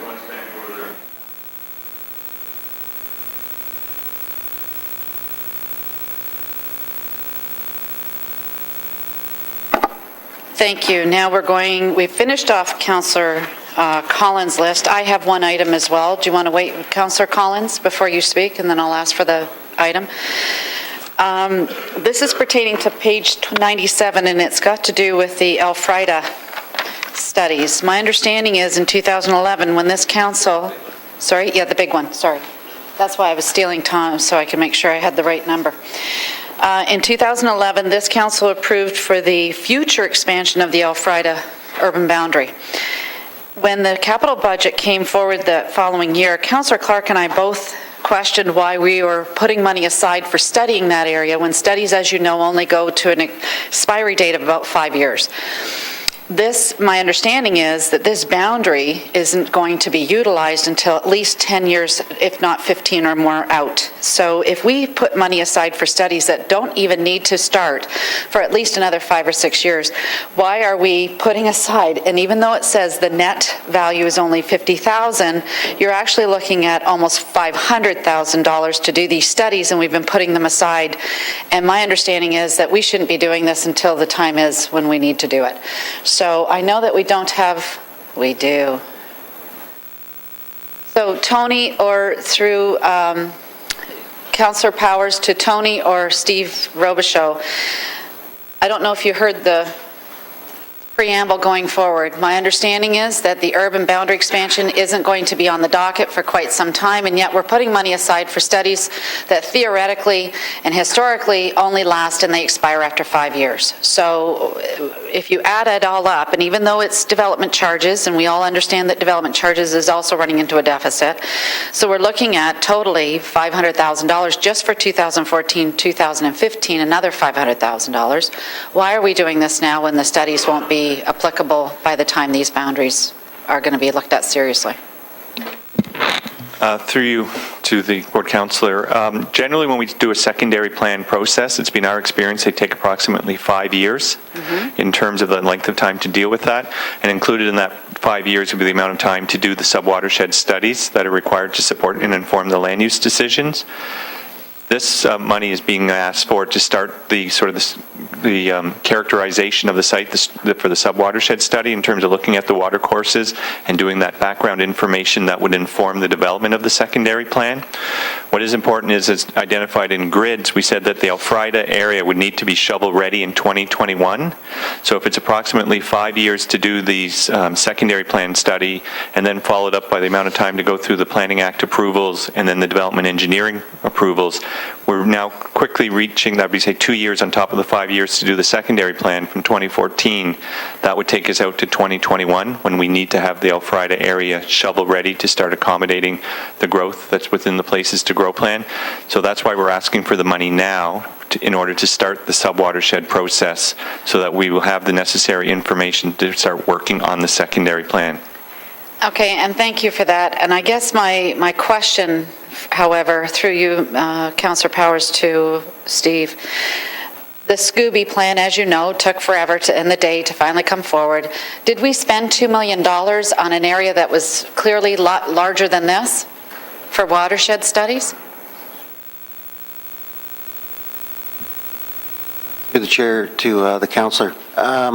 I don't have the specific numbers, but the benefit of the Scooby, we had a lot of preliminary works that were done through the city of Stoney Creek in terms of their assessments, sub-watershed assessments and everything. So we actually just built on to what was previously completed by the city of Stoney Creek, and they were updated, I believe, in 2006 and 2008. So with the Stoney Creek works, the Scooby plan, it was an extension.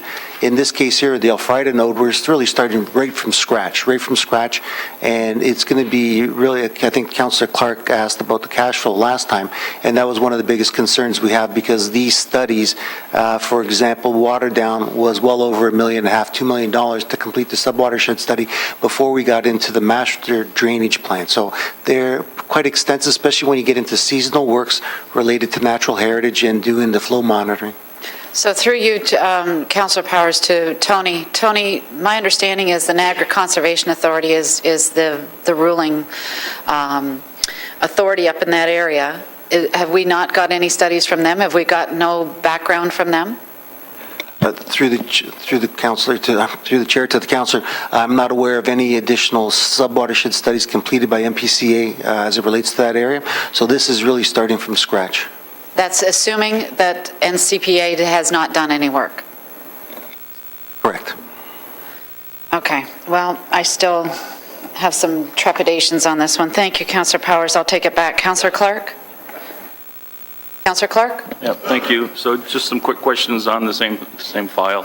Are all the appeals on the Elfrida node exhausted now at the OMB? I cannot recall. Through you, Madam Chairman, the answer is no.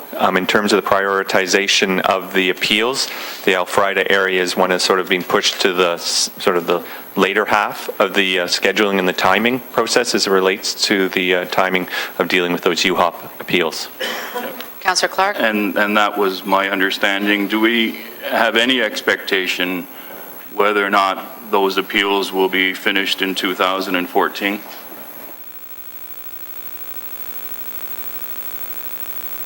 See, in my mind, it's always problematic going to the OMB, fighting an appeal when you're actually started paying for the studies. It's kind of presumptive to do that, and some officials don't take kindly to that.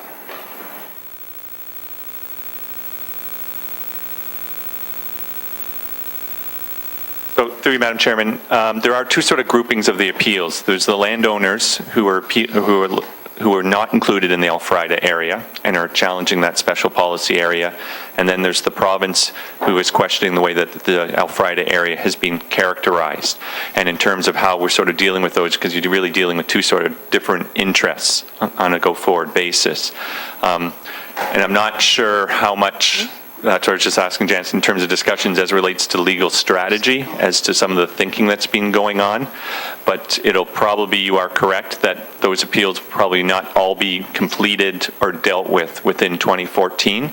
But part of this information is necessary, like I said, to start helping to inform the process and the discussions as we start moving forward. Yeah, and I don't dispute that. I understand that in order for us to proceed with the Alfreda, and it's a comprehensive review for all intents and purposes. So it's going to be a significant process to make the argument to move forward. And that was what the province had initially said, that you'd have to do a municipally initiated comprehensive review to proceed. So if the province is a part of the appeal and they're still having issues in their own mind, and I understand that it's not the cabinet that's involved, it's the Ministry of Municipal Affairs and Housing that's involved, I'm having problems understanding how we're going to reconcile that at an OMB hearing when a part of the province's issue is that we've been pushing this project forward earlier than required, and yet we have the gumption, some would say temerity, to proceed with expending dollars on the study prior to the outcome of the appeal. I'm just looking at it from the province's eyes. Through you, Madam Chairman, I'm trying to make sure I don't sort of speak out of turn in terms of anything. I think it's not that the province is challenging the city's requirements for this area to accommodate future growth. What the province is questioning is why are we just establishing it as a special policy area as an alternative? Would we not look at what we did with Lower Stony Creek, where it was brought into the urban area and then policies were put in place that saying no development should proceed until X, Y, and Z happen? So I think that would sort of characterize the provincial approach, that if you need the area for urban growth, then you should look at it maybe from that perspective, versus if the other landowners were to be successful and so that the Alfreda area was reduced to accommodate growth in other parts of the city, we would still need to do this work to support the Alfreda area anyway. So I'm not sure if I'm answering your question, but I don't think it's necessarily the province is questioning the basis or our need for a future urban boundary expansion. It's just the process that was incorporated into the Urban Hamilton official plan. And as just pure background work, I don't think it in any way prejudices the city's case going forward. Councillor Clark? Well, just some quick comments to my colleagues. The history was that the province did have concerns with us including Alfreda initially in the process. And we had this ongoing battle with the ministry, and our staff will recall the ministry initially, we had it included in our rural official plan, not our urban official plan, and the ministry got into this tete-a-tete with us in terms of whether or not it should be in the rural or in the urban, and how we would actually identify it in the rural. At one point, we weren't allowed to put it in the maps. Then we were allowed to put it in the maps, but we had to just not include it in language. And then, oh, no, it shouldn't be in the rural, it should be in the urban, and you should be doing a comprehensive review before you proceed forward. And then they had issues on language. So the province has been all over the map on the Elfrida development. I don't see any significant advantage to us in moving forward on the studies while we're at the OMB. I have been involved in these processes for far too long in my life, and I can tell you that while it may not take a substantive part of the hearing, the fact that a city council has proceeded on something while it was at a hearing is something that is considered in a judgment, although they may not comment on it. Some of the officials, the hearing officers, take it dimly that we're ignoring the process and jumping ahead because we presume everything's going to be resolved. And so I'm just worried that that's going to have an outcome that we may not like. And I don't see a real win. Knowing what's in Mr. Sergi's hands right now in terms of the process and all the things that's on his desk, this is just going to be more work, and he doesn't have the staff to deal with it now. So why would we jump forward? Why wouldn't we just wait for the outcome of the OMB?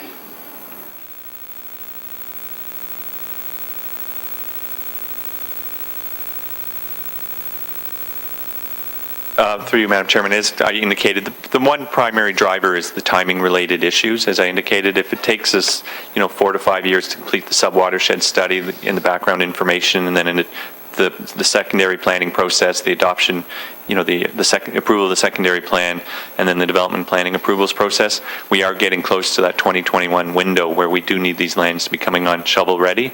That was again the reason why we wanted to start the studies in 2014. And was that a locked-in position of the council that we had to be online by 2021, or that was a goal? Madam Chairman, the 2021 number was referenced within the GRID's background report, which indicated that based on our vacant land inventory or land supply and the provincial intensification targets, that it would be by 2021 is when that Elfrida area would be required to accommodate the growth projections in the provincial places to grow plan. And the population numbers from the province have changed since the original grids, correct? Yes.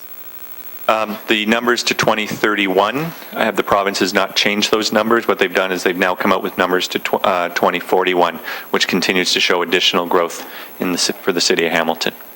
Councillor Clark? Have we met all the growth projections that the province has put forth today? Through you, Mr. Chair, it's my understanding we said we were in alignment with their 2011 growth projections. I can't recall off the top of my head about going forward how close we would be for 2016. Councillor Clark? I still remain concerned.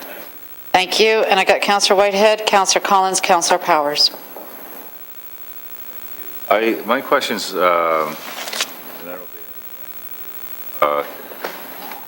did a tour and identified, first of all, we had the lawsuit that we lost. We had deficiencies as a result of the construction. I believe we spent the capital, fixed the problem. We were trying to get it redressed through the lawsuit. Is that correct? I'm sorry, can you repeat your question, please? Because everybody's not following the bouncing ball here. Well, I thought we were dealing with, I just asked, and I thought we were on capital. Oh, we're just doing one specific, we'll talk, sorry, we're talking about Okay. Elfrida boundary expansion right now and the studies associated with Fair that. I'll enough, come Madam back to Chair. you for the other one. No worries. Councillor Collins. Thanks, Madam Chairman, and I certainly appreciate the questions that both you and Councillor Clark have asked. The only concern that I have is that I thought I heard Mr.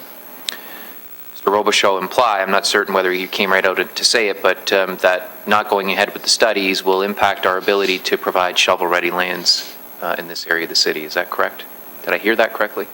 Steve? Through you, Madam Chairman, to the Ward Councillor, that is correct. Based on when these lands need to be shovel-ready for 2021, delaying this project may impact the city's ability to accommodate or to achieve that objective.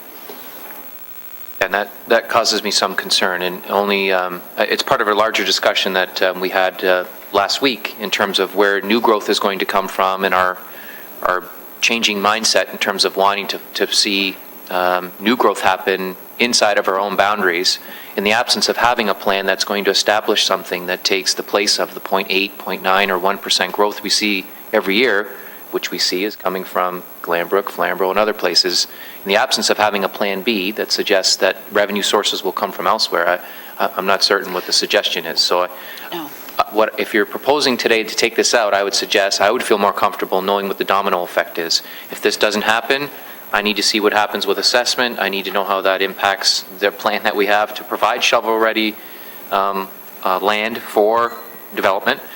And so I'd feel much more comfortable going along those lines to have an open discussion at committee that seeks to address what the domino effect is. And we've heard some good information, I think, from your questions and Councillor Clark's, but I'm not certain I'm at a point where I'd say, let's not do this, because if it means waiting a year and we're still going to meet those timelines, I'm certainly willing to consider that. If it means not doing the studies and this just doesn't happen, then I have a dilemma. So. Okay. Those are my comments. Okay, thank you, and I'll respond to that as soon as Councillor Powers, it's your turn. My thinking is probably the best bet, notwithstanding our desire to approve the capital budget today, is maybe park this particular item, red circle it, because ultimately, both the capital and the operating comes back to us for approval a few months down the road. I think we can probably ultimately sign off on the capital budget, but allow staff to respond to the issues raised by both the two ward councillors and the point that you've raised to in other words, to ensure. So I think we need to leave the dollars in there, red circle them, but ask for that analysis to come back, and then at that time, before we sign off ultimately, we can either leave it in or leave it out on the basis of the information that's provided and how we digest it. Thank you, and can you please take the chair for me? I just want to refer all my colleagues to page 97. There's already $1 million put aside for the studies as it is. It's not to park the project in its entirety, but maybe delay the rest of the funding until the timing comes where the funding would be more appropriate. So that's why I'm asking that this just be delayed, the rest of the funding, because we already have $1 million sitting there. So it's not as if we can't start this project tomorrow. That would just mean in 2015 we would have to fund the rest of the project. But $1 million seems like a lot of money for studying, in my opinion. So through you, Councillor Powers, Tony Sergi's got his hand up. Chair, to the council, I believe we only have $500,000 allocated because the first year we came and asked, it was deferred as a result of same concerns that were raised. So the only money that we have currently is the $500,000 that was approved last year. Okay, thank you through you, but when I'm reading the columns, and I could be reading these wrong, then that means I'm reading the entire book wrong. Pre-2014, the revenues was $1 million, and total revenues was $950. Pre-2014, that would mean last year's, correct?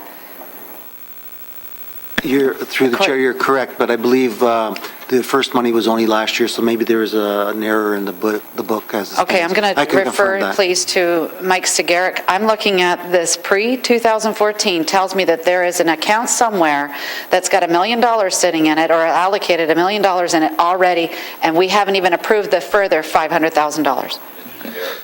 So to the chair, the councillor's correct. From a budgeting perspective, we're reflecting pre-2014 $1 million. What Mr. Sergi has referenced, if some of that money was parked, that funding is still there from a budgeting perspective, pending staff reporting back as to the additional information that was requested at the time. So again, from a budgeting perspective, we're reflecting $1 million that was approved pre-2014. Okay, so through you to Mike, this is $500,000 that was parked, but it's still there earmarked. So it's not like that money went away. It's still theoretically $1 million is sitting there for these studies to begin when and if we're ready to begin them. So through the chair, similar to all the projects that committee are parking today, the process is the funding is committed. Mm-hmm. It's reflected in the budget. Right. And would be allocated pending a report back to the appropriate standing committee and approval of council of the initiative and the funding. Okay. So from a budgeting perspective, the funding's reflected with respect to this particular project. The $1 million is reflected, and if any portion of that funding was parked it would be lifted pending a report back to the appropriate standing committee. Thank you. And through you, Councillor Powers, to my colleagues, that's my point, was that this was tabled, the 500,000 was parked pending a report. We still have not seen that report, and yet we still continue to put $500,000 aside every year for these studies that need to be done. No argument there. It's the timing that bothers me, is that we've put all this money aside and we may not even get to them until close to 2021, because that's when we could finally settle with everybody at the OMB. So having said that, I still have trepidations against this. I would like to see that we park this, not park the 500, but refer this 500,000 to the next 2015. I don't believe that this is going to jeopardize these studies, because we already have $1 million earmarked for that, pending a staff report we have not seen yet. It's been a full year, we still have not seen that report. So I have, I'm not going to support the $500,000 going forward. Again, another 500,000. We've already got $1 million sitting there. We don't need to keep adding to this going forward. So I'm good, thank you. So second-time speakers, I have, oh, sorry, your first time. Thank you, Councillor Whitehead. Yeah, I would suggest that we can park that $500,000 subsequent to receiving a report on that issue, and then we can deal with it at that point in time. Okay, thank you. And Councillor Clark, you're my last second-time speaker. So to just, because I've been intimately involved in this through the process, the actual cost of the studies are going to be upwards around $2.5 million to complete. And here's what we need to do in Elfrida. That's what Mr. McCabe and the staff had indicated all along to us. The delay last year, Mr. McCabe indicated to us that they wouldn't likely get to the study. So there was no sense putting the money if they weren't going to actually get to the study. So again, I had no problem with that. And I really need to understand what needs to be accomplished and what the timelines are. And I don't think that's something that needs to be debated at a budget GIC meeting. I think that needs to be brought to the planning committee. I think you need to, the planning committee has not been brought up to date where we are on the sewer and water lines going up Upper Centennial. They need to understand where we are on that, when that project will be completed beyond the Elfrida area, because you clearly can't plan for something where we don't have the services in the area. The water studies, all of that, we need to understand the timelines for those to be completed. We need a fulsome report on that, as well as where we stand with the OMB, and I'm sure our lawyers can speak to us at planning. So I have no problem with parking it now, but I don't want it to be deleted out of the budget. I think planning should have an opportunity to review what's going on and then provide input to GIC in terms of whether or not we will be able to get to that work. Does that seem reasonable to the staff? Tony? Through the chair, that makes perfect sense. We'll bring a comprehensive report as to how we plan on attacking the Elfrida node. Yep. And to be clear, Mr. McCabe was not asked to bring a report back this past year. That was never a part of the parking. It was simply he didn't have the staffing and wherewithal to accomplish any of it. So he said, yeah, put it aside for a year. So there was no request to him and your staff to come back with a report. So it's not that the report has not been filed. We never asked for it. Thank you. Now that wraps up the 20 items right now. Councillor Whitehead was going to speak to the capital budget, but before we do, Councillor Collins would like to wrap up his items. Okay. Sorry, Councillor Powers. So sorry, just for clarity, how is this issue dealt with? It's red circled, or what is it doing? Or nothing moves along? I need clarity, please. Referred to a report, is that what I heard? Referred to a report. Thank you, Councillor Powers, so that was item 20, if you will, just to follow the bouncing ball. So Councillor Whitehead. Thank you, Madam Chair. I was just trying to get more information. Shidok Arena, since its inception in regards to the construction, has had a faulty roof. And we have many tournaments and the biggest complaint I get is that for a good chunk of the season, the main doorway going in, you have to walk around barriers and buckets because it's consistently leaking. My understanding, we'd be trying to get it on the capital program. It's not a very good reflection when it's a major arena for a lot of tournaments. To get it in the capital program, I'm trying to understand why, because I've been fighting for this for a number of years now. It's not on this year's capital program. I thought if we fixed up Chelsea, he'd be fine. Who are we talking to? I'm asking for staff. No, I meant who, which one would you like? Marnie is okay? Yep, Marnie's Okay, great. Marnie, good afternoon. Through you, Madam Chair. Were you calling me Chelsea? Order, please. In terms of the Shadok Arena roof, it is in need. It's called for on our recap asset management software system for 2015. We would have liked to see that advanced into this year's because there is a need, as Councillor Whitehead said, but because of competing pressures, we haven't moved it forward. We have looked at it, and we are, through the roof management budget, investigating currently any repairs that we can take right now to get us through, as well as looking at the design of it so that it is in fact ready to go when the time comes. But certainly if we had additional funding, we would want to advance it to this year. So, Madam Chair, I guess my concern is that we've spent, I don't know how much money, I mean, maybe that's obviously the next question. How much money have we spent since the inception of Stoke Arena on just contractors doing patchwork? Do we have a number? Through you, Madam Chair. I don't have that number off the top of my head, but I could certainly gather that information. So the point is, Madam Chair, is that it's been fairly significant, and none of the patchwork is holding, and we do it almost every year, that we're bringing contractors to try and address the issue, and it's never been resolved, because clearly there's an inferior deficiency in regards to the design and the roof issues. So when you talk about it didn't meet the cut, can you help me understand better how a roof that in the situation that Stoke's in and has been on the list for a while doesn't make the cut? Through you, Madam Chair. We have a number of roofs that are in great need. So we do weigh it through the for the capital budgeting process. We assess it based on certain criteria, and we judge accordingly.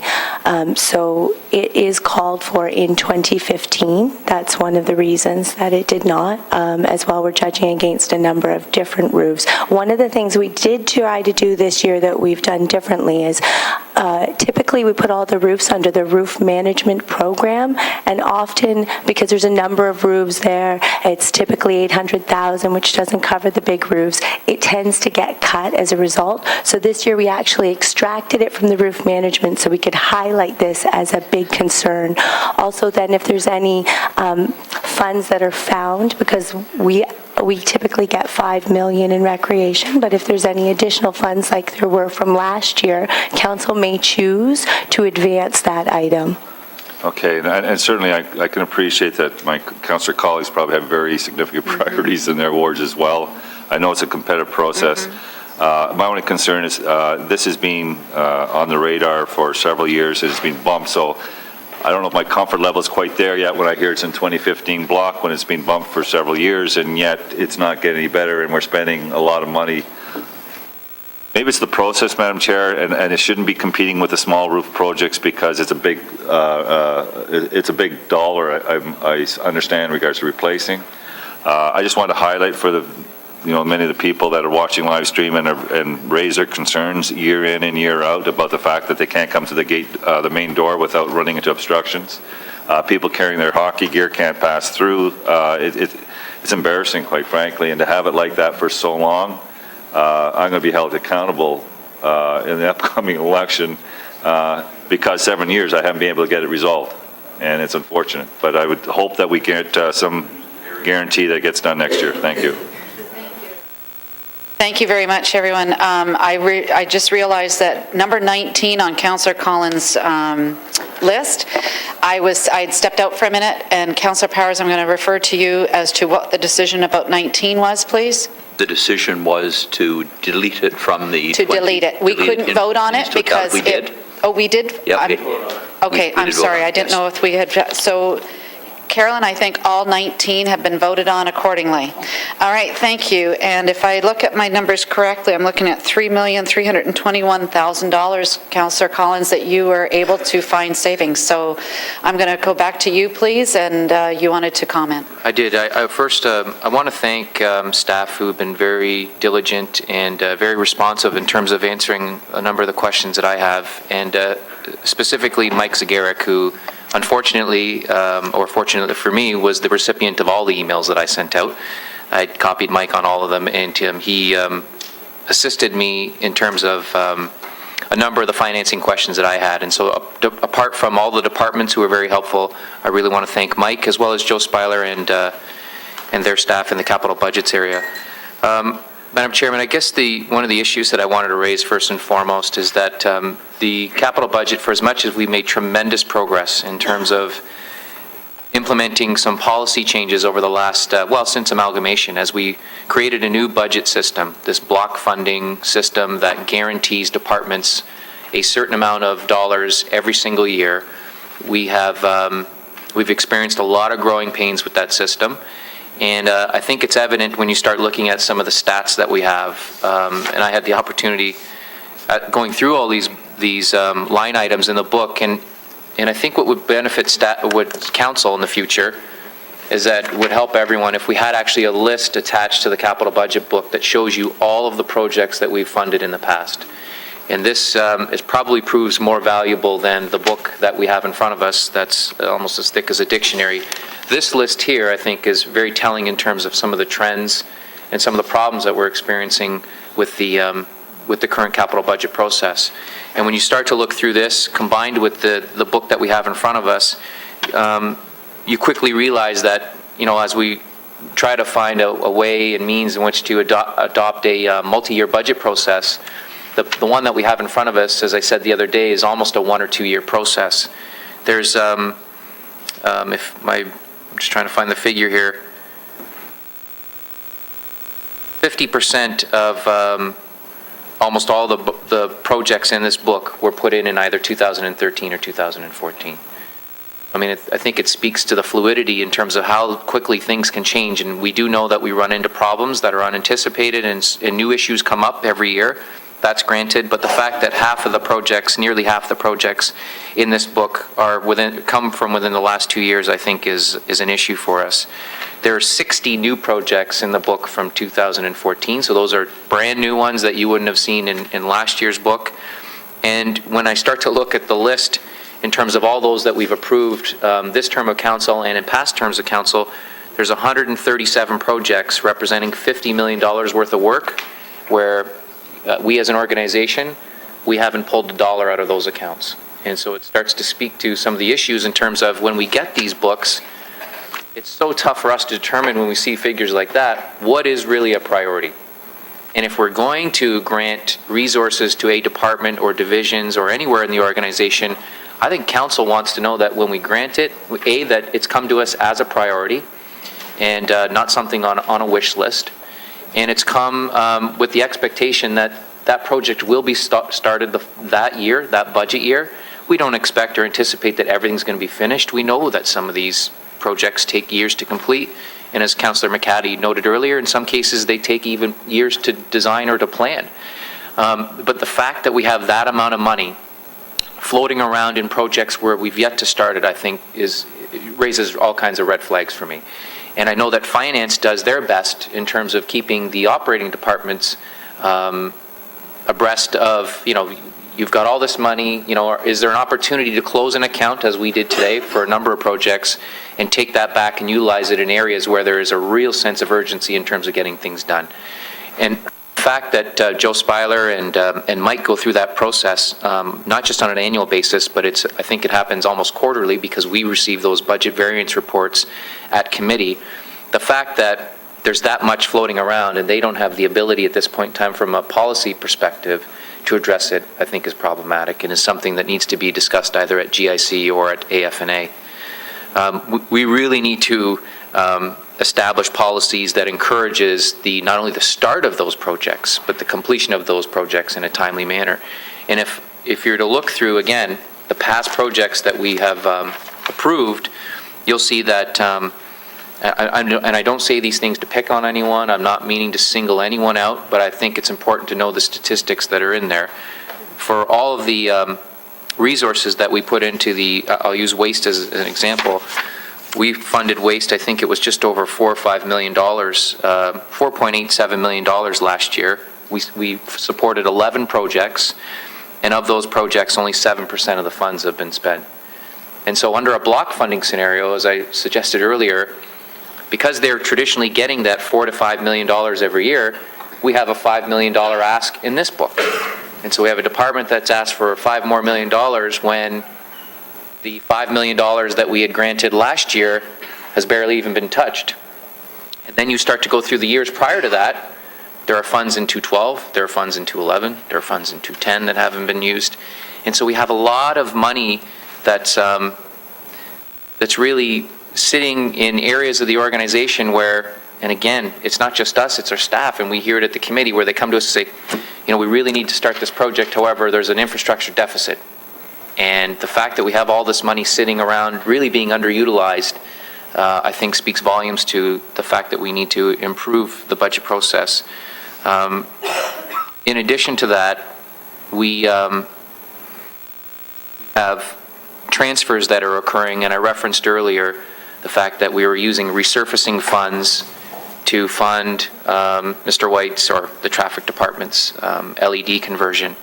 And I think while the LED conversion project is one that has a lot of merit, and we are on the verge of approving it, the fact that we're using resurfacing dollars from 2012, and it's not $50,000, it's not $100,000 that's come from a positive tender. We're looking at $1.2 million of resurfacing money when all of us around this table, whether it's for roads and sidewalks or other projects in our awards, have come, and the consistent message we hear, and it's almost like a corporate slogan we've picked up, it's unaffordable.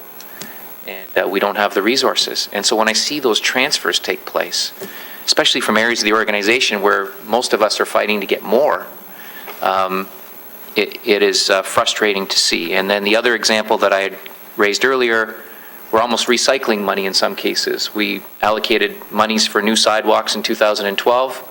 We're closing that account this year to fund new sidewalks in 2014, and yet we haven't utilized any of those resources.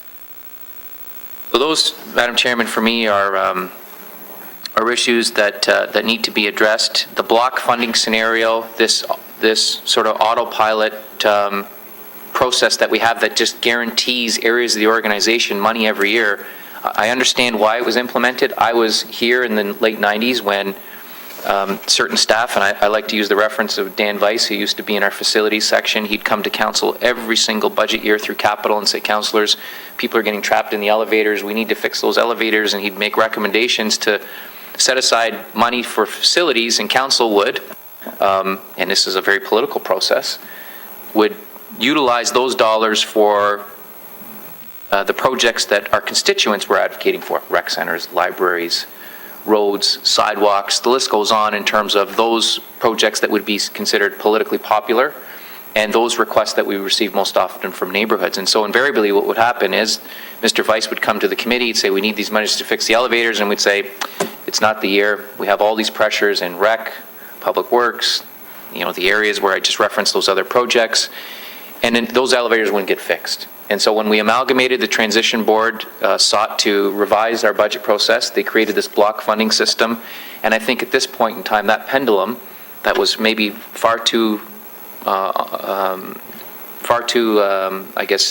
the political side of the equation, has now swung, I think, a little bit too far the other way, where we're starting to see requests for money, and to see the money not utilized is frustrating. So I would like for staff at least to develop a system that seeks to address corporate priorities. not departmental, not guaranteeing people money every year, something that seeks to address the strat plan that we have, the issues that come up for us. And if you look at the grading or rating systems that are in the books, I'm not sure how many people look at them, but when you start to compare the rating system, even that we're utilizing now, you'll see that a lot of the projects that have low ratings are making their way to the table and will be funded this year because the department is guaranteed money and they're finding projects to fill them up. And so for me, those are some glaring issues that need to be addressed. I think instead of putting a motion here today, I would like to work with Mike and Joe and others to come back with recommendations that seek to address some or all of those issues, and especially the appropriation one, and especially the block funding scenario, which I think is the root of many of the problems that we experience here. And for that, again, I want to thank staff for their assistance through this entire process, and council for their support in terms of making those revisions today that will help on the operating side of things. Thank you, Councillor Collins. Councillor Farr. Yes, thank you, Councillor Collins, and thank you to staff. And it was a good debate inspired by the work that's been done, obviously, in the last few weeks by our forensic scientist over here from Ward 5, who has not only consulted with staff, but many of us as well, as he worked towards what you, I believe, Madam Deputy Mayor, your grand total was 3 point... I was doing this, and I don't have a calculator. This is just by pen and fast ink. So it's $3,321,000, and Councillor Collins may want to correct that, or I would be proud of that number, let me tell you. Through you to Mike Zagaric, what's the impact there? How does it translate on the levy and the savings? And that's not, I was not including parked funds. So through you, Madam Deputy Mayor, we'll reconcile to the numbers. I believe committee's objective today was to achieve a 0% capital levy increase. And in doing so, you may recall when we presented the operating budget, we assumed and reflected a 0.5% capital levy increase. So our latest forecast in terms of operating was 2.8%. If committee and council ultimately approves a 0% capital levy increase, that brings that 2.8% down to 2.3%. That 2.3% on a per household, that would take a per household impact from $84 to $69. And we're continuing to work on it here, quite obviously. So just in short, as you listen to the debate, at least from my point of view, you're asking questions like priorities with respect to funding projects. Will these projects start expeditiously? Do we have the resources to add more? Or why add more when the to-do from yesterday still lingers? And all of this work from our Councillor Collins inspires, I think, all of us to sort of climb on board.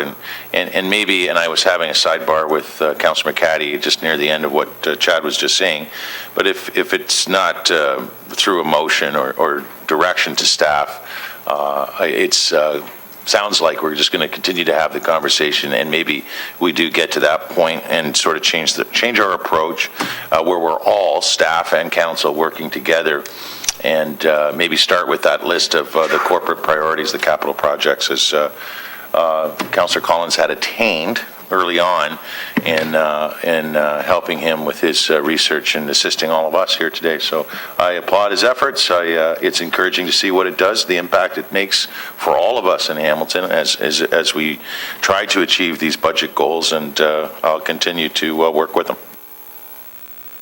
Thank you. I just want to remind my colleagues that it's almost 2:30 and we still have to get to the GIC remainder agenda. So just wanted to put that out there.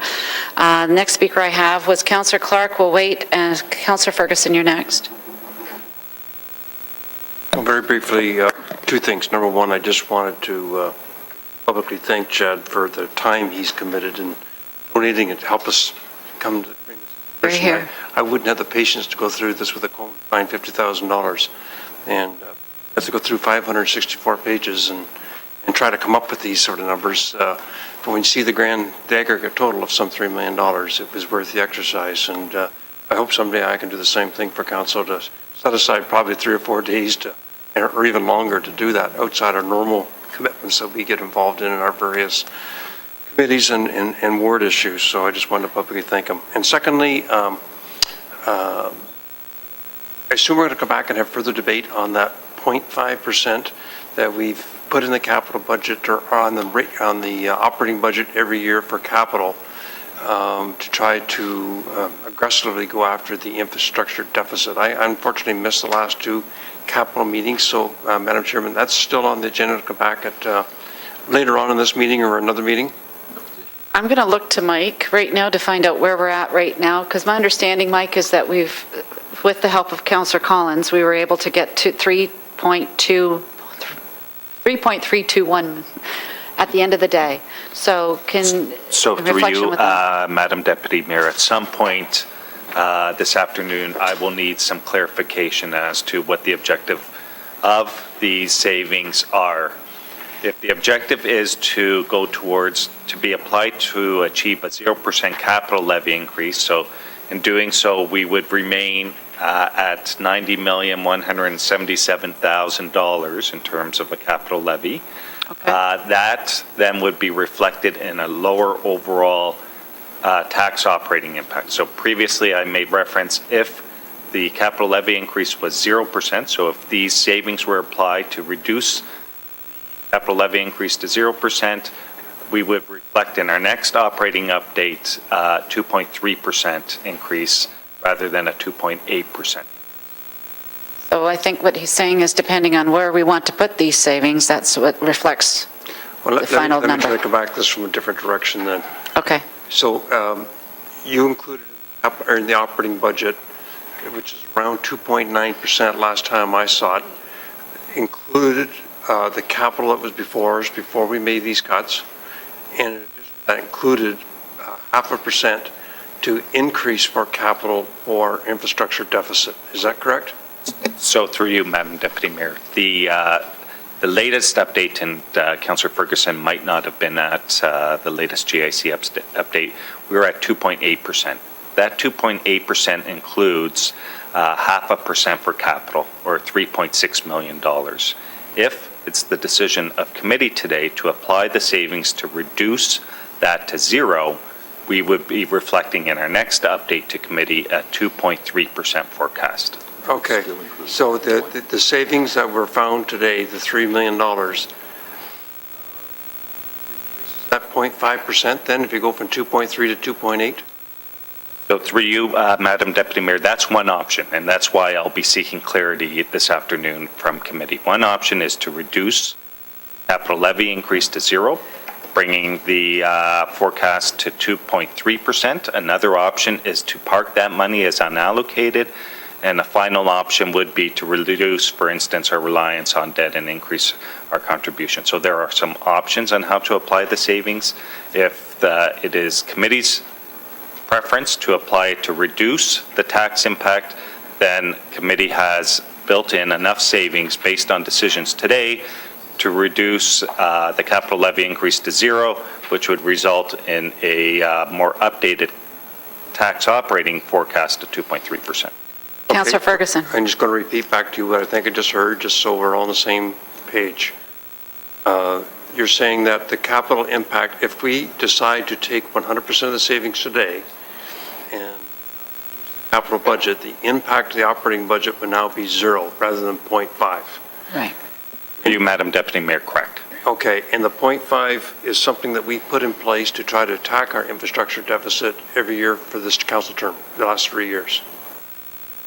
For you, Madam Deputy Mayor, it has been applied to try to address the infrastructure deficit, but as well it's been applied to make some investments in strategic initiatives, such as around the waterfront, in the past around economic development. It's been applied in some programs that never had sufficient block funding, whether it was the lodges or some other programs. But in terms of 2014, there continued to be some strategic investments. As well, there would be sufficient funding to achieve the maintenance programs that staff have identified under the funded program. is to take it down to zero, or take the $3.3 million, add it on unallocated capital, and unallocated capital currently sits at about $780,000? For you, Madam Deputy Mayor, we'll reconcile to the decisions today. We weren't clear around the Tropical House as to whether that was parked or deferred. But again, the objective is to, if the objective is to achieve a 0% increase, we would ask committee to approve a capital levy increase of $90,177,000 unchanged from the 2013 capital levy. Okay, but the Councillor Ferguson? unreserved capital before today was $780,000? So through you, Madam Deputy Mayor, the unallocated was 872. If the Tropical House is parked, that would leave unallocated somewhere in the area about $500,000. Councillor Ferguson? Okay, and I heard that, I believe I heard on the facility in Bernie's ward that we're going to park it until we had an opportunity to consult with Bernie. That brings allocated capital down to 3.5. For you, Madam Deputy Mayor, the unallocated then would be approximately $500,000. All right, and we could add this $3.3 million savings to that, or take the operating budget impact down to zero. That's our decision today. Through you, Madam Deputy Mayor, that's correct. The third decision would be to reduce the reliance on debt and increase the contribution from operating. So in terms of financing strategy, you could apply the savings to reduce the debt reliance. But again, that would contribute 0.5% capital levy pressure to the operating budget. We would remain at 2.8%. And Madam Chairman, through you to Mike, is there any way we need to approve the capital budget today? Through you, Madam Deputy Mayor, our preference would be to approve the capital budget today so that we could start reflecting it in our operating forecasts in the new year. Oh, and to get it through council before the end of the year? For you, Madam Deputy Mayor, we were targeting both the rate and the capital budgets today so that we could have them before council for their consideration on December the 11th. Okay, my only concern, I'd like to see those three options on the screen so I can really understand. I think I do, but it's a big decision. I would like to have a little bit of unallocated capital for emergencies. But of course, I obviously like to get the operating line by 0.5%. Quite frankly, I think it's important that we continue to attack this infrastructure deficit. I think it would be a great legacy of this council term that we in fact did that by putting 0.5% away every year for 4 years. So we could say we're trying, we stood the course, and we did it for all 4 years, but I recognize the balance of trying to, last year, pull that back, particularly with the findings that Councillor Collins has been good enough to bring to our attention. So I really want to think about this because we got to make the right decision on it. Thank you. Thank you. Councillor Collins, I think, wants to respond to that, but I'm at the will of my colleagues because we have a speakers list. So, Councillor Clark, we could defer over. You are the next. Thank you. Thank you. I just wanted to respond, and I understand the concerns that Lloyd's definitely raised. One thing that we're forgetting is that when we started this term, we would have started the term under the assumption, I think, as Lloyd just pointed out, that for every year that passes, we were going to put an extra 0.5% into capital, which leaves us with a 2% increase over the term of office. If you look at the decision that was made on area rating, which was made first year of the term, we're putting in, now this is the fourth year of that phase-in, we get $13.4 million a year now. This year, we will be putting $13.4 million a year into capital alone. So in 1 year of area rating, we have almost eclipsed what we had anticipated putting into extra for the term under the 0.5% increase.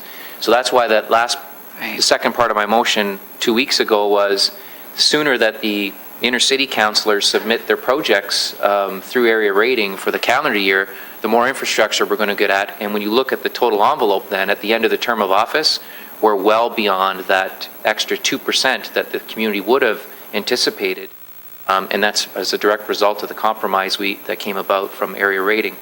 So I do understand the concern, but I think that envelope of area rating that hasn't been factored into in terms of new capital is an important part of the discussion that certainly needs to be taken into consideration. Okay, thank you. Councillor Ferguson, are you all right with that now? I appreciate that. That's a good point. I guess the only caveat to that is that was only wards 1 through 8. We're not seeing any of that area rating money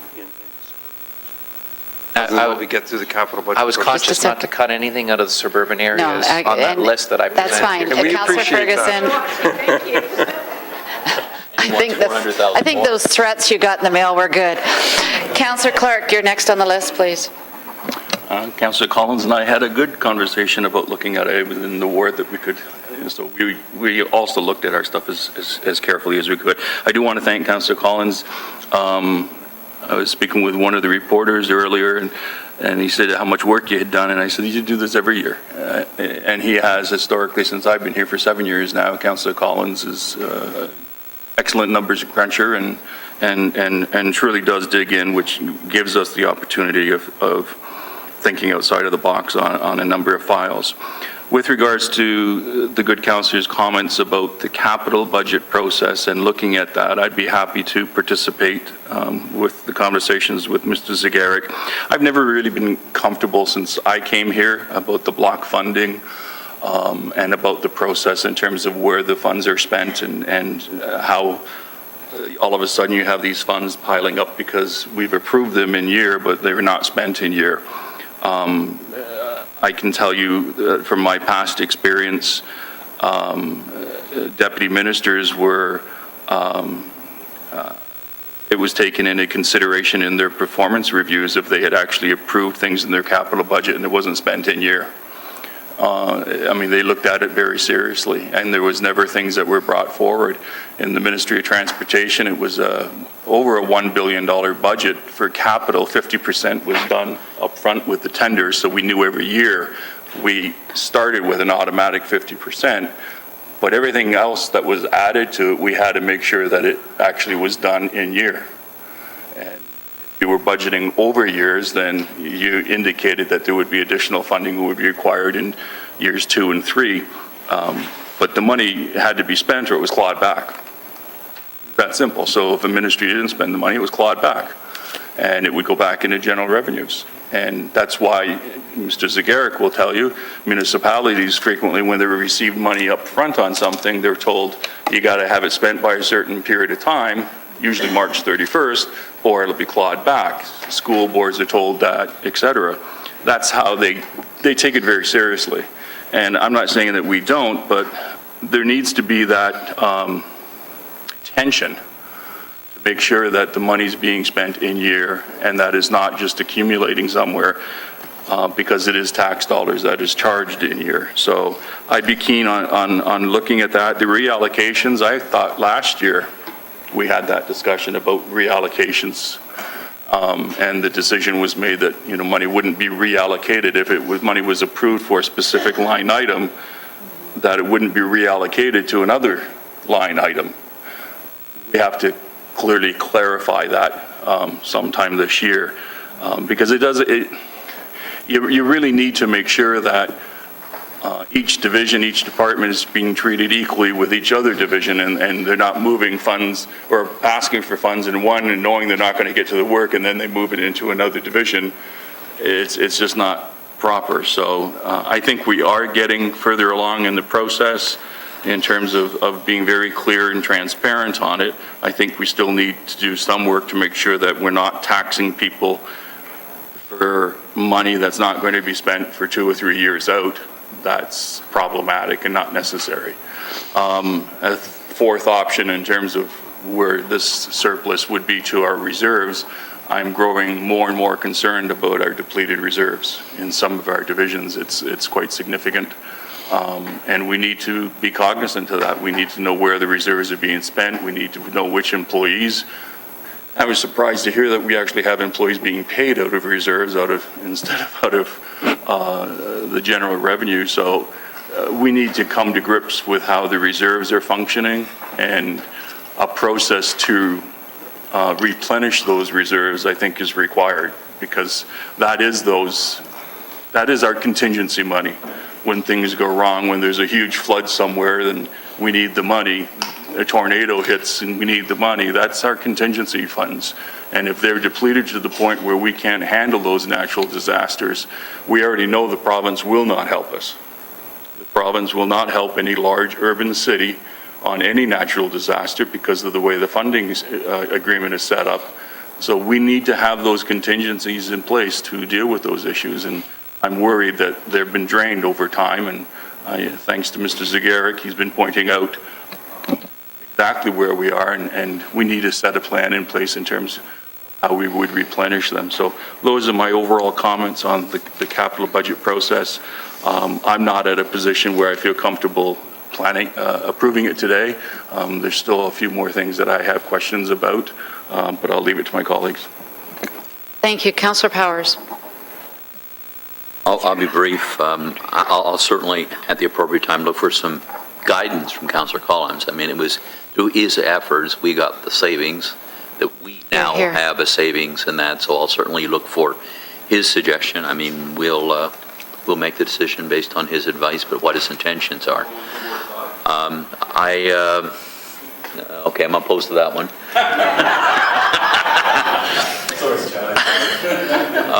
What a sucker. Yeah, very clearly there needs to be a discussion about block funding, but and it needs to be fair and equitable discussion.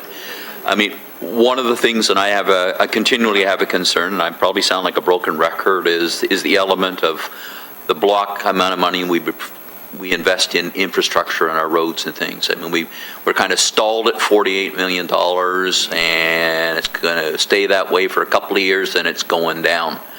Well, there's certain blocks that we need to maintain if we want to, as Councillor Ferguson said, if we want to get ahead of the curve. So it warrants a review, but very clearly there's probably a nice little hybrid that preserves essential block funding and yet allows flexibility or even review. I think the 19 points that Councillor Collins raised here is very clearly we need to have the discussion, and not during the budget discussions. Between now and next year is a review of basically all these funds. I mean, I'm of a mind that you need to rationalize the dollars that you have.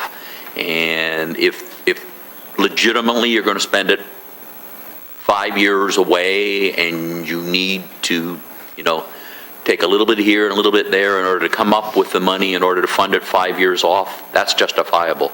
But money that's approved and banked and nothing has taken place in that, then there needs to be a really good justification as to why you need to keep that money and it doesn't go back into general reserves or back within the various departmental budgets. So I think we should do that, and I think we should do that kind of in between the budget processes.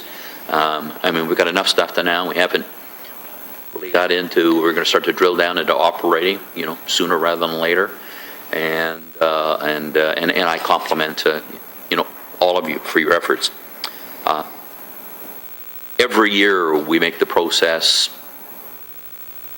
either more hard or more easy. I think it's increasingly easier because of the questions that we ask and the suggestions we make are up here. And I have one suggestion. Is where you produce the book that mentions by ward, can you put everything relative to the ward in there? For example, we made a commitment to some work going on in a recreational facility in my ward. So I automatically go to the by the ward. There's nothing there about recreational programs. So I got to go fishing. I had to email Marnie anxiously and said, where is it in the book? And then she found it for me, buried in the book. So when we produce this by the ward in the future, can we have everything that's relative to the wards in the book so we can see it at a glance? Because this one, if I was to look at my tab, it just covers 3 sections, yet there are 7 areas mentioned in the book that have funding things. So for next year, just to make the job easier for us, and thanks to all, and particularly the staff, you just make our decisions not much easier, but the information is helpful. Thank you, Councillor Powers. Councillor Whitehead, last time first speaker.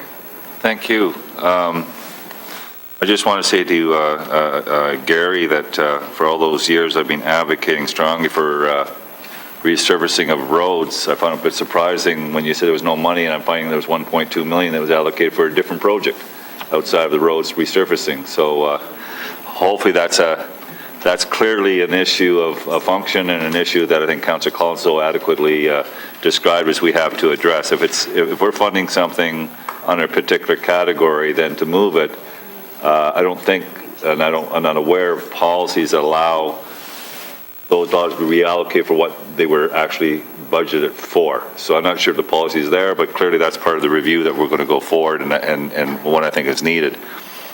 I also want to give kudos to Councillor Collins. He's become so familiar with the capital project in the last number of years that he's become our go-to guy when it comes to asking questions on the capital program.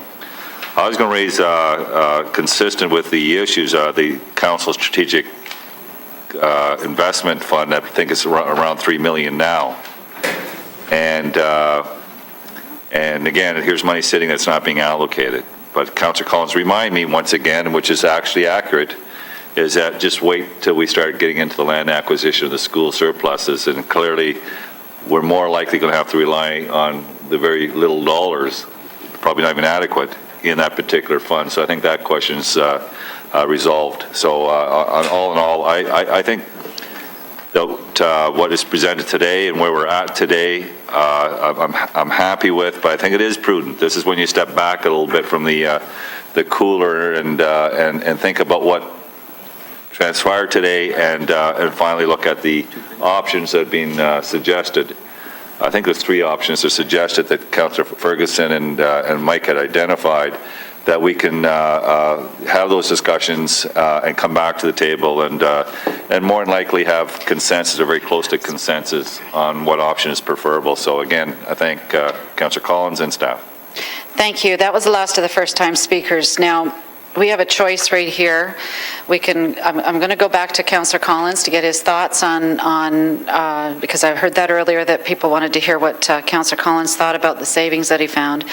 But we also need to deal with the capital budget. So I need you to start thinking about whether we're deferring this, which is not what staff recommending doing, because we only have one council meeting between now and the end of the year, and that's December the 11th. So we'll have to deal with 3.1. And then we'll deal with the motion from Councillor Ferguson, and then we have to flip into the GIC meeting. So Councillor Collins, before we go to, Mike? Sorry, Councillor Collins. Through you, Madam Deputy Mayor, and I apologize for adding to the discussion, but at our last committee meeting, you asked me to come back with some options with respect to the police budget.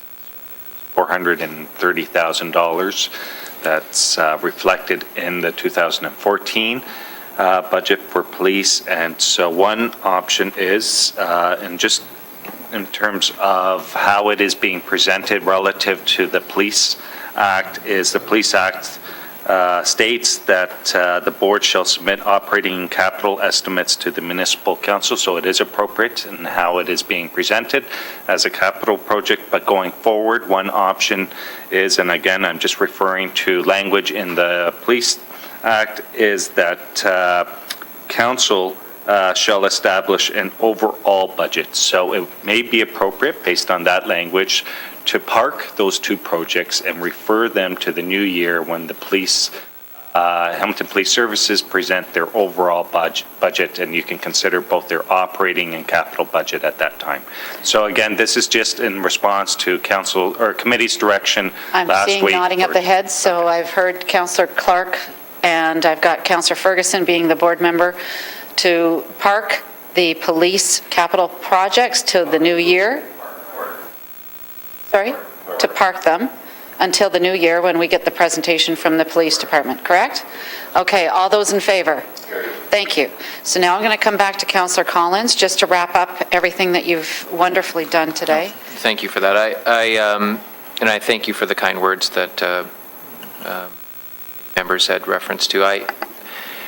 My intent was hopefully to see that the committee would seek to address the tax levy and reduce the 2.8 to the 2.3. However, I'm certainly cognizant of Councillor Clark's issues in terms of, there may be some room, we may need more time to ask some questions. I'd really like for staff to have the ability to start working on the operating, not to suggest that they haven't started working on it, but to free up Mike and everyone else's time and not have to worry about the capital. So the fact that we've, I think, parked all the ones that caused us some concern means that the money's there, conditional upon committee approving it through the committee process. If there are others in the book that we may have still some concerns, if by council people can add that list to the parking lot, so to speak, then staff and committee would have the ability at a later date to either approve those as they've been presented or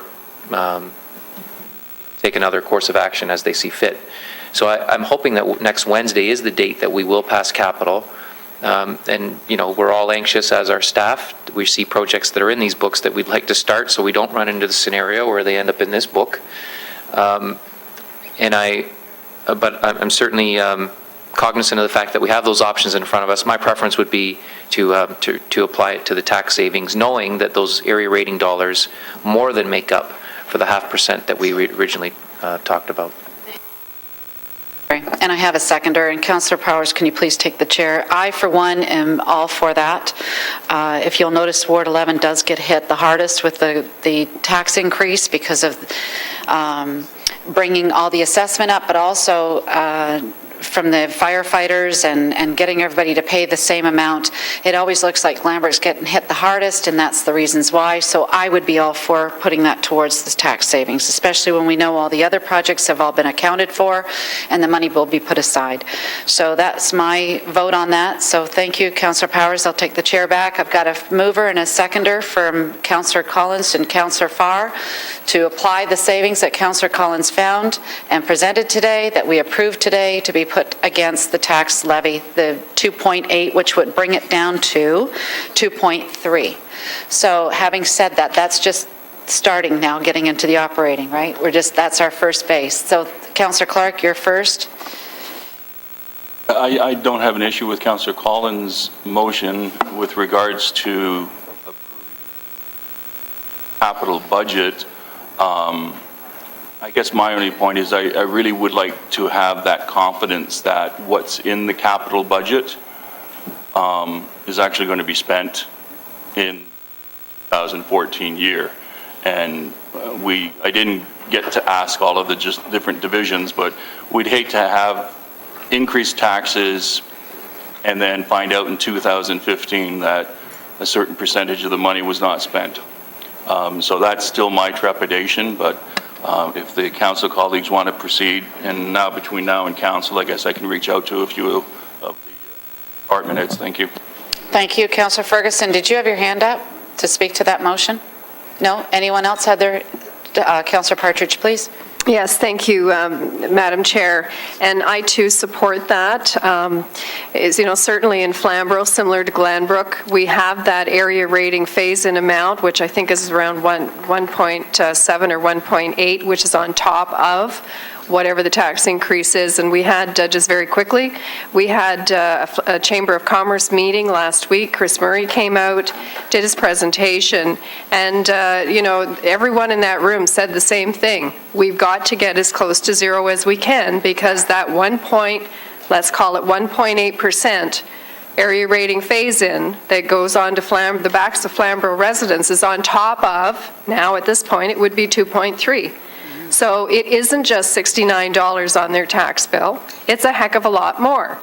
It ends up being around 3.9%.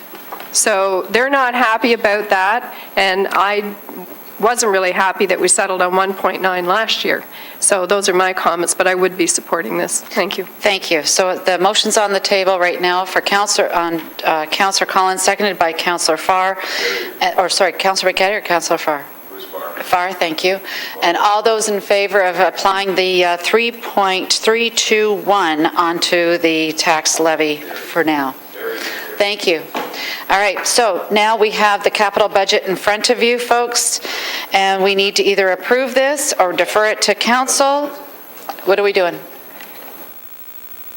Approve it as amended, yes. Approve it as amended. Is everyone all right with that? So we got Counselor Powers as the seconder. All those in favor? Carried. Thank you very much. Wow, there's a few over there.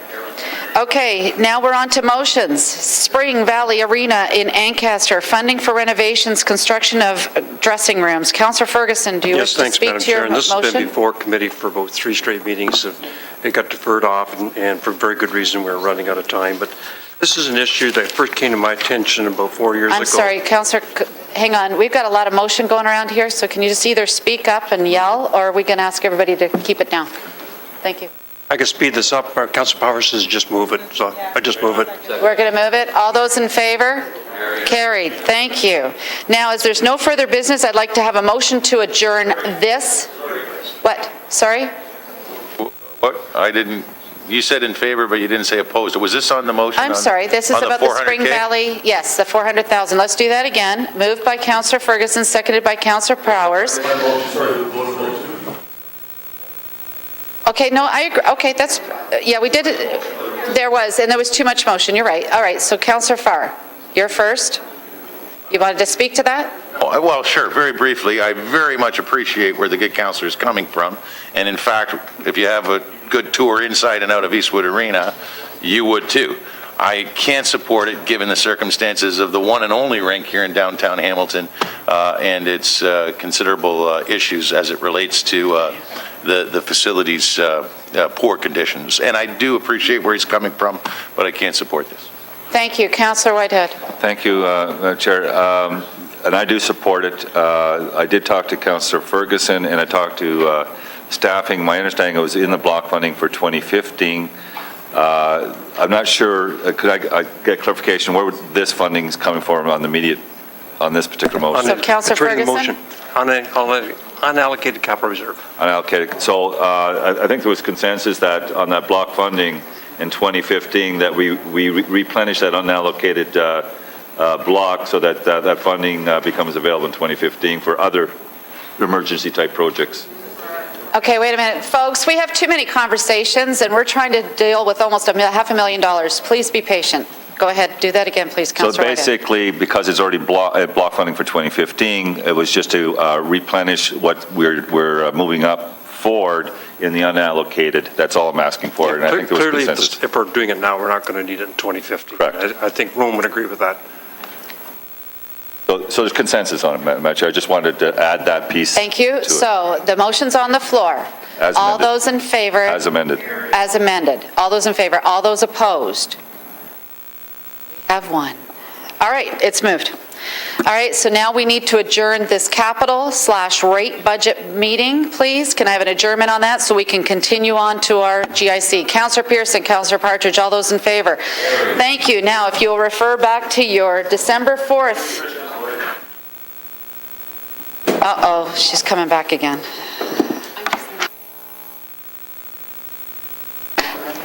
Okay, nobody leave the room, just Carolyn needs to get some technical stuff here.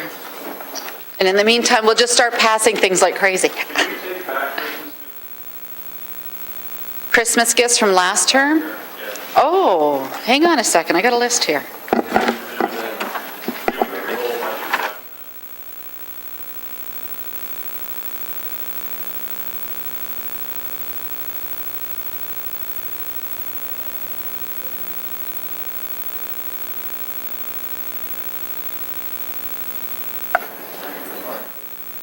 Is that a rhetorical question or just a...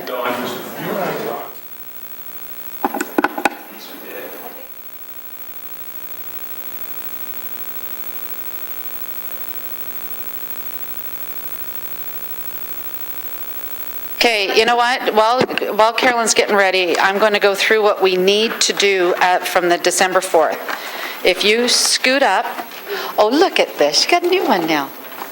If you will please, we need to deal with 516, 7.3, and I'm going to come to Councillor McCaddy about, sorry? 516 was a consent item. That's to be paired up with the 7.3, remember? The consent item was coming to the discussion or the presentation. For 8.2, I'm going to go to Councillor McCaddy right away because I understand we're going to be tabling this for a future meeting. Then we have 11.1. This is the outstanding business list because that's now going to clean up everything. And then we're going to go into private and confidential for 12.1, 12.3, and 12.4. We never got to 12.1. We were getting too late. So let's hope we can get through this, please, before we start. Councillor McCaddy, I'm going to come to you for a tabling motion on 8.2. That will help staff so they don't have to hang out. We have quorum? We have quorum. Thank you. Welcome back, Councillor Jackson. Go ahead, Councillor McCaddy. Oh? You're not ready? No, it's like herding cats. We can't get you back in here.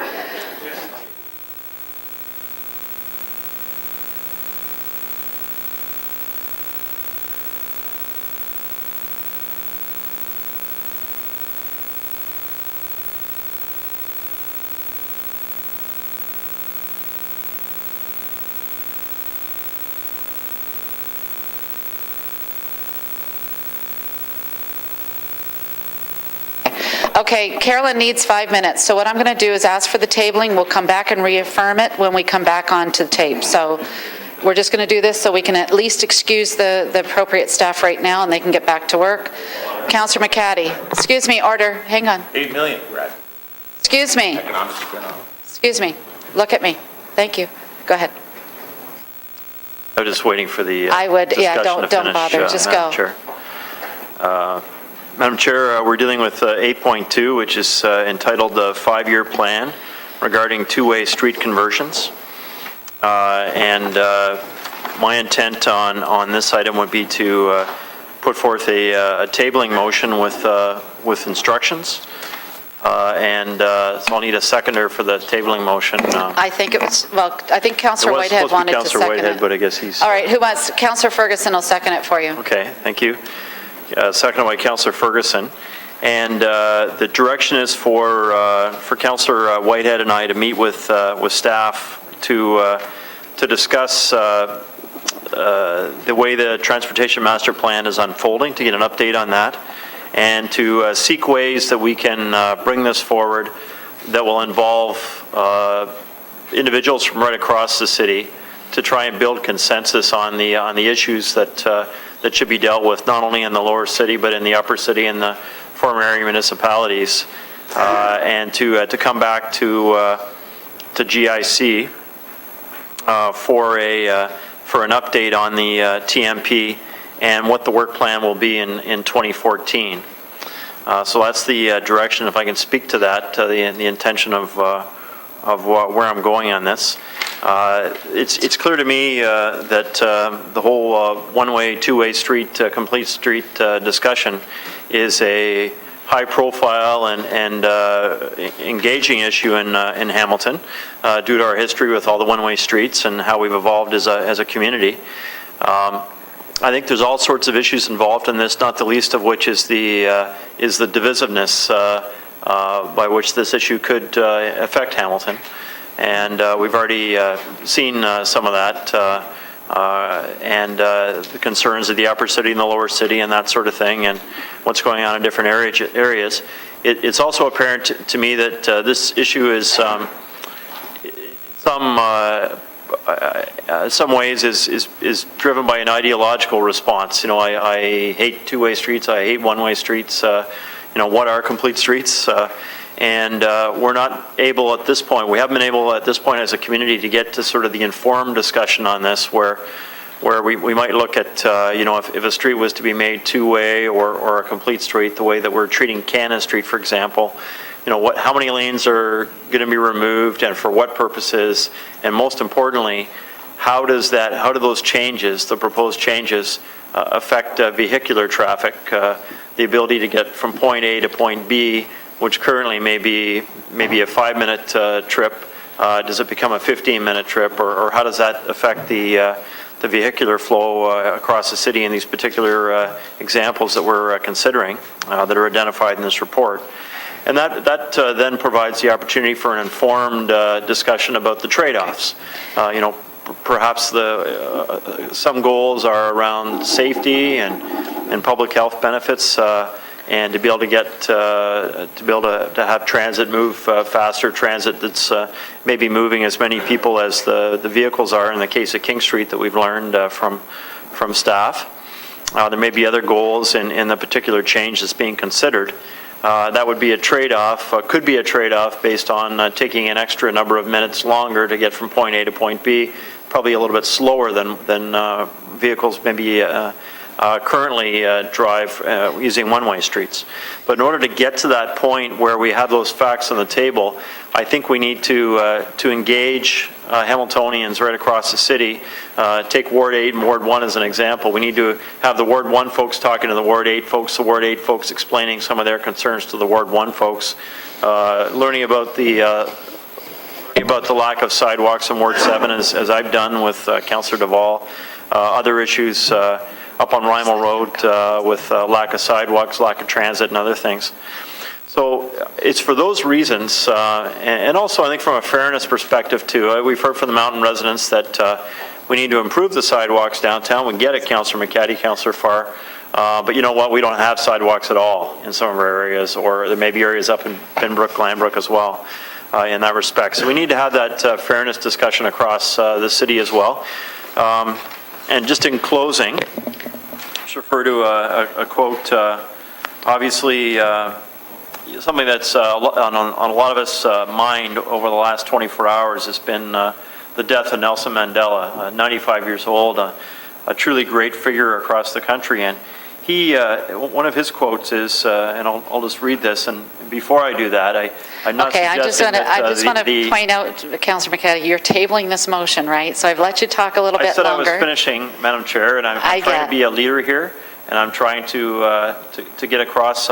You might imagine that there are some folks in Ward 1 and throughout the downtown that are not going to be happy with the tabling of this motion. So I think I respect the time to explain why I'm taking that position. Anyways, I'm kind of throwing off here. I'm sorry, I'm just trying to follow procedures, and I've let you talk longer than probably you're supposed to table. This is a tabling motion, correct? So my understanding through the clerk, when we table, we don't usually speak on the tabling, it's tabled, correct? Yeah, just the terms of the tabling are the only debatable. Only, okay, and I apologize, Councillor McCaddy, because I just assumed, yes? No, and I understand that, and that was my fault. I should have let you finish. So, are we ready to call the question? Okay, so Councillor McCaddy, seconded by Councillor Ferguson on the tabling motion of 8.2. On the tabling, Councillor So Farr. if I get through you to clerks, when you say speaking to a tabling motion, it's just the terms of the tabling. So we heard a number of terms from the previous speaker, and I'm wondering if it is appropriate. If it's not, Andy, fine, to just review how we got here with what we have today, with consideration to the fact that I'm asking the clerk, not Councillor Partridge or Councillor Johnson or anyone else. So I'm just asking Andy, our clerk, given what was said with respect to a lot of folks down here, that's what the focus is, if we were to continue with what the recommendation is, may not necessarily be happy about a tabling motion at this time. Okay, I've got a point of order. I need to go to the point of order first. The question should be going to the chair. The clerk advises the chair. Your question is to the chair. She decides what's in or out. Can you ask the chair then, please, the clerk, chair? Andy, you heard the question? Yes, in terms of the tabling, you can set definitive terms. You could table it till your next meeting, or you could table it to another committee or something such as that. So that would be what you would discuss in terms of a tabling motion. So that's the direction if you want to give that in your tabling. So I'm hearing there's no timeline. There's no definitive timeline. Councillor McCaddy and Councillor Whitehead, and I'd be happy to join in on the conversation, will be deliberating with staff on a way forward. Right. Just to sum up and confirm. Thank you for the time. Okay, thank you. So the question's on the table. Tabling motion by Councillor McCaddy, seconded by Councillor Ferguson. All those in favor? Thank you. All right, so members of the public, now that we're back online. Madam Chair, just with Thank you. Members of the public are advised that our meetings are webcast live by the City of Hamilton and temporarily archived on the city's website. Other individuals and media may also be audibly or visually recorded at this meeting. Because we're starting and continuing the December 4th meeting of the General Issues Committee is now reconvened, and I will call the meeting to order. Today, the committee will be dealing with these items that we talked about before. Item 5.16 will be combined with item 7.3. We just had a tabling motion for 8.2, the 5-year plan regarding two-way street conversions by Councillor McCaddy, seconded by Councillor Ferguson, and it was carried. We'll be dealing with item 11.1, outstanding business list, and then we're going into closed camera for item 12.1, 12.3, and 12.4, and I will explain that later. So I will now call on Laura Fontana to provide the presentation on item 7.3, please.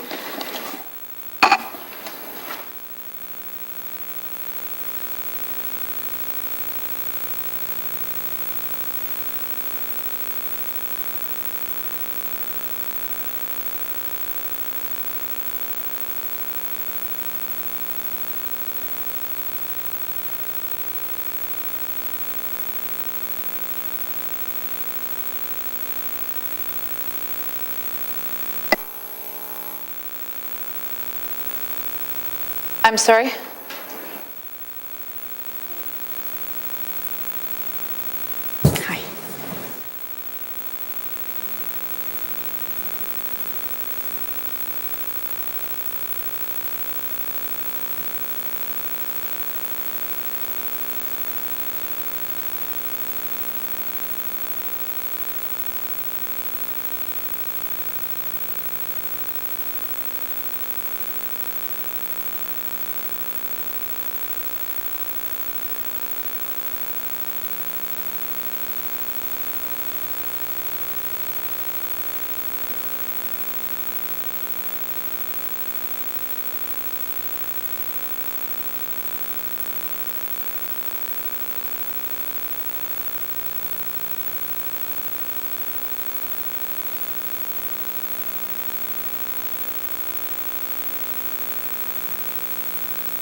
Okay.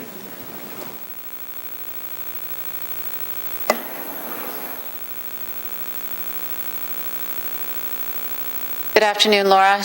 This has been a long wait for you. You've been waiting since Wednesday. Since Wednesday. I haven't left the chamber since Wednesday. I'm sorry? I haven't left the chamber since Wednesday. Me either. Yes, indeed there is. Thank you, Madam Chair. I'm here today to speak on the Council's previous request for a public discussion on some considerations that we address in managing employees, particularly in a non-union environment, with specific attention to just cause, terminations, and suspensions as part of that process. I think some of this presentation Council is very aware of in terms of the contents and the considerations that we have to go through when managing employees or terminating employees, but I wanted to share some of the essentials that we're governed by, particularly from a legal perspective. As Council knows, there's never a black and white response or approach to managing these cases because of the circumstances. Get closer to the mic. So the first slide simply speaks to the legislation that we're governed by. With respect to the union, we're governed by the Ontario Labour Relations Act and the collective agreements, and there's mediations and arbitrations. Non-union, we're governed by the Employment Standards Act, specifically in common law provisions. The big distinction between union and non-union employees in terms of litigation is the reinstatement. An arbitrator has the power to reinstate an employee Generally speaking, the courts do not have the power to reinstate a terminated employee. There may be special circumstances, having said that, particularly if there's a violation of the Human Rights Code. But generally speaking, when you're terminating a non-union employee versus a unionized employee, an arbitrator does have the authority to reinstate that employee.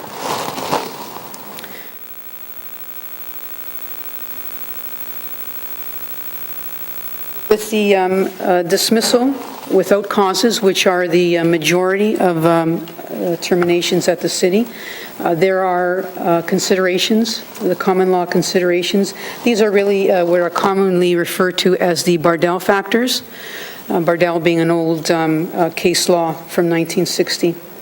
The character of the employment, which is the role that the individual held at the place of employment, the length of service, the employee's age.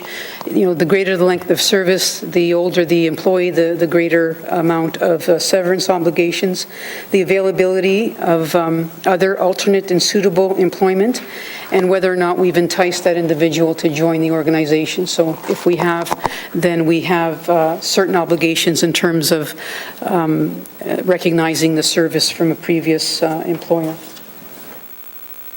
Dismissal with cause. It is, again, there's no black and white approach to dealing with terminations for non-union employees. It's very difficult. We have to ensure that we've demonstrated a breach in the employment contract in such a fundamental way that we have the employee is no longer bound to common law obligations. There's some examples there, the drugs in the workplace, criminal activity, theft, and so forth. And even so, they're not, if the fundamental breach is not strong enough, it's still not enough grounds to support a termination with cause. The onus of proof is on the employer to ensure that they have demonstrated that there is a significant breach in such a fundamental way. And also, when you're dealing with things like drugs and other issues, there's vulnerabilities oftentimes that are accounted for or represented under the Ontario Human Rights Code. Dismissal with cause. The procedural fairness. So if you do have a situation where you're terminating an individual or employee with cause, you've got to go through a procedural fairness process to give that employee ample opportunity to respond to the allegations. Some considerations is in the interview doing a planned, whether or not the misconduct was planned, whether or not it was deliberate. You've got to consider the Bardell factors that I spoke to earlier, whether or not there was provocation and so forth. And, also the employee's response to the allegations. So if there's some degree of remorse or other factors that affected the behavior, then they have to be given a due consideration. Near cause, there is no such thing as near cause in the courts. So you either have cause or you don't have cause. And if you don't have cause, then you're subject to the severance obligations. In reality, progressive discipline rarely leads to just cause for termination of employment. The incident itself must be severe enough to warrant the termination. And the suspension. So the legal framework, suspensions in and of themselves do not create a clear stepping stone for just cause terminations. Generally speaking, employers do not have the right to suspend non-union employees in the absence of something in their employment agreement. That's arguable, but generally speaking, that is the legal advice that we receive. There are some advantages in suspending employees, and we have indeed used them in the past, but they're really to send a strong message to the individual. If there's an opportunity for rehabilitation, then you want to send the message as well as providing the supports to that individual so to correct either the behavior or the performance deficiency. But in those cases, you're really looking to keep that individual, that, presumably that employment is salvageable, and you want to help improve whatever deficiencies that may exist. The disadvantages, it can be considered constructive dismissal, particularly if you've affected or adversely affected the salary significantly enough. If there's, no prospects for rehabilitation, then a suspension really is not inappropriate. And it's, arguably not appropriate for management, or in particularly senior management positions, because you've lost that relationship, you lost that trust. It's quite difficult to have those kinds of discussions or, impose that kind of discipline on particularly on a senior manager. It's you're either in a good spot with them or you're not. So. In terms of moving forward, the city manager going forward is being actually advised on all non-union terminations. We're also reviewing all of our related policies and procedures and responsibilities with management, and we'll be communicating those policies and procedures on a more regular basis. And we're taking all opportunities, either through training programs or other DMTs, other meetings or forums where we have opportunities to reinforce the policies and procedures with our employees.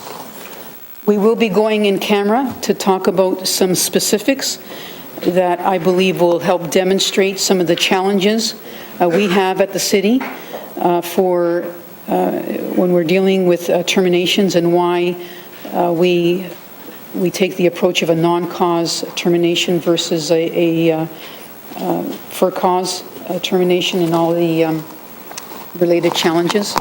But those specifics we can discuss in camera, and I think they'll help to, illustrate the point that we're trying to make. Subject to any questions? I have Councillor Clark, Collins, and then Whitehead. Councillor Clark and Powers. Thank you. Thank you. And I'm not sure if I'm asking a question that legal staff feels is done internally, then just speak up. So, is there a difference between how common law treats a public sector employee and a private sector employee? So through you, Madam Chair, I would suggest no. Common law is appropriate and applicable to all employees, and regardless of their their employment, either the public sector or private sector. It's really the Bardell factors that I was referring to earlier, with no regard to their employer. Having said that, there may be some expectation that a large municipality has more money, but it's not a factor that's considered by the courts. And in terms of the policies where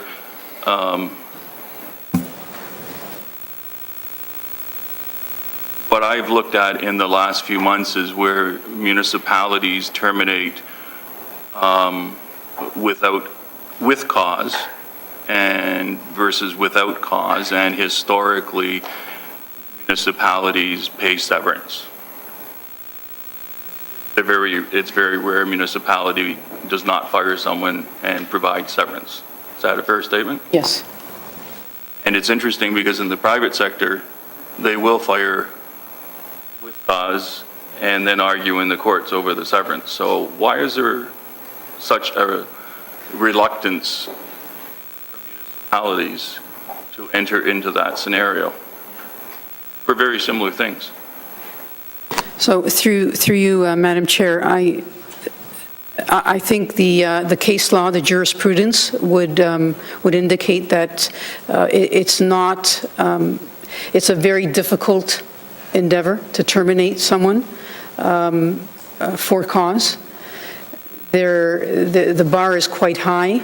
You've got to prove malice, fraud, and other other criminal activities, and the success rate is rather low, and it's really a cost-benefit analysis, and whether or not you want to pay the severance that you'll likely end up paying in any event versus fighting in the courts and likely losing.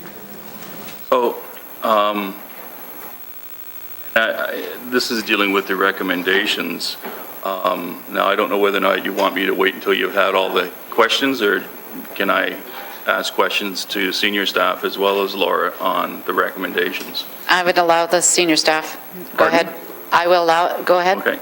So I'm looking at these recommendations. I'm cognizant of the workplace harassment issues that we've had, and I would include in that sexual harassment.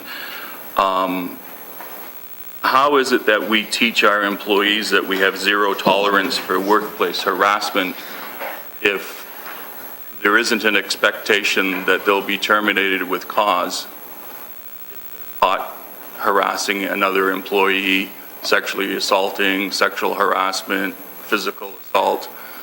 If there's an expectation that they'll simply get severance if they lose on the wrong end of it from the city, that there's no really deterrent to it.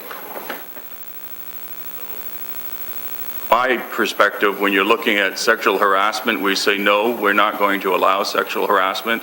If we go through an investigation and find out that you're guilty of sexual harassment, it's termination with cause, and let the courts decide. Because the courts look very dimly on workplace harassment. Murray, are you going to respond? Well, I'll start through Deputy Mayor. I know this is a conversation we had the other day, and, operating without a legal opinion, which of course we can get in a second, as well as a human resource opinion. I mean, I think anyone that is, clearly charged and convicted of sexual harassment, it's awfully tough to justify letting them go and paying them to walk out the door. I mean, it's one of those acts that society, we've been taught in schools not to tolerate. We've been taught everywhere not to tolerate, and to compensate someone financially for that, I think, rubs against the public grain. And it's one of those things that, notwithstanding what the courts may, or how the courts may evaluate it, it's one of those things that's probably worth going to court to fight for, because it just becomes one end of the spectrum of harassment that should never be tolerated. So, I mean, that's my that's my view. I mean, that may differ from what the legal or the human right or view might be, but it would certainly send a very clear message that, in a very black and white way, if you are in fact caught and it's clear that you've engaged in that activity, that you will be terminated, and it will be without cause. That sends a very clear message. Other forms of harassment, although, it can be as bad, if not worse, depending on the nature of the harassment, it does create, though, a bit of a spectrum, which one would have to apply judgment to the harassment that's occurring and determine whether or not it should result in without cause termination or some other kind of suspension or other act that you would take. But the clarity on this right now, in terms of if you do X, you get Y, isn't as laser focused as I think you would and others would probably want, and that's something that we certainly can turn our mind to. Well, I guess the concern I have is that it seems like termination with cause is just automatically off the table with the city of Hamilton. And yet in the private sector, I mean, I've been involved where we've terminated people for sexual harassment, and the courts upheld the termination, and there was no payment of any kind.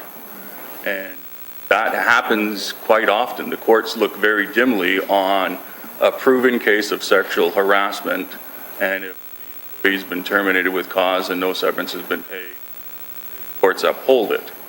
So I understand that's at the far end of the spectrum, and you have to clearly prove that. But if we don't state that we would do that, if that's the case, then how are we deterring sexual harassment in our workplace? If I can, through you, Deputy Mayor, I have no difficulty terminating someone without cause. If the facts that are presented to me are indisputable and they are of a nature that is significant, that is absolutely within my ability to do and defend on your behalf in court in any location. So that's not something that I am afraid of. That is something that I would certainly do if the facts present themselves in such a way, and I get the advice, obviously, the senior people that I work with here too. But ultimately, can I do that? Absolutely. I think we are at some point going to go in camera. If we want to get into some specifics and discuss those, I think we can certainly do that. But I don't want you, Councillor Clark, or this council, or any person in this community to think that, the city manager can't do what is obvious given some circumstances. And I think that's important that it be stated very clearly, because there have been cases that haven't exactly worked out that way. The next question is with regards to this policies and the training that's provided to managers. It's been my experience that if someone comes to me and alleges sexual harassment to their supervisor and brings it to my attention, I am legally obligated to bring that information to a supervisor or senior person in the corporation that actually can deal with it. And if I don't do that, there's culpability to me, personally. I'm not sure our managers and supervisors in our corporation understand that. I just get a comment, either Laura or legal, is that correct? That if a supervisor has been alleged to have sexual harassment or something to that effect, and it comes to someone else's attention, there's a legal obligation, a responsibility to deal with it, not talk it down and say, well, we'll speak to the guy who did it and fix it so it goes away. It actually has to be investigated, and there's only one way to do that. And if the employer or the supervisor who's been informed, Microphone, please. they don't act on it, they're responsible. They also could find themselves on the end of a lawsuit. I think Janice wants to jump in here, being that it's illegal. Statement, go ahead. So it definitely is a responsibility, and certainly our policies impose that responsibility and cascade that down upon the managers, people who have direct supervisory responsibility and management responsibility over employees. It is the employer's responsibility to ensure a harassment-free workplace. So that is the legal liability is upon the corporation. And that is why we put the policies in place to cascade that down to our managers. That is their responsibility to bring these things forward. And so yes, definitely there's a legal responsibility. It falls on our shoulders as a corporation. And we cascade it down through our managers, through the policies, and that's why we need to make sure that they understand their responsibilities under those policies, understand their duties, their responsibilities. Okay, and I think therein lies another issue that we need to address more formally. Speaking with some people around that have they didn't know they have any culpability at all. They don't want to get involved, they don't touch it. And that also. So the rest of my questions would actually be specific to the case before, so I'll. Thank you. Councillor Collins. Thanks, Madam Chairman, and thanks to Laura for the presentation. Always informative, Laura. And I agree with Councillor Clark, just as to preface my comments with a statement that there is a real or perceived belief, I think, in the community that you can't be dismissed from the city of Hamilton without walking away with a check in your pocket. So, understanding what you've just relayed to us here, I've always looked at this, understanding there's clear black and white rules as it relates to roles and responsibilities. And so around our table, we're certainly not involved in the hiring or the firing practice. That those responsibilities are in the bureaucracy, and there's no way that we should be involved with those actions in whole or in part. And so I get that. I think our dilemma comes about when part of our role and responsibility is establishing the budget. And so always people say the buck stops with council, and that's a literal term as well, where we're responsible for the budget. We establish those policies related to the budget. And with non-union, without cause dismissals, where someone leaves with money, there really are, right now, no controls in place that seek to limit the number of times that that could occur in a calendar year, or the amount of money that's attached to those decisions that are made internally. And so when the community calls and they see, and thankfully as of late, as you've illustrated to us through the information that you provided, those numbers are down compared to where they were 10 years ago. I think we're very fortunate right now that we have an engaged, very intelligent SMT, where the relationship between council and staff, I think, is a very strong one right now. And I think both parties are aware of our financial position. 10 years ago, I couldn't say either of those things. We had a very fractured council internally around this table. We had a fractured relationship with staff. And internally, a lot of chaos. We had a lot of people leaving this organization, and those numbers for non-union, without cause terminations were high, and the dollar amounts attached to those exits were high as well. So when the community sees these peaks and valleys, and that's what we've seen with the information that you've provided, there's a growing concern in the community, I think around this table, that council is absent from that financial decision-making process.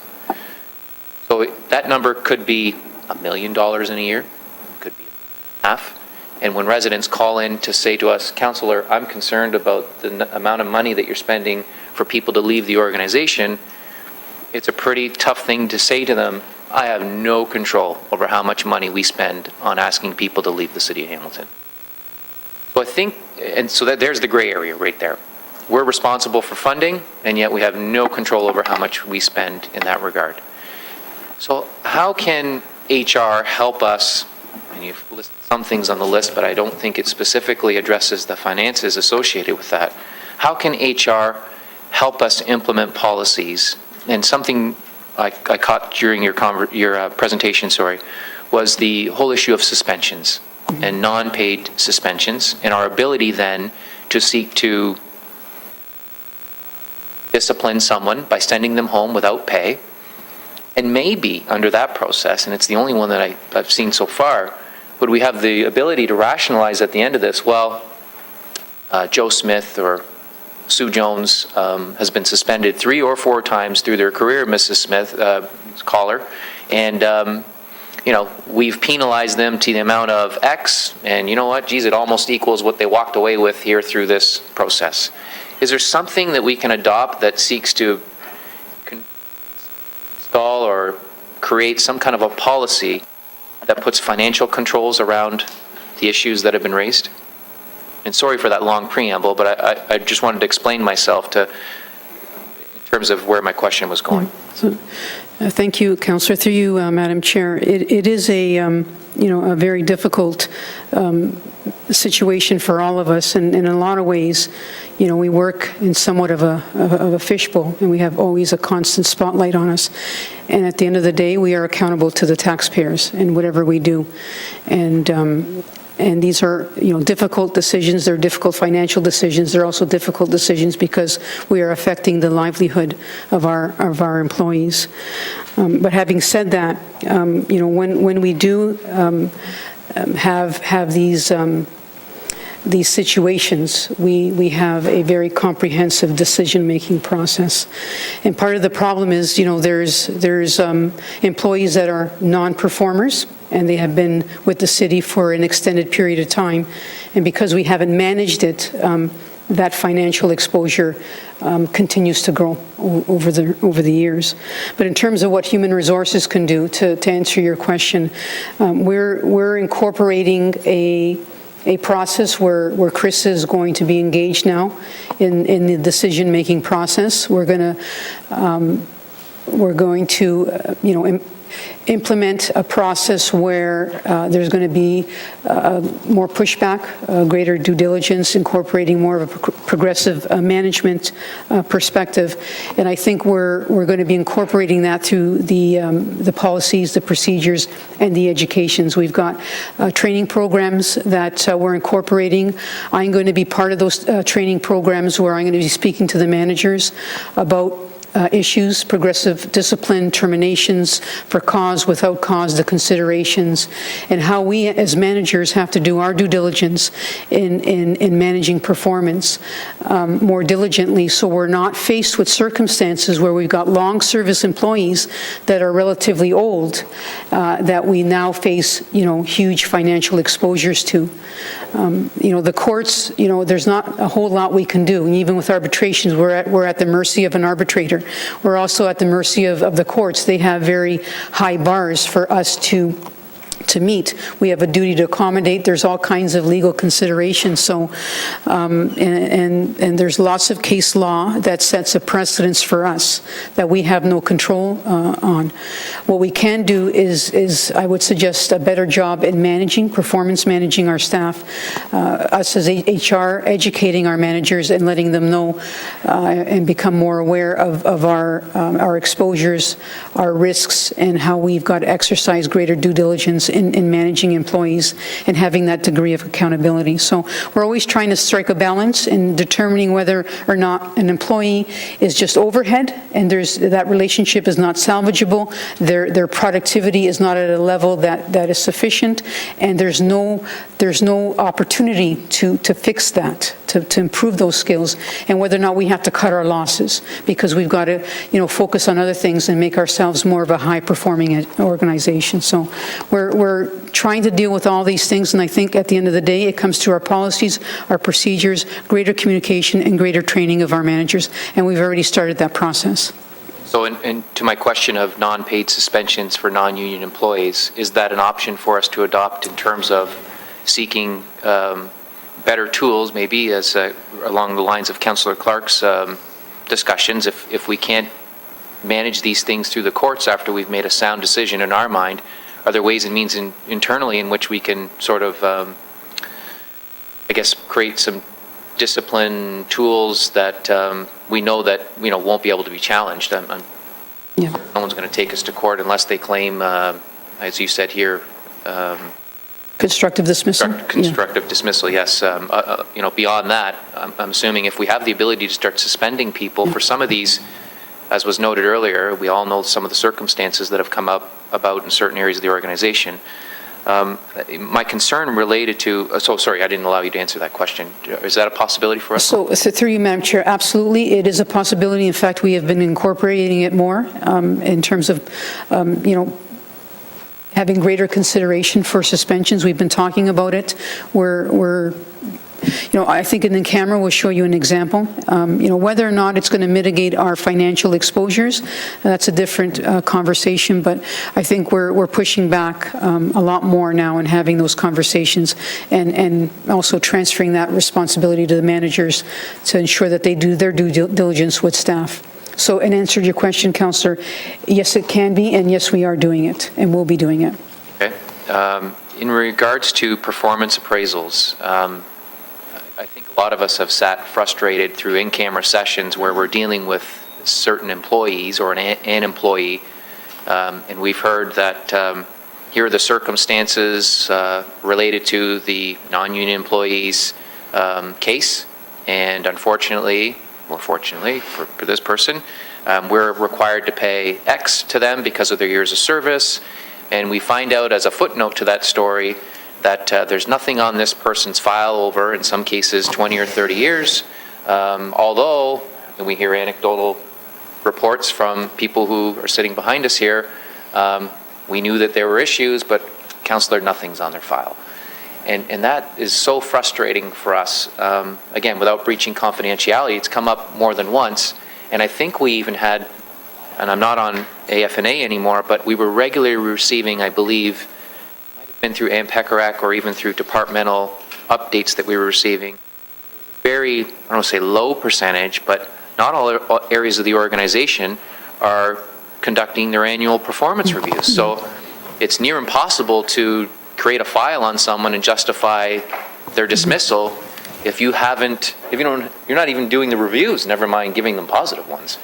Where do we sit with that process in terms of ensuring that every area of the organization annually reviewing the performance of those people who they're managing? So, Do you have a percentage on that? I'm not sure if we have a percentage. Maybe Helen has more detailed information on the percentage of performance appraisals. With respect to the non-union employees, we have a greater percentage of completion of the performance appraisals versus those for the unionized staff. But we are, we have programs in place. We have, through organizational development, a greater due responsibility. Helen, I might turn this question over to you. I think you'll do a better job at responding. Through you, Madam Chair, yes.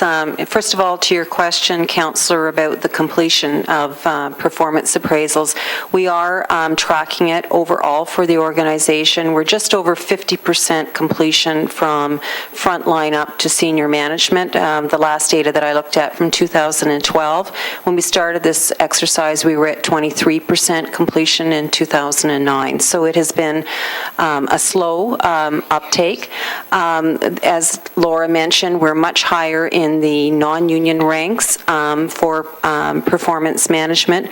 We have been going through a rigorous review of our process and have been piloting from front line to senior staff a new system which speaks to results, attainment of objectives, as well as competencies and behaviors, and are training our management staff on how to have the difficult conversations to catch people when they're doing things right, as well as to correct behaviors when they're observed in the workplace, not to wait for an annual performance review. We would hope that people's attention to non-performing issues would be attended to at the time that they occur. We are taking to senior management team actually on Tuesday our proposed rollout corporately. We recognize that our managers need skill development in this area, and we've got a comprehensive plan to work through the organization over the next 2 years, as well as having conversations with our various unions about the importance of this program and bringing them on board. Thank you for that. Does the 50% ratio in terms of completion rates, does it obviously hinders our ability then to build a file on those people who would be considered non-performers, if I use that in a respectful way?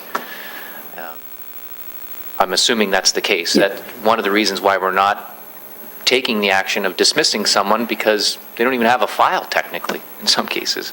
Is that a true statement? Through you, Madam Chair, it's part of the case, and what complicates it even more is the lack of performance management, plus the length of service, because usually these are long service employees, and they're older employees, and the prospects of them getting alternate employment, and all of these things are what the courts would consider. So, absolutely, if we did a better job at performance management, that would certainly mitigate our exposures at the end of the day. One last question, Madam Chairman, and sorry for taking up so much time, but the question that I would ask is then, if we implemented a system where there were more frequent events of non-paid suspensions, does that increase our likelihood then, if those non-performers build a file of, let's say it's 2 or 3 suspensions are now on their file, it's beyond the just doesn't get along well with others lines that we might see in an appraisal, if they have an appraisal, does that help us limit the amount of times that someone will end up leaving the organization under the without cause category and a check in their pocket? Through you, Madam Chair, I would argue it's not going to limit our exposures by any significant amount. So the fact that, there's progressive discipline in the file and that we've suspended, I think the one slide spoke, suspensions do not create a clear stepping stone to just cause terminations. I think more, I mean, at the end of the day, it likely won't help mitigate our financial exposures. What it will do is draw attention to it. It hopefully rehabilitates the employee to better performance, or alternatively, for the employee exiting the organization because we've made it uncomfortable for them. Those are the questions I have right now. I might have one or two others, but I'll let others speak because I know you have a... Yeah, thank you. And I just wanted to point out, it's 20 to 4, and we have to go in camera for 3 items. I believe one of them is going to probably take, according to Chris, about 45 minutes, if not longer. Okay, thank you. Councillor Whitehead. Thank you, Madam Chair. I love the question that Councillor Clark led with, because in fact that was on my mind, coming from the private sector, being a grievance chairman, representing workers and going to arbitration on many occasions. So I guess my when I look at best practice and standards, it's my experience anyway, that in the private sector there's a lot less without cause than there is in the public sector. Again, is there a different standard in the courts? Is that the rationale and why there seems to be a difference in the process? So through you, Madam Chair, I'm not aware of any, there aren't any considerations at law that would have a greater, a greater expectation on public sector versus, or obligation on public sector versus private sector. Are arbitrators ruled, when you talk with the courts, arbitration, terminations, is the same general law that they apply? Through you, Madam Chair. It is. I mean, the Ontario, for a unionized employee, the Ontario Labour Relations Act applies to all unions. Part of the consideration of an arbitrator is the size of an organization, their financial viability. There's also a greater propensity of the unions to litigate in a public sector versus a private sector, just because of the circumstances and their ability to litigate. So there's a number of consideration. Our obligations to accommodate to a point of undue hardship. That's another bar, the courts will be looking at. So when you have a large organization, such as the City of Hamilton, versus a smaller organization, that obligation isn't as high. So the courts would certainly consider that as part of their deliberations, and I think unions and individuals would pursue litigation against a larger corporation probably more readily than they would a smaller private sector organization. So just for context, I worked for a major mining industry, so it was certainly comparable to a city. Mm-hmm. So I want to make sure that I'm comparing apples to apples. So when I went through those arbitrations representing workers that were let go, most of it was done through, unless it's a really unique or serious circumstance, most of it was done through the progressive discipline process. So I'm a bit surprised. Now, when it got to the suspension stage, it was a warning slip, and then you work your way up to. But usually when it got to the suspension, a lot of times they would just let you go, and then you go to the arbitration. Sometimes they would just give you the suspension. But once you got to that 3-day suspension, beyond that, it was automatically known that you were going to be fired, and very seldom, because it's understood, that I'm ever aware of, that an arbitrator overruled somebody that had progressive discipline and got to that 3-day suspension period that was behind them, and now find themselves back in front of an arbitrator. So when I read this, one of your comments is that suspensions don't necessitate. They don't create a clear stepping stone for just cause terminations. Correct. That's in a non-unionized context. What I'm saying there is primarily in a non-unionized context, because we don't have it as prescriptive as we do in a collective agreement, where it's very clear, the different stages. In a non-union environment, regardless of the policies and the procedures, that bar is a lot higher. The question is, and in fact, part of the affiliated local that I represent, that I also saw over as a grievance chairman, was supervisors. So when I take a look at this, I'm trying to understand why we don't apply, so that employees know perfectly well what the process is. And a lot of times when they know that process is, they pretty well may not even decide to go and pursue our costs through the courts because they look at it and say, there was a clear, defined regulatory process in regards to getting me to the point where I'm now fired. I understand it. The chances of success are slim, and they abandoned any opportunity. How we looked at the non-union sector to look at a more prescribed process. So through you, Madam Chair, we do have a prescribed process in our policies. The courts, however, notwithstanding the policies and the prescribed details, notwithstanding, do not consider a progressive discipline approach to ultimately be deemed as just cause. We provide, letters, it's very progressive in nature, and we, give indications that any future similar or same actions or behaviors will result in progressive discipline up to and including termination of employment. But there's always, circumstances and situations where the courts will look at other factors, other Bardell factors. And oftentimes, employees will bring, other addictions, some sort of issue that they're facing that requires accommodation, and those things have to be addressed during the legal proceedings. So it's never a black and white case. There's always, related issues that we need to consider. And because we are a larger organization, as I say, the duty to accommodate is much higher. Our obligations under the law are much higher. So when you mention that, I recall a particular case, but the problem is in that progressive discipline and absenteeism and so forth, it was related to an addiction. But the problem was that you can only go so far as an employer to accommodate it. And at some point in that progressive discipline, and that was the argument in the arbitration, the arbitrator ruled in favor of the company, because clearly at some point the person has to take on responsibility. The company did everything they can through that progressive discipline process. So I find it hard if you have a very defined process, which I think you're identifying, and you exercise it. It's one thing to have it, it's another thing to exercise it. It makes it clear for the courts that you've exhausted all means and you had no choice but to come to the conclusion you did. And I agree with comments around the table. When you talk about performance review, my concern is it's just a number and it's just a piece of paper. I'm glad that you're going to do the training. But we know that a lot of our managers and supervisors have a lot of paperwork, and my concern is that it's not going to be worth the paper it's written on unless we really put emphasis on the importance of that particular document when you do that performance review. Because they're just checking all the boxes off and leaving all the blanks in, and HR or whoever receives it said this is adequate. Then I'm concerned that then we might as well not do it at all.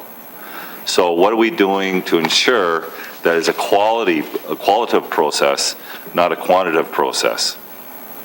So through you, Madam Chair, I do think, the documents we have are quality documents. I think what we have to focus on is completion rate and due diligence. So, having, as Helen mentioned earlier, having the difficult conversations with our employees and saying, your performance is not acceptable. I'm not going to tolerate. So rather than, checking off effective or exceeds expectations, no, it doesn't meet expectations. I think that's where our managers need greater coaching on, in having those difficult conversations, holding their staff accountable. So it's far easier to have a pleasant, non-eventful performance meeting than to have a difficult meeting. And we're trying as an HR and in a senior management lead by example in many cases, but it's going to be a cultural change because there's a lot of managers that have quite a lot of difficulty in having those difficult conversations. A lot of them have been promoted through the ranks, over the years, and they're friends. They're supervising folks that they have personal relationships with. It's difficult, but that's part of our challenge in educating and training and achieving those levels of expectations. And sorry, when I did say quantitative versus qualitative, I wasn't talking about the actual paper. Yeah. I was talking about how the actual performance review is applied to that employee. Now, you do address it through your training and that, but I just want to make sure that there's a lot of emphasis because if we're just trying to push numbers, say we got 80% performance review compliance, that's great, but what kind of quality are we getting out of that 80%? Absolutely, and that's my point. And that's my, we can have through you, Madam Chair, we can have the completion rate, but if we're having just a warm and fuzzy discussion, at the end of the day, it's ineffective, and it's not helping us, and it's certainly not helping the employee. I appreciate it. It is a difficult area, and just to finish my comment, it still concerns me that you can take a company that has the same budget and the same amount of employees in the private sector, and I will say this without absolute no hesitation at all, and suggest that we pay a heck of a lot more employees who are without cause than the private sector, without question. I don't even have to redo the research. Thank you. Thank you. Councillor Powers. As a former manager and also an officer in the Canadian Forces, I can tell you I hate filling out personnel evaluations.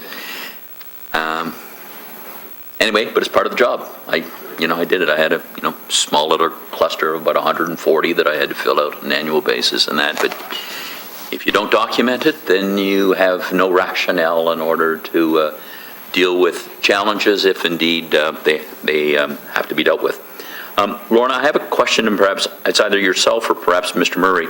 On the very last page of your slides here, the first bullet is, and this is about non-union employees, and I'm going to think it would be applicable to unionized employees too. The city manager be advised of all non-union terminations. Where does it come to council? So it seems to me, I'm thinking there'll be some time that you'll want to advise us as to what's going on, so maybe that's just something here that wasn't added by an oversight, but For it to come to I'm hoping council? it was an oversight. So through you, Madam Chair, we're going to be making Chris aware of the non-union terminations, and I'll let, obviously, Chris respond, but the plan was that Chris would exercise his good judgment as to when and how council needed to be aware of terminations. If I can, through you, Deputy Mayor, I'm sure you're all aware that in my bylaw, actually, I am required to, if I'm recommending changes in my senior management, and terminations being one of those, obviously, that it's your authority to approve. So, that's clear. So anyone that's effectively sitting at this table, I would have to approach you with that. So it's not clear, though, in terms of the reporting for individuals below the senior level.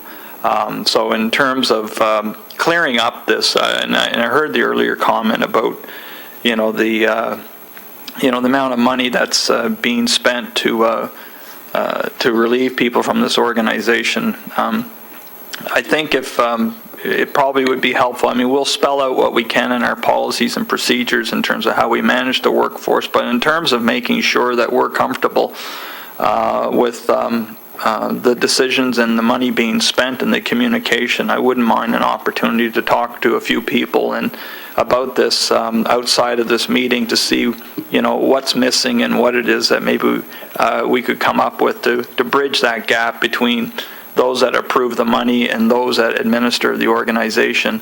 And I think that way I'm pretty sure we can look at what others do in Ontario along these lines, and we'll come up with something I'm sure pretty smart.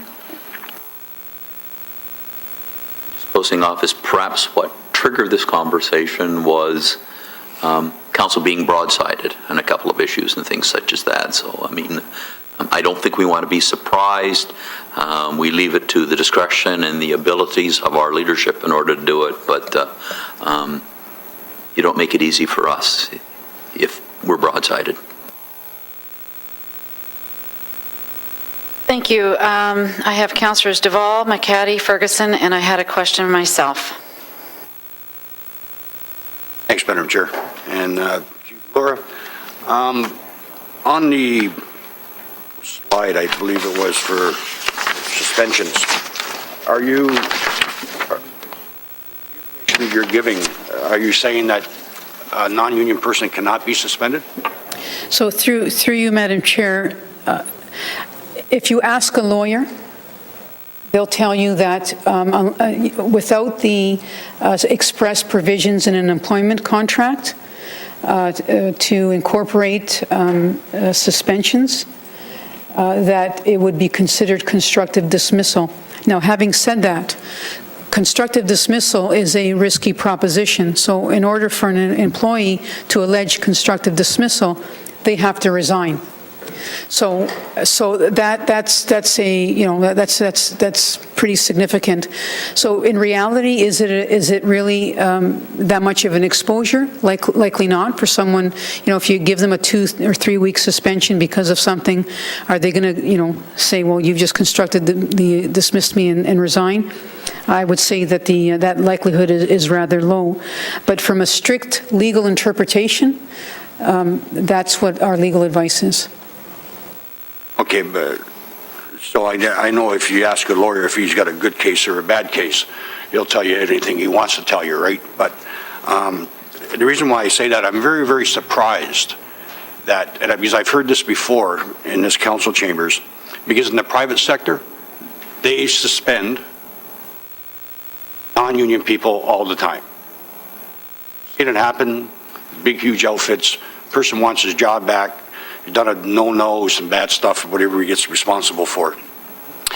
And I see it, but since I've been a councillor here, I've never seen it. And in fact, what really gets me, I guess, is when we've had internal, well, not so much internal, independent investigations in my first term, when they had some problems with a certain department, and the findings were outrageous. You didn't have no problem firing a couple of people, but you certainly had a problem, the person that was responsible for the whole organization, and then give a golden handshake, but fire without cause. So I guess I'm kind of frustrated of saying, where do we go from here? Because there is a message out there. If you work for the city of Hamilton and non-union, you'll get money, no problem. You can totally screw up. You're going to get some money. So are we suggesting that it's easier to dismiss a person with cause? Well, I'd say without cause, that's where we're claiming it, and then pay him off than it is to dismiss a person with cause and take a chance? Are you telling me? So, Area of the Golbies is cheaper? So through you, Madam Chair, a couple of points. I think it's regrettable, at the very least, that, you know, there's a reputation that precedes us that if you get, you know, terminated at the City of Hamilton, that you're going to get a severance. So that's quite unfortunate. There is no apprehension to suspending employees. I think the commitment from us going forward is, yes, we're going to incorporate that more. I just want to caution council that it's not a panacea, and it's certainly not, you know, a means to mitigating our exposures. We'll send the message. We'll try to do what we can as best as possible. And I think one of the examples we're going to share with you in camera is going to illustrate that point. But at the end of the day, you know, is it easier, you know, to terminate and give a severance? You know, I guess it depends on your point of view. I think we're looking at it more as a cost-benefit analysis. You know, we can terminate and then for cause and then litigate. And I think we're talking about a very recent example where we're spending a lot of money in litigation and we're still uncertain about our future. And, you know, and how much does that cost us? Versus, you know, cutting our losses. You know, this individual did not work out for us. It was a bad situation, and let's just move on. Pay what we have to do, and get better value for our money with someone else. So it's always really an assessment. It's a cost-benefit analysis again, and you know, I think every case we need to look at it more diligently and determine whether or not, you know, we want to do the for cause or for without cause approach. I just don't want to mislead council in thinking that if we suspend or if we performance manage individuals, at the end of the day, we don't have a financial exposure, because I think we still do. Okay, thanks, because I know that, I'm sorry, Chris Murray just wants to add on to that if I don't, before you ask the next question. Sorry, Sure. Chris. Thank you very much. Through you, Deputy Mayor, I just want to clear something up. In terms of suspending staff, I mean, I know for a fact that we have suspended staff. I know we've suspended staff for days, and I can think of one case where it was a few weeks. So I don't want anyone thinking that, the notion of suspending someone hasn't been done, and I can get into specifics here when we go in camera, if you want to go in camera, as to when that happened, and to who it happened. But, to suggest that anyone in non-union ranks that gets, that does something that is worth addressing doesn't get suspended. I mean, it's not the case, because we do it. Thank you, Mr. Murray.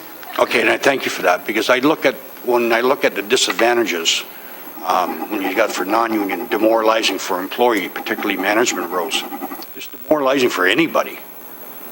Doesn't matter what position you hold, right? So there just seems to be an unfairness of who gets suspended and who doesn't, and in what position. But I look at it in the compare non-union and union. In union, yes, there's contractual issues and all sorts of things to look at. And I know a lot of people will say when you terminate an employee for doing something very severe, the union says, or the word goes out there, the union's obligated to grieve it under the law, especially for termination. So there's the difference in there. But what I don't understand is we spend a lot of money in arbitration for union people. We will fight anything. Okay? And we just look at the arbitration costs that's been going higher and higher. And yet when it comes to non-union, we kind of back off and say, you know what, we don't want to take that risk. I don't know where the balance is of that. But for just my last point, if the last slide, and this is what I want to make a point of, because I know we're going in camera, and I can be more openness, I guess, in there and on certain individuals, but when I look at the recommendations, why are we recommending that? I mean, that's mandatory for any establishment. Why are we making recommendations? I don't understand. I'm looking at it, and I'm sorry, but I'm kind of laughing and saying, this should be happening in any organization. Why are we making those recommendations? I think through you, Madam Chair, we're just, reaffirming the recommendations, the due diligence. I think we're trying to demonstrate that we're going to be doing probably a heightened awareness. We do that, obviously, on a day-to-day basis. Item 1 is new. I mean, since September, we've made sure that Chris is aware of all terminations. Item 2 and 3, I think we're just saying we're going to do more of that, and we're going to increase the awareness. Okay, so, and just on that, it's certainly not you, Laura, that I'm referring to, but obviously, when you say that happens on a day-to-day basis, it certainly did in the last arbitration case. In fact, the arbitrator ordered for those things to happen, literally ordered. And I guess that's my problem that I'm having, that these things that are supposed to be taking place are not taking place, and yet now we're making recommendations. I'm really confused on that one. I think through you, Madam Chair, if I can, it was obvious to that arbitration that we can do a better job, and we're just taking greater ownership and accountability. Thank you. Thank you. Councillor McCaddy? Thanks, Madam Chair. And just my questions were mainly about the performance appraisals and the management of employees, and Councillor Collins asked most of those. So that's obviously critical. We need to be much better at that than we have been in the past. But my question, Madam Chair, to Chris is, my sense from what I've heard in the past, and I don't think we've had any updated information on this, the City of Hamilton, I think, has one of the smallest HR budgets of any comparator municipality. And I'm just thinking from a cost-benefit perspective, although we've heard some recommendations today, which are positive and answers that Laura's provided to us, I'm not at all sure that the City of Hamilton is able to implement those recommendations given the small HR budget, small HR staff that we have here in the city. So has anybody, Chris, done a cost-benefit analysis? The significant amounts of money, the millions of dollars spent on some of these employees, sending them out the door, and the lack of abilities or ability to act in HR due to the small budget that we have? Through you, Deputy Mayor, I think the information you're referencing is an OMBI in terms of the HR complement and the efficiency that comes from that complement versus other municipalities. And you're absolutely right. This organization we have here at the City of Hamilton does an awful lot of work for the amount of money we invest in them. And as you know, a few years ago, there was a report that assessed the HR requirements of this organization, and there was a number of staff recommended, of which to this day we've only hired a small portion of that recommended number. So, but to your other point, though, in terms of an up-to-date formal cost-benefit assessment of, by investing more dollars into HR, what could you avoid in the way of these kinds of payouts through doing better training and better performance management and et cetera, we have not done that. We continue to try and get as much work from our HR department as we can. We prioritize carefully so that we're trying not to do everything for everyone. We try to do what is important. The other thing that is important to note, and I think you approved it in the capital budget, which is fantastic, is that there is the benefit of technology to deal with antiquated processes that we have and use technology to allow ourselves to be more efficient, free up time to apply to other things. So that's awfully helpful to us. So, but in general, though, we do run a very lean ship. I'm just wondering, Chris, strategically then, just from a strategic perspective and looking at this issue, is that something we can do? Look at, maybe I need to work with you offline on maybe a motion on this, is trying to understand the linkage between the large sums of money we're paying these individuals to fire them and the lack of capacity within HR to properly run a corporation this size. I mean, is that something, we're just discussing this now across the table. Obviously, it needs a lot more thought and discussion, but is that something that makes enough sense that we maybe should sit down and talk about it a bit more? Through you, Deputy Mayor, it is definitely worth talking about, and it's not just about these cost avoidances. I would say to you that the investment would also equate to better performance as well. I think we could look at it in both ways, and so more than happy to sit down with you and go over why to focus a motion on the resource challenge that we have is not a bad idea at all, and I'm sure many people in HR that might be listening right now are probably buoyed by what you're saying, and as are the rest of us. So it's worth our time, but if there's a convincing case that can be made for council, I'm sure they will consider it and make a wise decision. Thanks. Thank you, and Councillor Ferguson has stepped out, and so I've put myself on the list. Councillor Jackson, if you could please take the chair. If I was listening properly, my understanding, and this is through you, Chair, to Helen, because Helen was one that brought this up. In 2009, we had 23% compliance for the yearly review, performance reviews. It's 4 years later, and we're up to 50%. Did I hear that correctly? Yes, through you, Deputy Chair. Yes, just over 50% was the data for 2012 for across all levels in the organization. Okay, so in 2012, so that's 3 years later. So if I were to do the math, and this is we're getting maybe 20, 21% for each year, are we looking at 6 years before we get to 100%?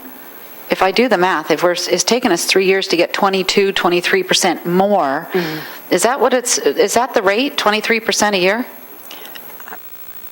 Through you, Deputy Chair, I don't know quite how to answer that question. I mean, it's been incremental. In some areas, it's much higher.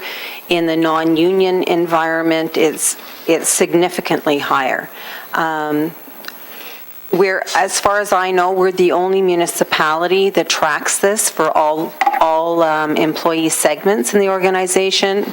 My colleagues in other municipalities just track performance evaluations in the non-union sector, and we do very well there when we're dealing with just non-union staff. It's when we include all of the unionized staff that it impacts our figures. We have challenges in some areas of our organizations where supervisors have minimal contact with their frontline employees. They don't have the same connections day to day as we have in environments that are more of an office environment.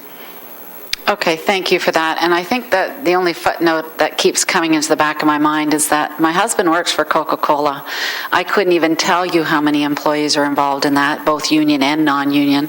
And my understanding is, and I text them, and they go through sometimes up to every 6 months, but it's definitely a yearly review they do every single year, bar none. Okay, so the other question I have was, it was my understanding that we have a policy that staff are to report back to council on a yearly basis regarding severance, the amount of payouts and the amount of dollars in those payouts. Is that correct? So through you, Madam Chair, there was. That came to light when we were dealing with the other HSR matter. So we will be bringing that back to council on a yearly basis. It's a policy we've had in place for, my understanding is, a number of years now. So this is something that's going to come back now because of the HSR situation, correct? Laura? Yes, sorry, through you, Mr. Chair, we're going to be bringing back those severance costs on a yearly basis. I may incorporate it in my annual labor relations activity report, but we're going to make sure that council is going to be provided with those figures on an annual basis. So through you, Chair, to Laura, so this has been a policy for a number of years. This is the first time now that it's coming back, that this policy is going to be fulfilled? So through you, Mr. Chair, my understanding was that there was an email that used to be sent to council by the former general manager of Human Resources. But I'm not so sure it was a policy per se. It was a request, and she would provide them. And it wasn't for a long period of time. It was only a few years. But it hadn't been done in a number of years, so it was somewhat news to me that this was something that council was provided on a yearly basis. I'll have to track that down, because my understanding was that it was a policy. Those are my questions, Councillor Jackson. I'll take the chair back. Back to you, Councillor Collins, for a second time on your list, please. Thank you. Councillor Collins. I think we've had a very good discussion, and I certainly am anxious to hear the in-camera information as well. But just at this point in time, if I could two issues and maybe put motions on the table, we can either entertain them either now or after the in-camera. And it's one that HR present a strategy to GIC that seeks to develop an aggressive plan to reach a 95% compliance rate for annual performance appraisals, and two, that HR survey neighboring municipalities to determine whether other municipalities have adopted other measures to limit without cause non-union terminations. Thank you, and I'll come back, if that's all right with my colleagues. We're just going to deal with 7.3516. We'll come out of camera. We can pull that motion together. And do you want to ask a question at the time, or do you want to wait till the motion's posed? Just a question to Councillor Collins. I have no problem with that. Do you have a timeline for the 95%? Well, I did say develop an aggressive plan to reach a 95% compliance rate, so it's fairly subjective, but I think that word there underscores the importance of it. Thank you. And Councillor Clark, you have a question?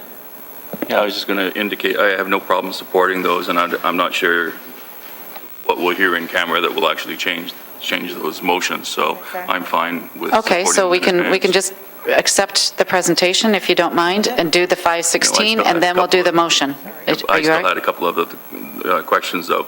So, still dealing with the issue of under advice or be advised. I'm not really too clear on exactly what that means.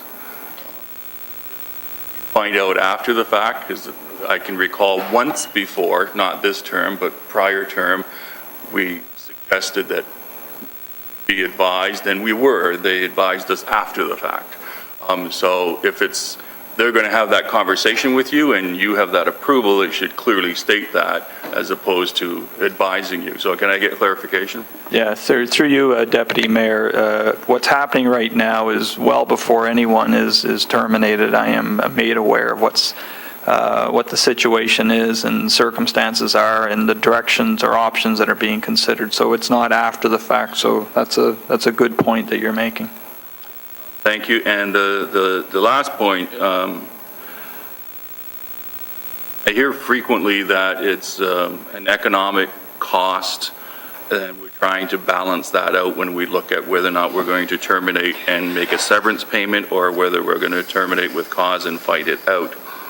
I'm going to suggest to everyone that these issues go far beyond that. It's not about simply being reasonable to the employee who's being terminated. It's about sending messages where appropriate to all of the other employees that if you steal from the organization, you will be terminated with cause. If you sexually harass someone from the city of Hamilton and it's proven that you've been doing this, you will be terminated with cause. You won't get a severance. And let the courts make those decisions. And you only need to do that a couple of times and people will immediately realize they're not fooling around anymore.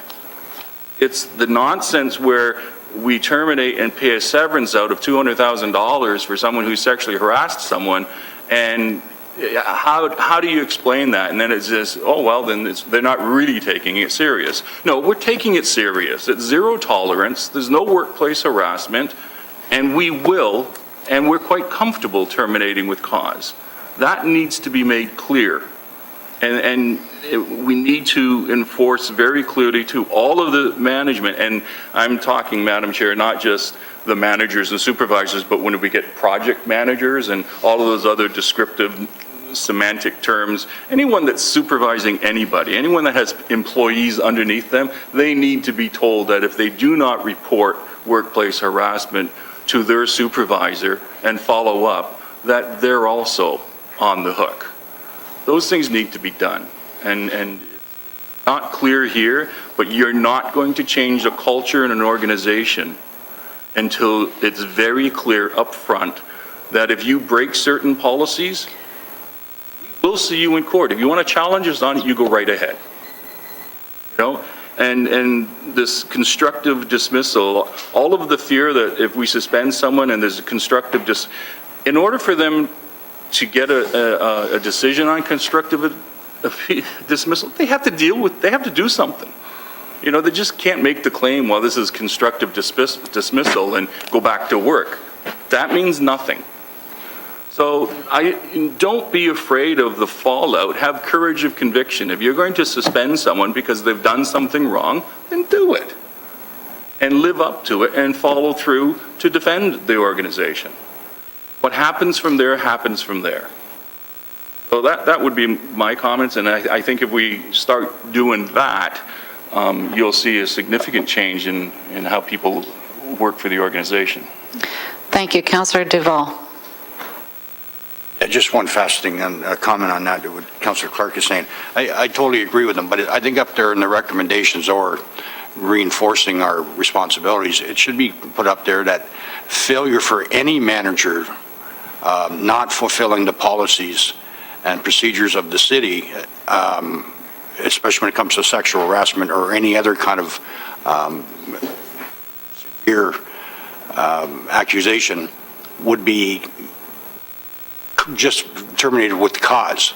So it's just not the person that's actually doing it. It's when they go higher up and the people who are supposed to be enforcing those policies do not do that, they can be dismissed with cause also. Councillor Powers. Sorry, Councillor Clark just made a statement. I just need clarity. I think this is to deal with, I'm going to call it the very difficult. I don't believe there is a toxic environment here in the city. However, where there are situations that need to be dealt with, they need to be dealt with in a manner that's not only expeditious, but certainly sends a message in that. But I just took some misunderstanding perhaps in your remarks, sir. Councillor Clark? I'm not saying every division has these issues, but there are divisions in this organization where there has been workplace harassment that has gone on for many years and nothing's been done about it because no one reports it. They think it's funny. It's not funny. People come to work, they should be safe. So wherever it's happening, we're going to take it seriously, and that's what we should be saying. I'm not saying it's happening everywhere across the city. If it's happening anywhere, it's 100% unacceptable. Thank you. Councillor Powers, you still have the floor. Okay, thank you. I need a motion, please, to accept or to receive Laura's presentation in the form of 7.3. Councillor Pearson, Councillor Collins, all those in favor. Thank you. Now I need to receive 5.16, which was HUR 13018. Can I have a motion, please, to receive that? A motion to receive that. Thank you. Councillor Collins, Councillor Whitehead, all those in favor. Thank you. Now I'm coming back to Councillor Collins for your motion. Again, it's that that HR present a strategy to GIC that seeks to develop an aggressive plan to reach a 95% compliance rate for annual performance appraisals. I think we'd all like to see a range. I've just suggested 95, but we want to be as close to 100 as possible. So if they could let us know how to get to 80, 85, so on. Number two, that HR survey neighboring municipalities to determine whether other municipalities have adopted other or alternate measures to limit without cause non-union terminations. Thank you. And that's seconded by Councillor Pearson. All those in favor? Thank you. And thank you, Laura, for all your patience, and thank you for your presentation. Before you now is 11.1. It says outstanding business items, and I can go through this, but you have it before you. The only thing I'm asking staff for, please, is item X, the temporary promotional transit fare special program. What is the revised date, please? Do we have one?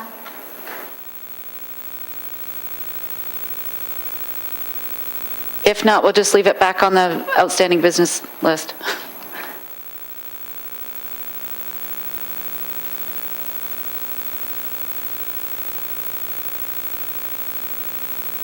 Okay, Jerry? Okay, so move everything except item X. Sorry, clerk. Yes, sir. Councillor Farr. T. No, getting down to T. Hang on. I've only done that. Now, members of the committee, 11.1 and B are items to be removed with the exception of item T as it was tabled. Thank you. So I need, first I need a mover and a shaker for the first one. Thank you. We've got Councillor Whitehead, Councillor Pearson, all those in favor for the outstanding list. Now those to be removed with the exception of item T. Councillor Powers, Councillor Jackson, all those in favor? Thank you. Not seeing any general information. Members of the committee, may I have a motion to move into closed session pursuant to subsections B only, because I just heard from staff they'd like to table E, which is the Stelco issue. So we need to go with item B, or sorry, subsection B of the city procedural bylaw and subsection 239.2 of the Municipal Act as the subject matters pertain to a personal matter about identifiable individuals, including municipal or local board members respecting 12.1 corporate organization changes and 12.4 non-union/union terminations case review. Councillor Pearson, Councillor Jackson, all those in favor? Thank you. For all those that don't need to be here, then I'm going to have to ask you to leave, please.